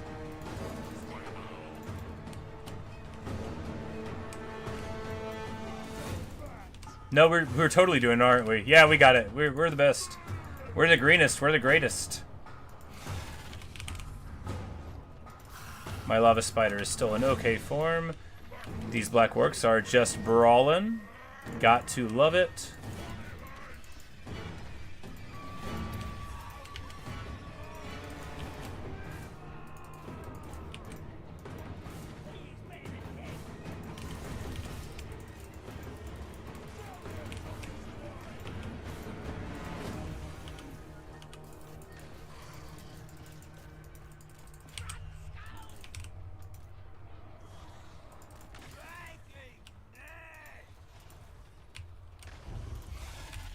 All right, wonderful.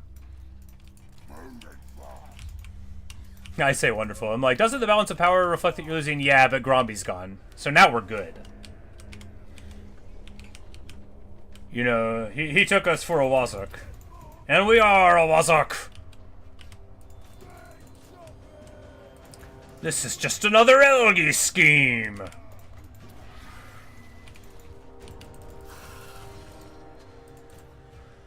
The Fishy Tittlemuncha, the most champion of all river troll hags. You know, it really was sketchy there for a bit. These black orcs, man, they show up, huh?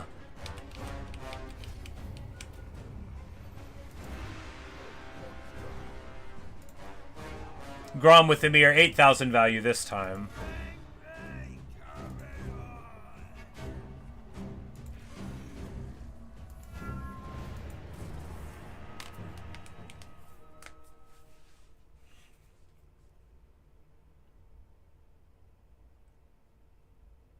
Beautiful.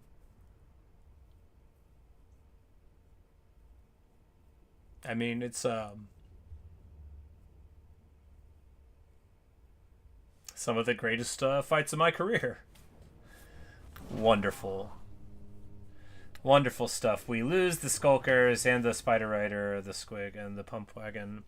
It's all very sad. And they want us to fight again?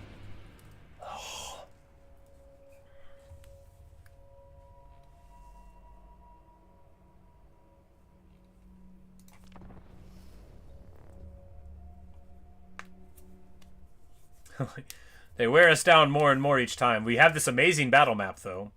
This time their reinforcements are coming from that side. Well, there's no Gromby this time.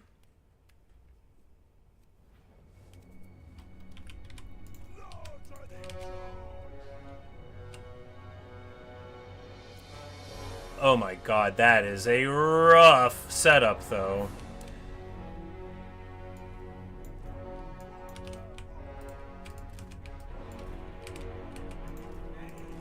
We're gonna need to stuff them when they come in with spiders so the artillery can't go off. This is gonna be a very sketchy battle because of this reinforcement pattern.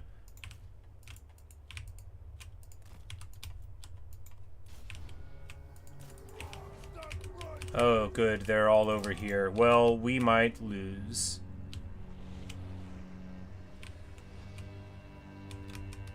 We'll see.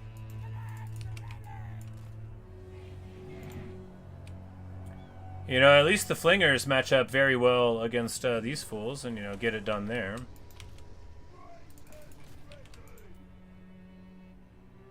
Okay, no, they did deploy on the other side.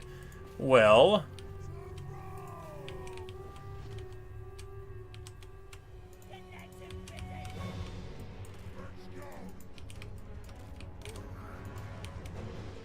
No, we need to... Fighting over here is definitely the move. We'll get Grom over there to interrupt them. Because if these are the only guys here, then...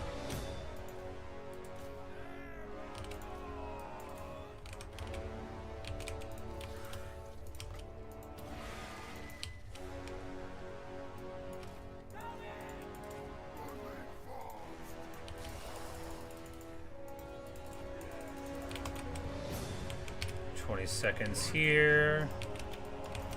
This is a full dwarf army that's coming in here, and we are going to try to stuff them on the front, which is just crazy, but we're going to try.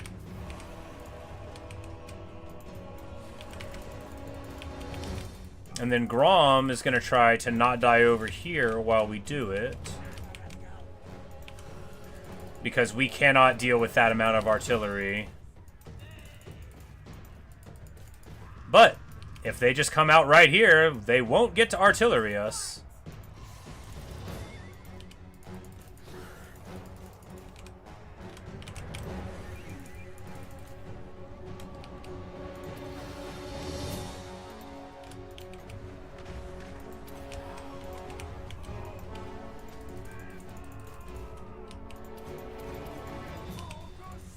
And here is how you use Grom to distract a whole army and live! And live? And live! We're gonna move these guys over here. He shouldn't be fighting these two.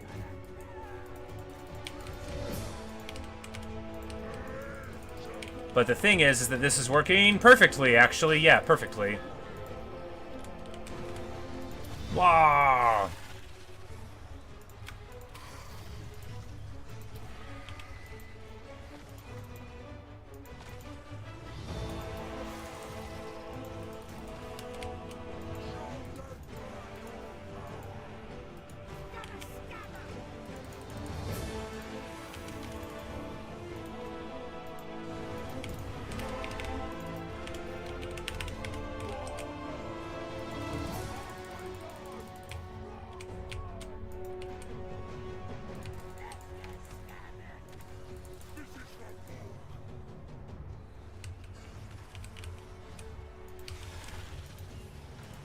But yes, absolutely crucial.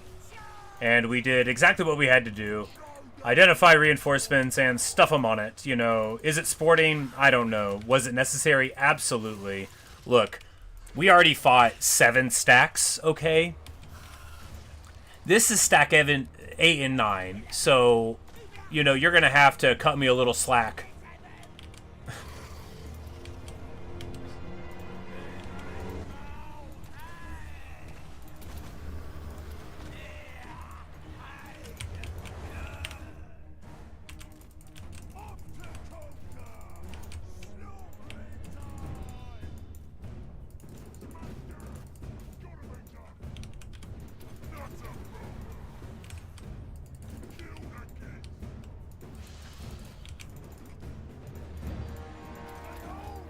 And then Grom, who is winning a head-to-head against a Demon Slayer, mind you, while surrounded by other people shooting him, and hasn't appreciably taken damage, because Grom is the greatest.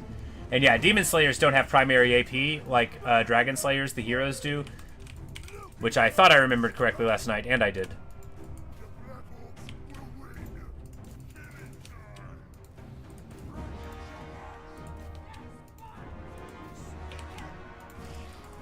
And they've got the shotgun units coming in there, but...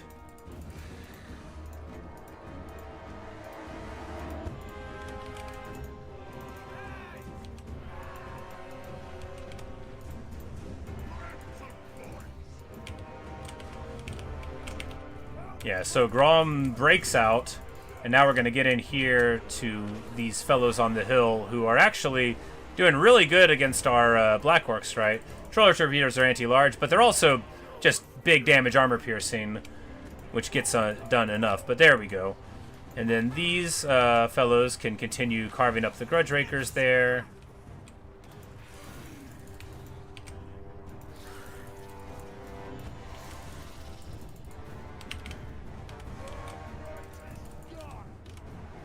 But anyway, if you find yourself facing endgame Dwarf Crisis stacks, this is a map you might want. And Grom is, of course, the perfect lord for it. He's the greenest.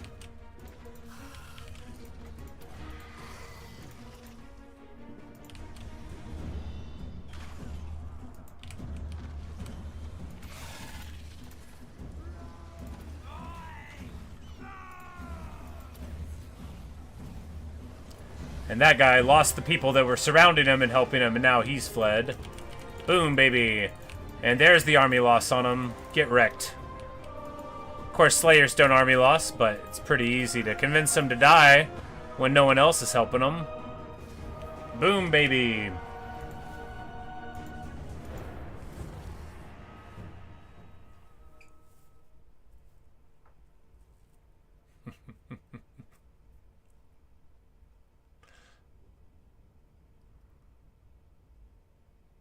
It's good stuff.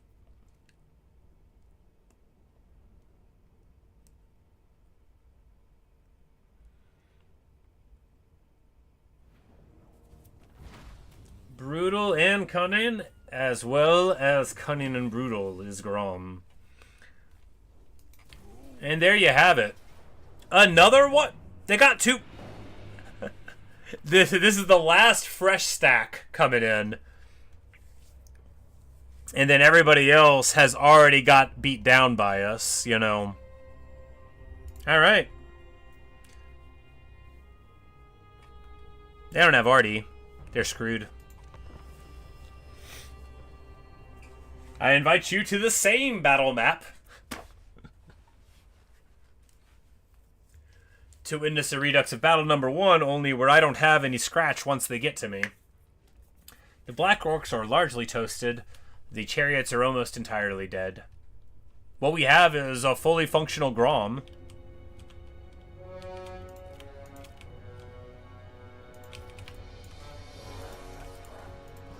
And we're gonna be all the way back this time, right?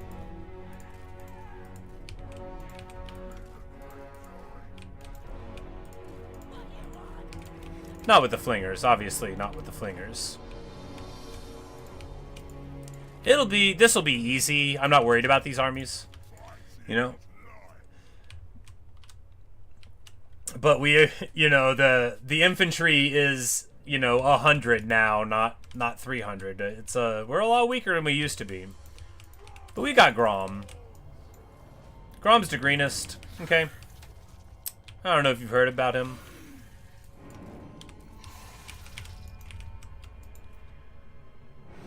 And these other armies being beat up already will be easy to intimidate and destroy.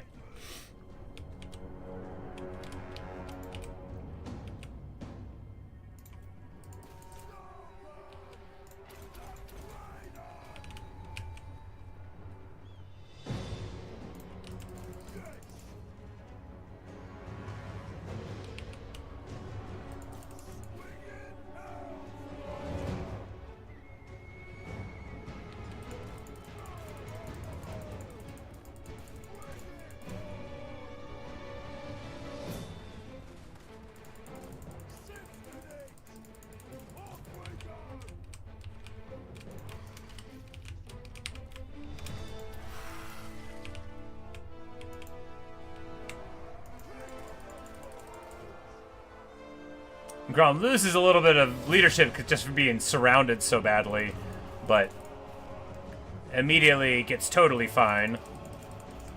He didn't take barely any damage because he's the greenest, he's the greatest. And we'll just push right on through here. We're gonna speed it up actually a little bit just to...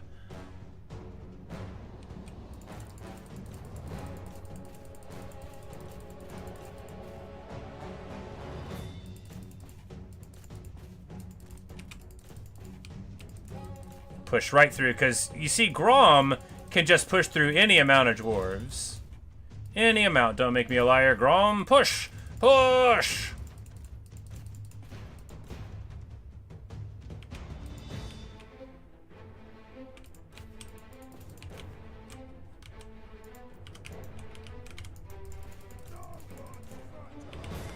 How are we gonna win this? Oh, this is... It'll be fine, don't worry. We're fine. This is all good, man.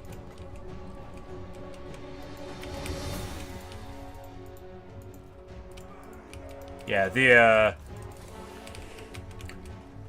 scary army already happened. We don't have artillery, which means they can't punish us from super far away, and we can use line of sight to evade some of their stuff. And we've already taken out Grombrindal, which means the scariest Dwarf Lord isn't here. Well, Ungrim's scarier, but he doesn't live here.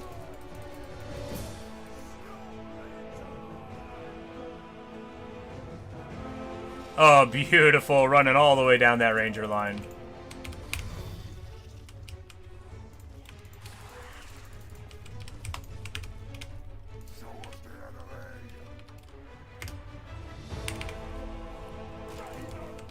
Because what you're seeing here is an absolute dismantling of their force.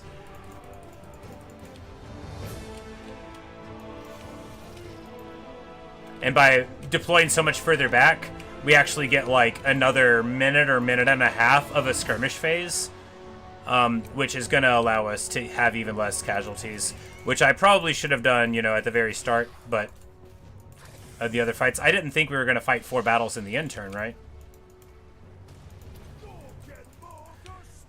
Because these guys are chumps too.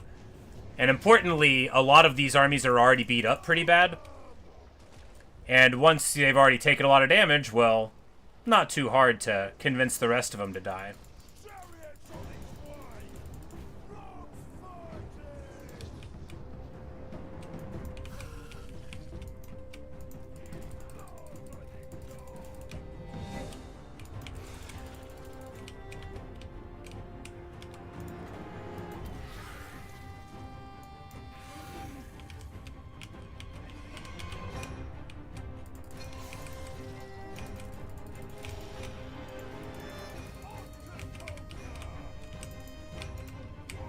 Because we still have Gorfang and the hero, and they'll be fine. We're just going to rotate here real quick. Need to get Grom on these troll hammers. Because there's nobody that hurts him, right? Like, not that bad. Even armor-piercing units, unless they have really good animations or we just get shot by a long time, like, it'll be alright. Ooh, the wall. The wall active on spiders. That's pretty good. Just because we have missile resist, we have ward save, and physical resist, and armor. So there's a lot of mitigation going on behind the scenes.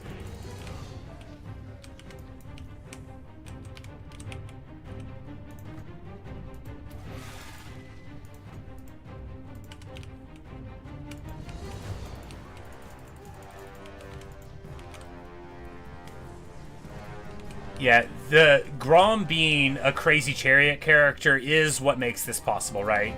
It's all about him being who he is. Some characters, you know, you'll have like flying lords, especially flying magic lords, that'll like be like super crazy, right? Where you can put the whole battle on their back. Grom is the rare lord that doesn't do magic, where, in addition to being very strong in his own right, he'll just delete a stack. You can find him, but Grom does it, like, pretty quick. There's plenty of lords that can defeat, like, anything, but they don't do it that quick. Yep. Grom is going to Tokyo Drift right in here.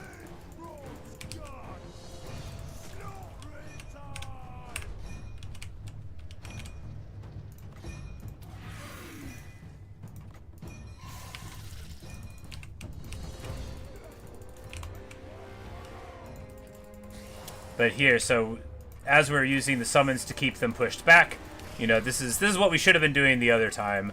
Further back with the rest of our army makes their reinforcements take longer to get here, and then, you know, that means more time for Grom's happiness. And the spider summons are, of course, an absolute linchpin. I feel like they were not in the game whenever I used to play Grom. If they were, I did not appreciate them. Because I never played like spiders like this before. But also flingers for this style battle, like, man, are they ever good, right?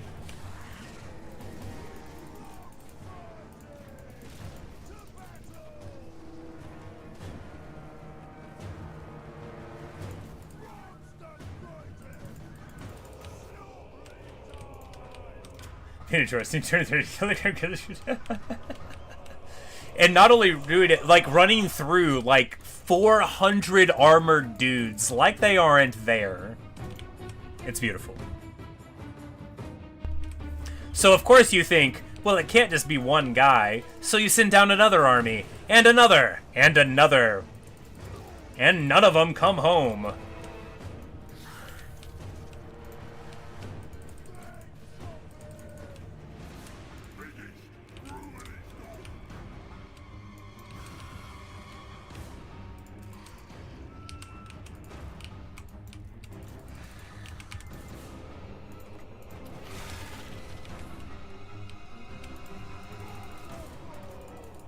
And now, so when they start pushing like this, what you can do is split their force pretty nicely by just like pushing Grom to the back and then rolling up on them there. And that way, whenever they do arrive, they at least won't have the range support onto the guns. And oh, that's a lot of damage right down the line. Did you see the HP fall.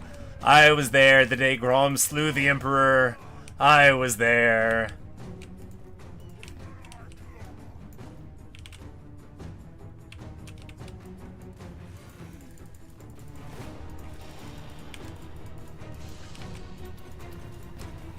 And my man is doing the beatdown down. Oh yeah, look at that Lord just dying, just getting deleted.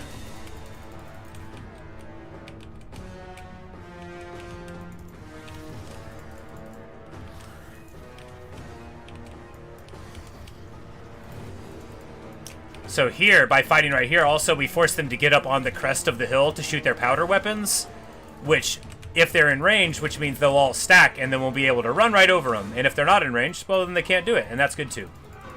This Purple Sun looks like a bad cast. I think it's a bad cast. No, it hits a couple units. That's all right.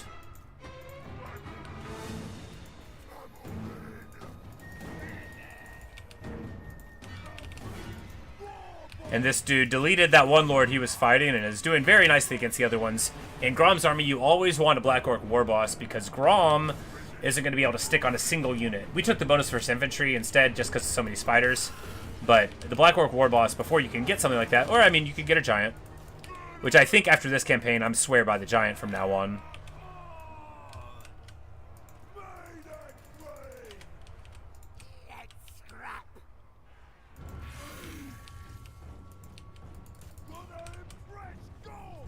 Infatuated chariot, so this is the spiders. Yeah, exactly. The funny thing too is the spiders are invisible whenever they're just hanging around. So not only are they spiders, but they're like, no, they had catapults on them, but they were there 1 minute and then gone the next. Yeah, and here we go. And just as planned, they all set up shop on top of the hill.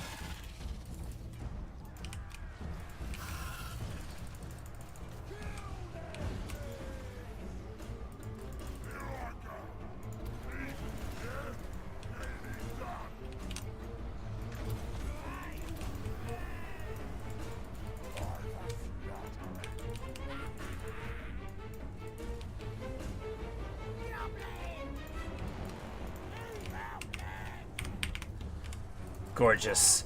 Gorgeous. Perfect. And in all other ways, very good. Man, what a clinic I am putting on.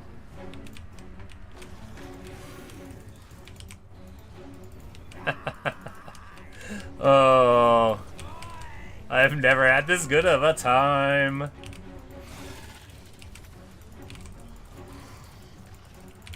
Deleted.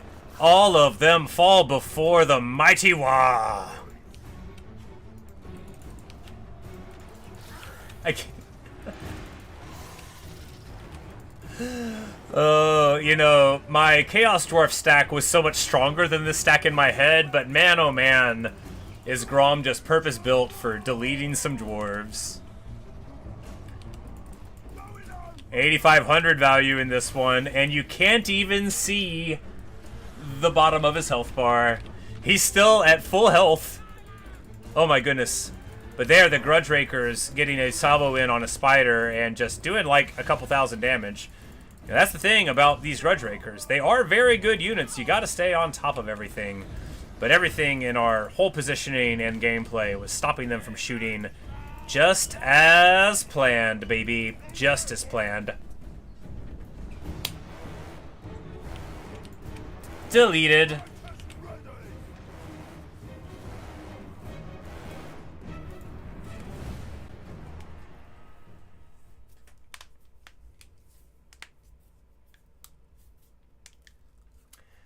See, the important thing is, you might look at this and be like, why don't you just play with Grom? The rest of the army is very cool, okay? There's an item called the Sword of Cain.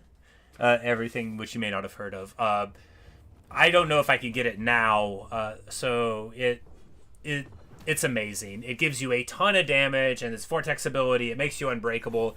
It makes everybody hate you. It's so good. So the Sword of Cain is another one?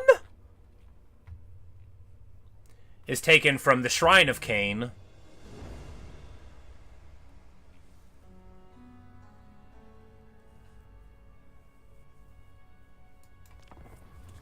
and which is a high elf place on the high elf island of Ulthuan.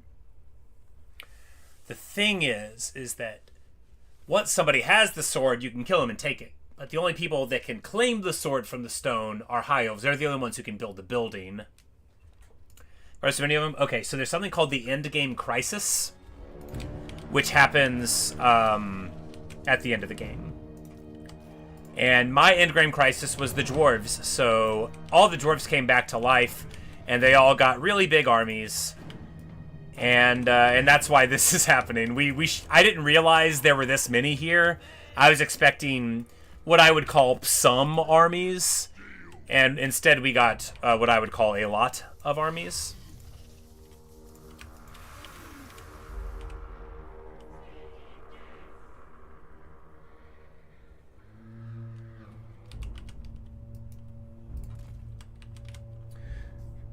I would give Vermintide while playing Skaven. Well, they do all declare war against you. But it is cool. So, like, even if they are your allies during your gameplay, if that's the one that gets chosen, then they get it. Which, of course, you can leave it on random, or when you make your game in the first place, you can select what crisis you want.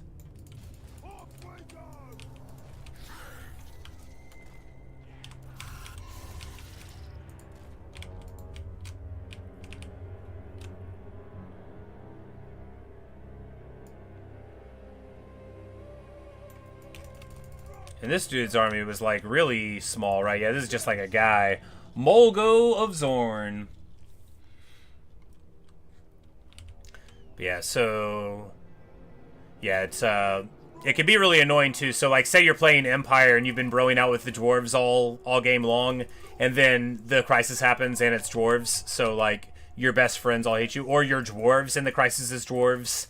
And rather than, like, having retaken the realms, just everyone now is, like... at your throat. But yes, I too hate fighting Skaven. Although greenskins are quite good at it, especially Grom's greenskins.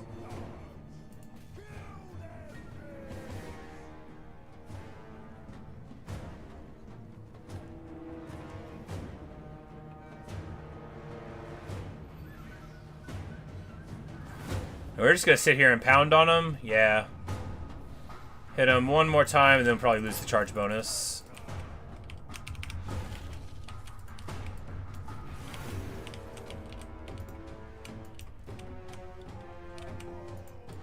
But being so much more aggressive with this one, we're going to be able to run on them as soon as they get here. And that'll be nice too.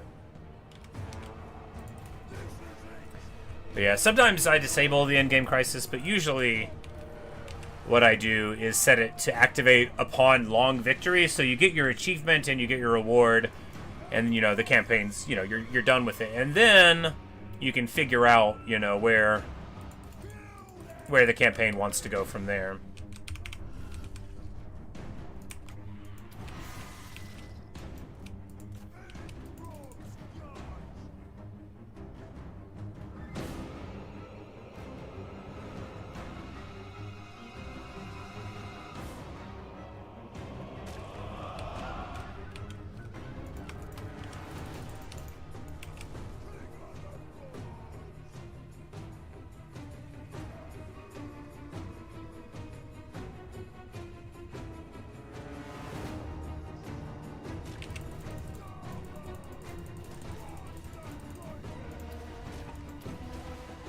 The great ones here!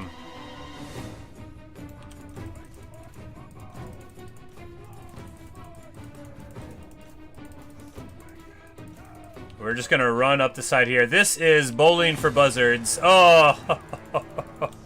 Oh yeah. Oh yeah, look at it. Look at them. Look at them all fall down, and we're gonna turn around, and we're gonna go to the Longbeards, and we're gonna go to the Trollhammer Torpedoes. Pyaw!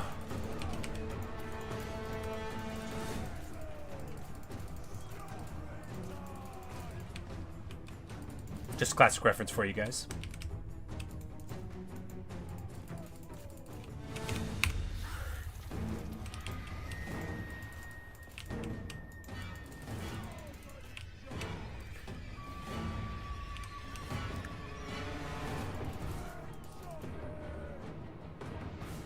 But I've said it before, I'll say it again. I love Grom. Grom is green, and green is good.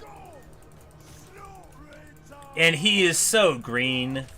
He is the greenest. He's the Grommest.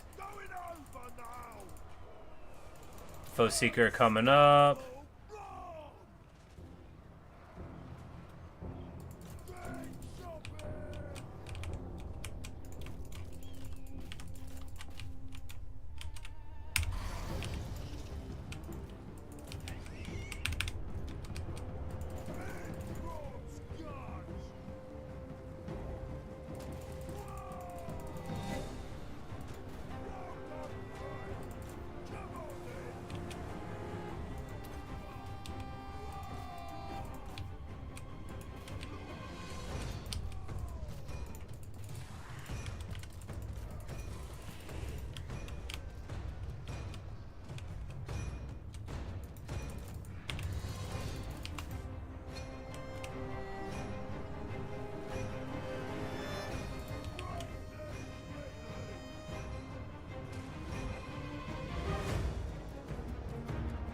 Oh, it's so wonderful.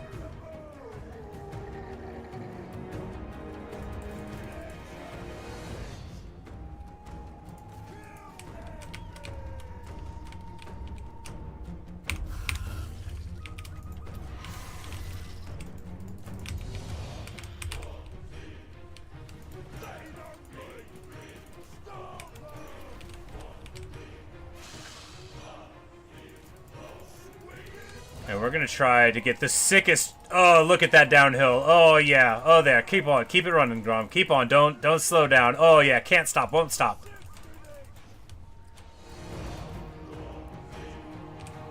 The sickest downhill drift you ever saw. Come on, Grom. Don't lose sight of the gold. There we go.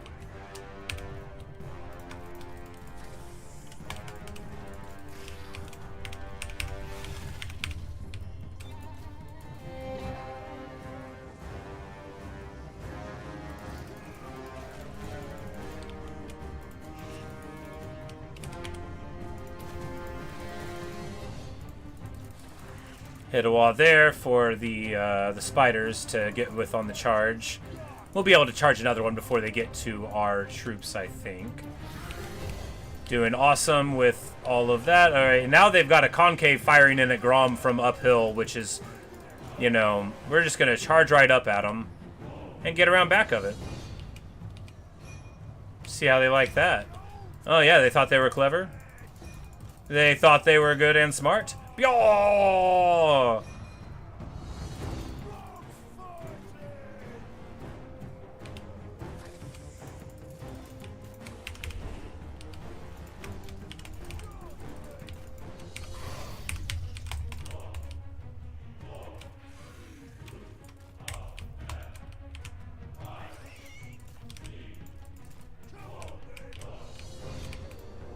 Alright, we're going to put it into a little bit of a fast forward now.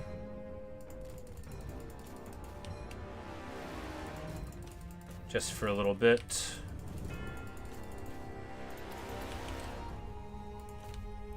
Or maybe a lot of a fast forward. That'll be alright. Yeah, it'll be alright.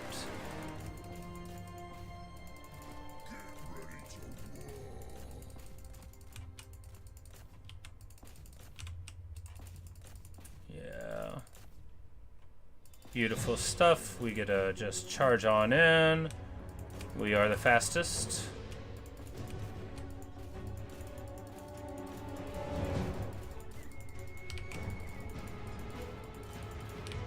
And then we just keep on playing in fast motion. Hey, you know, if it works, right?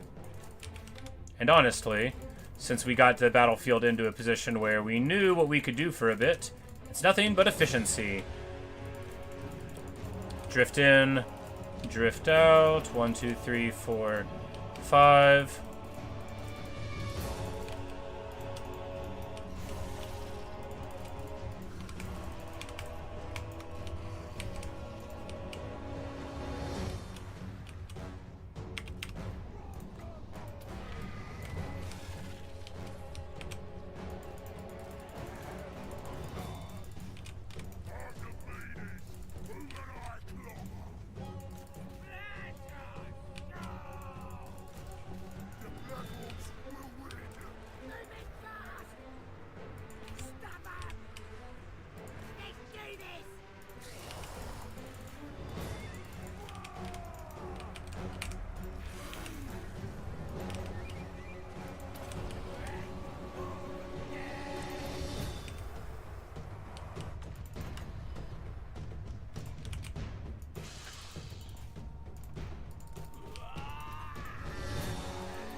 And that purple sun did great, and then we summon on the top of them. Beautiful, beautiful, beautiful.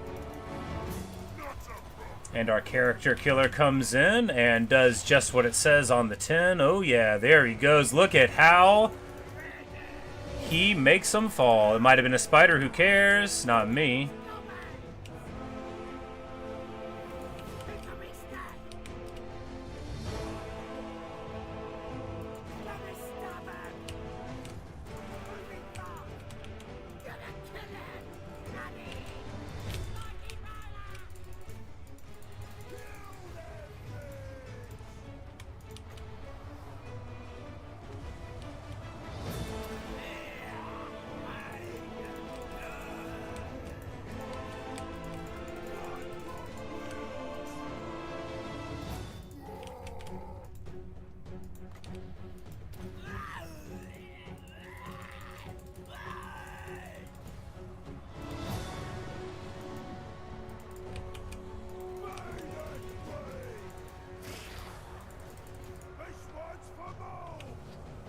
This one's from Orc! Man. You said the AI seems to be confused on what to do as well? No, what I'm doing is designed to produce the outcome we're seeing, right? Which, in a different context, could be called cheese. I think it only qualifies as a fine cheddar if you're sort of... So, exploit's a big word, right? But, like, so... What I do there is based on a knowledge from thousands of hours of Warhammer on how Grom will react, what dwarves are like, what all the units do, how much damage they can do relative to me based on my stat line, how aggressive I can be with Grom, all of that. But further than that, it's based on knowing how the AI will make decisions internally in a battle when under pressure.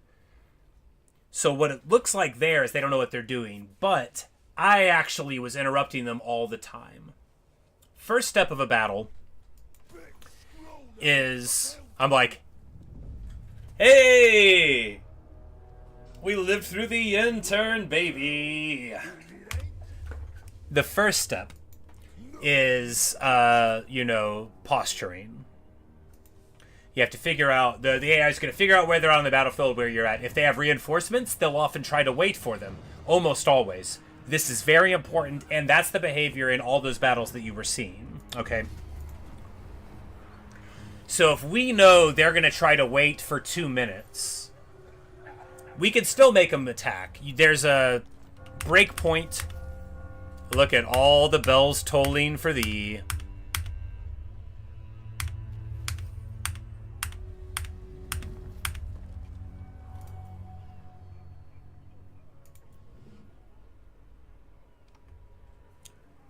Oh. Well, it gives poison and Strider. I mean, it's pretty cool. Wayfarer's Banner is just better, of course. But, I guess there's some times when, if you had that and not the other one, it'd be fine. Anyway, we're going to save it real quick. So, they don't know where the flingers are when the flingers aren't shooting. And the flingers are monsters, so they're not like artillery in the AI's head, and they shouldn't be, right? They're a hard nut to crack. And everything else is kept very far away, and dwarves are slow and Grom is fast. So the first thing we do, we go in there, we hit them and stuff. Once we hit enough of the enemy, then we're going to try to fight mode engages. Dwarves are slow. They don't just get to do what they want. And look at what I did. Look at them all. Just toasted. Disgrace my ancestors.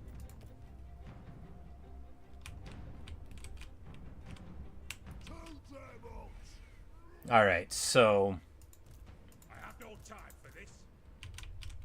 we're definitely going to want to beat some of these armies up immediately. They're probably going to try to attack us again, right? But they won't be able to get where they were before. I don't even think they have very much land, right?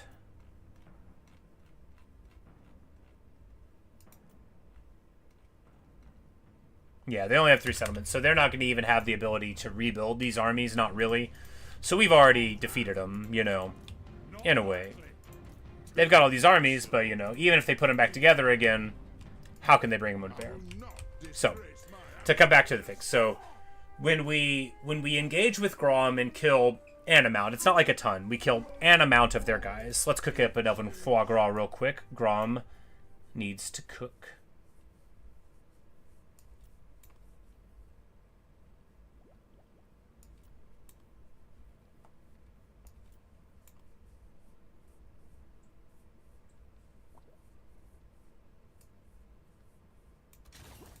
Well, Evanses. Well, second in Evanses. No, I will not shame my clan. Alright, so we're going to have to do this one ourselves. That's alright. What are you going to do, right? We're not using our black orcs. But we'll talk about the concepts of this, which won't apply anymore, because we'll be in here. So, but when they break forward, everyone in their army doesn't break forward, right? A couple of units will still fight you. This is so you don't just distract them and, like, shell them with magic and stuff, right? So if you could put in one very tanky lord and they were just bound to deal with it, basically, you know, that wouldn't be so good.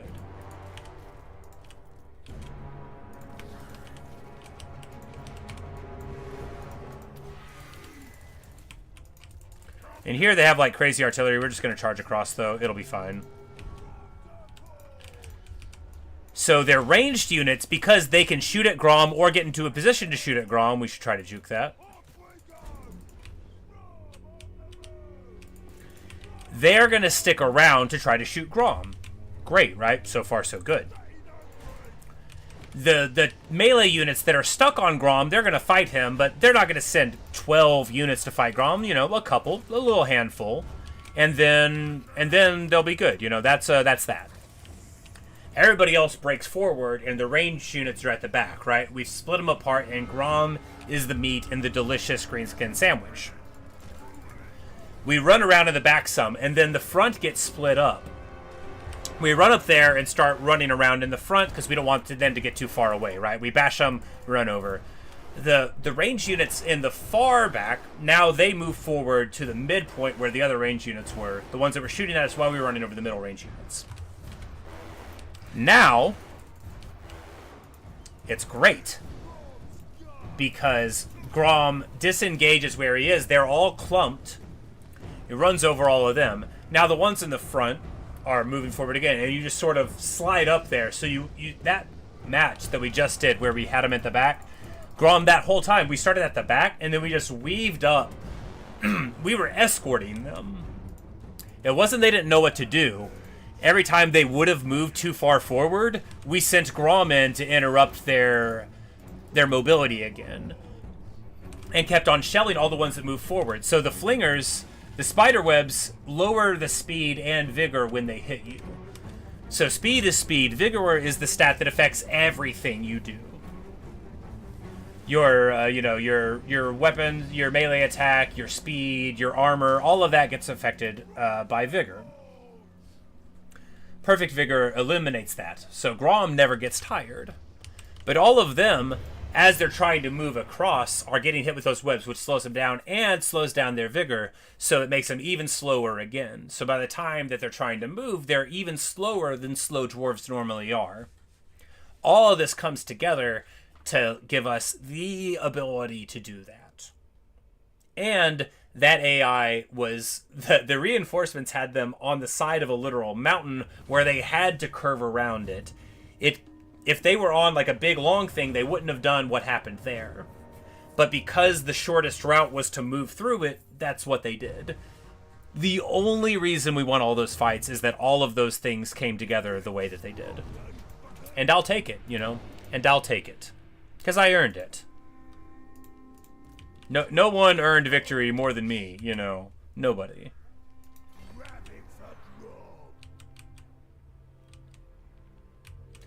And we're going to move, like, here.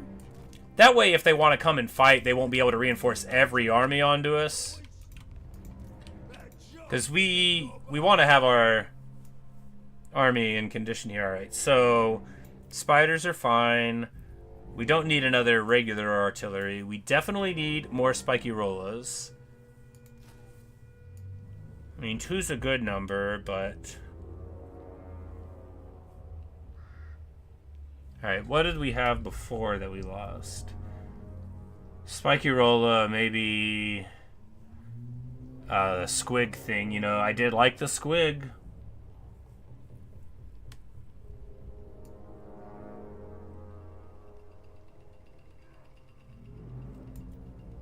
Oh, the nasty skulker, that's right. Well, you know, I think... Let's just take...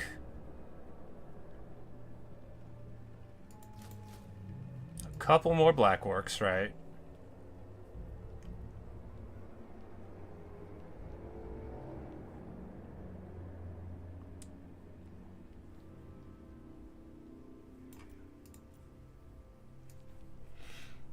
If we wait here for 2 turns, we can get a warp lightning cannon. I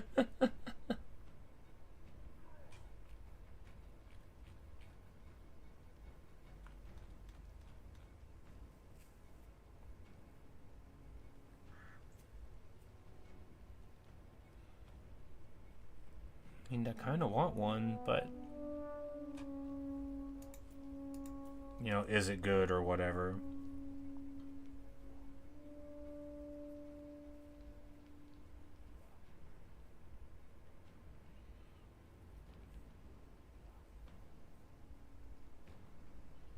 Yeah, I guess some more regular blorks is good. Because really, two pump wagons is about as much as I want to micro with having Grom here.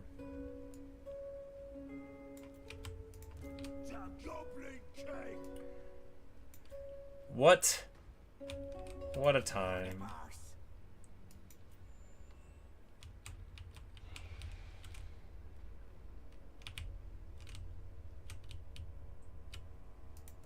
Nasty magic's ready.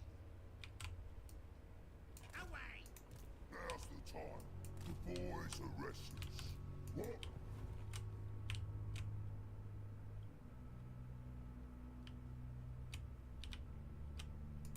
Nasty magic's ready.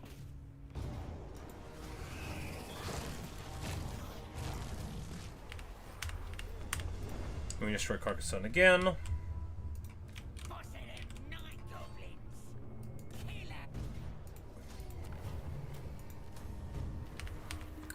And it's time for Wah!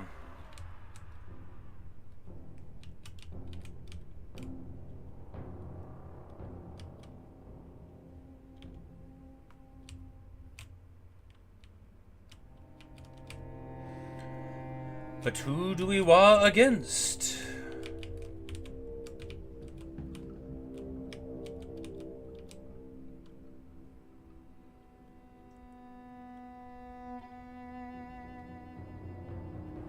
I mean, against Gorbad would be the smartest because he's the biggest right now.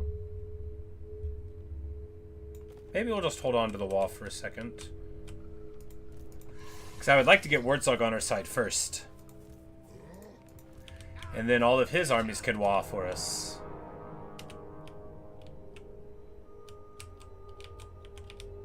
Oh man, what an intern.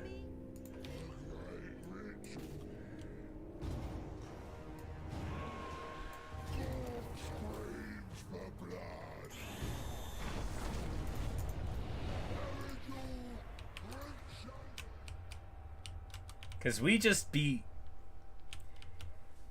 all of those. And, I mean, moreover, Grom didn't hear no bell. Grom has full HP. Grom could do this all day. It's my army that got weak. It's my army that couldn't keep up the power.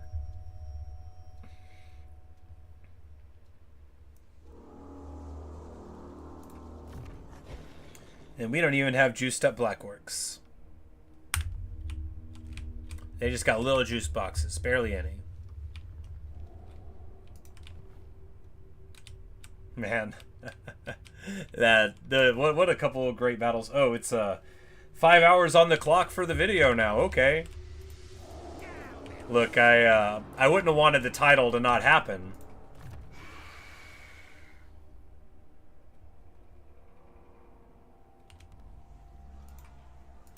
This is my land.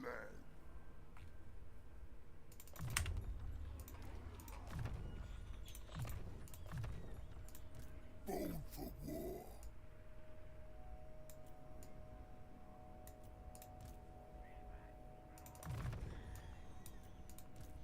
At least Grom was sharing the experience with all the other lords, right? Because, man, oh man. Rob spills.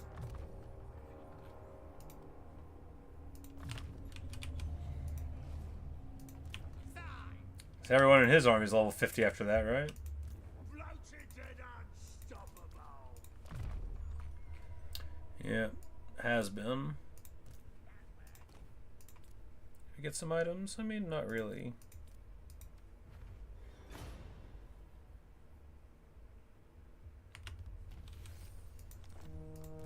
Divine belly.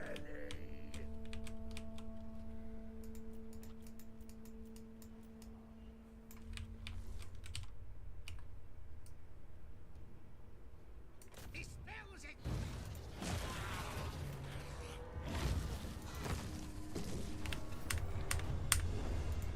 The tribe's ready.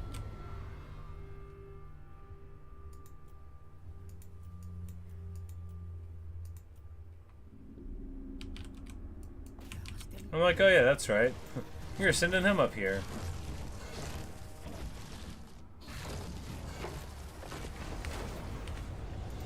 I'm special.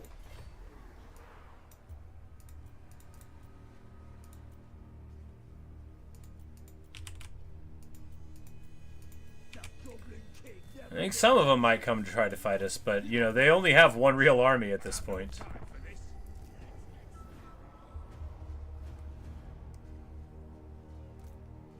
I'm the big boss.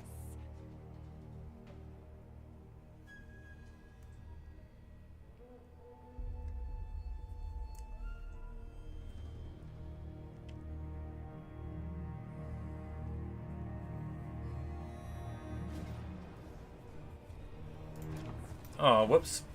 I mean, that's not what I wanted to click. I'm not trying to defend anything. Man, that was... Maybe I should have saved some of the other Grom battles, but who cares, right?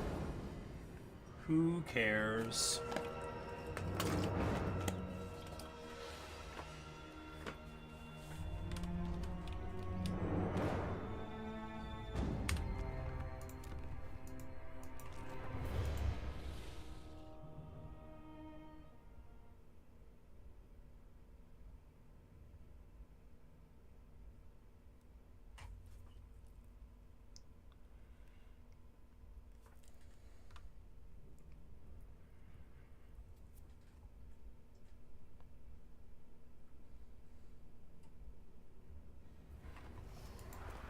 But Dwarf Endgame Crisis is probably the very best for Grom.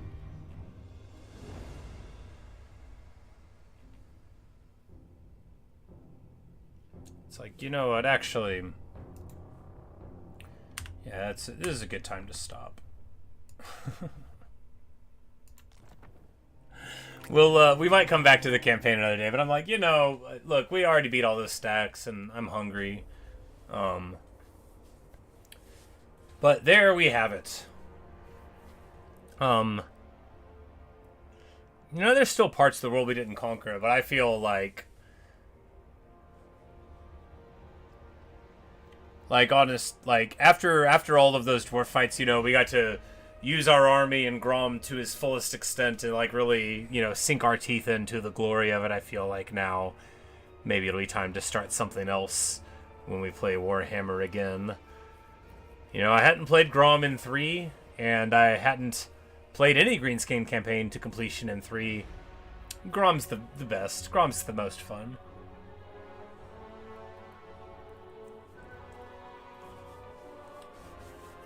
But, yeah, we'll do something else some other day. Hey, everything... Yeah, it was nice hanging out. I'm glad you glad you gave it a shot, and you know, it's always fun to talk to people who have the game but don't know everything about the game, because I get to, you know, share a little bit of knowledge and that kind of thing. But yeah, you know, I don't really make edited videos at all, never have. But you know, I'm around, and you know, love to see you again if the accident wills us together. So it's good hanging out. You have a good one, man, and maybe I'll see you in another stream or video. To anyone watching out there in the future, same to you. And man, what a great campaign for Grom. What a monstrous performance. Great stuff. Great stuff. But I'm gonna get on with my day. Well, thanks. Thanks, everything. I think you're a cool dude too. You know, we play other games besides this. It's just, you know, sort of in between them at the moment. But you know, play a variety of things, and hope to see you there. Well, later.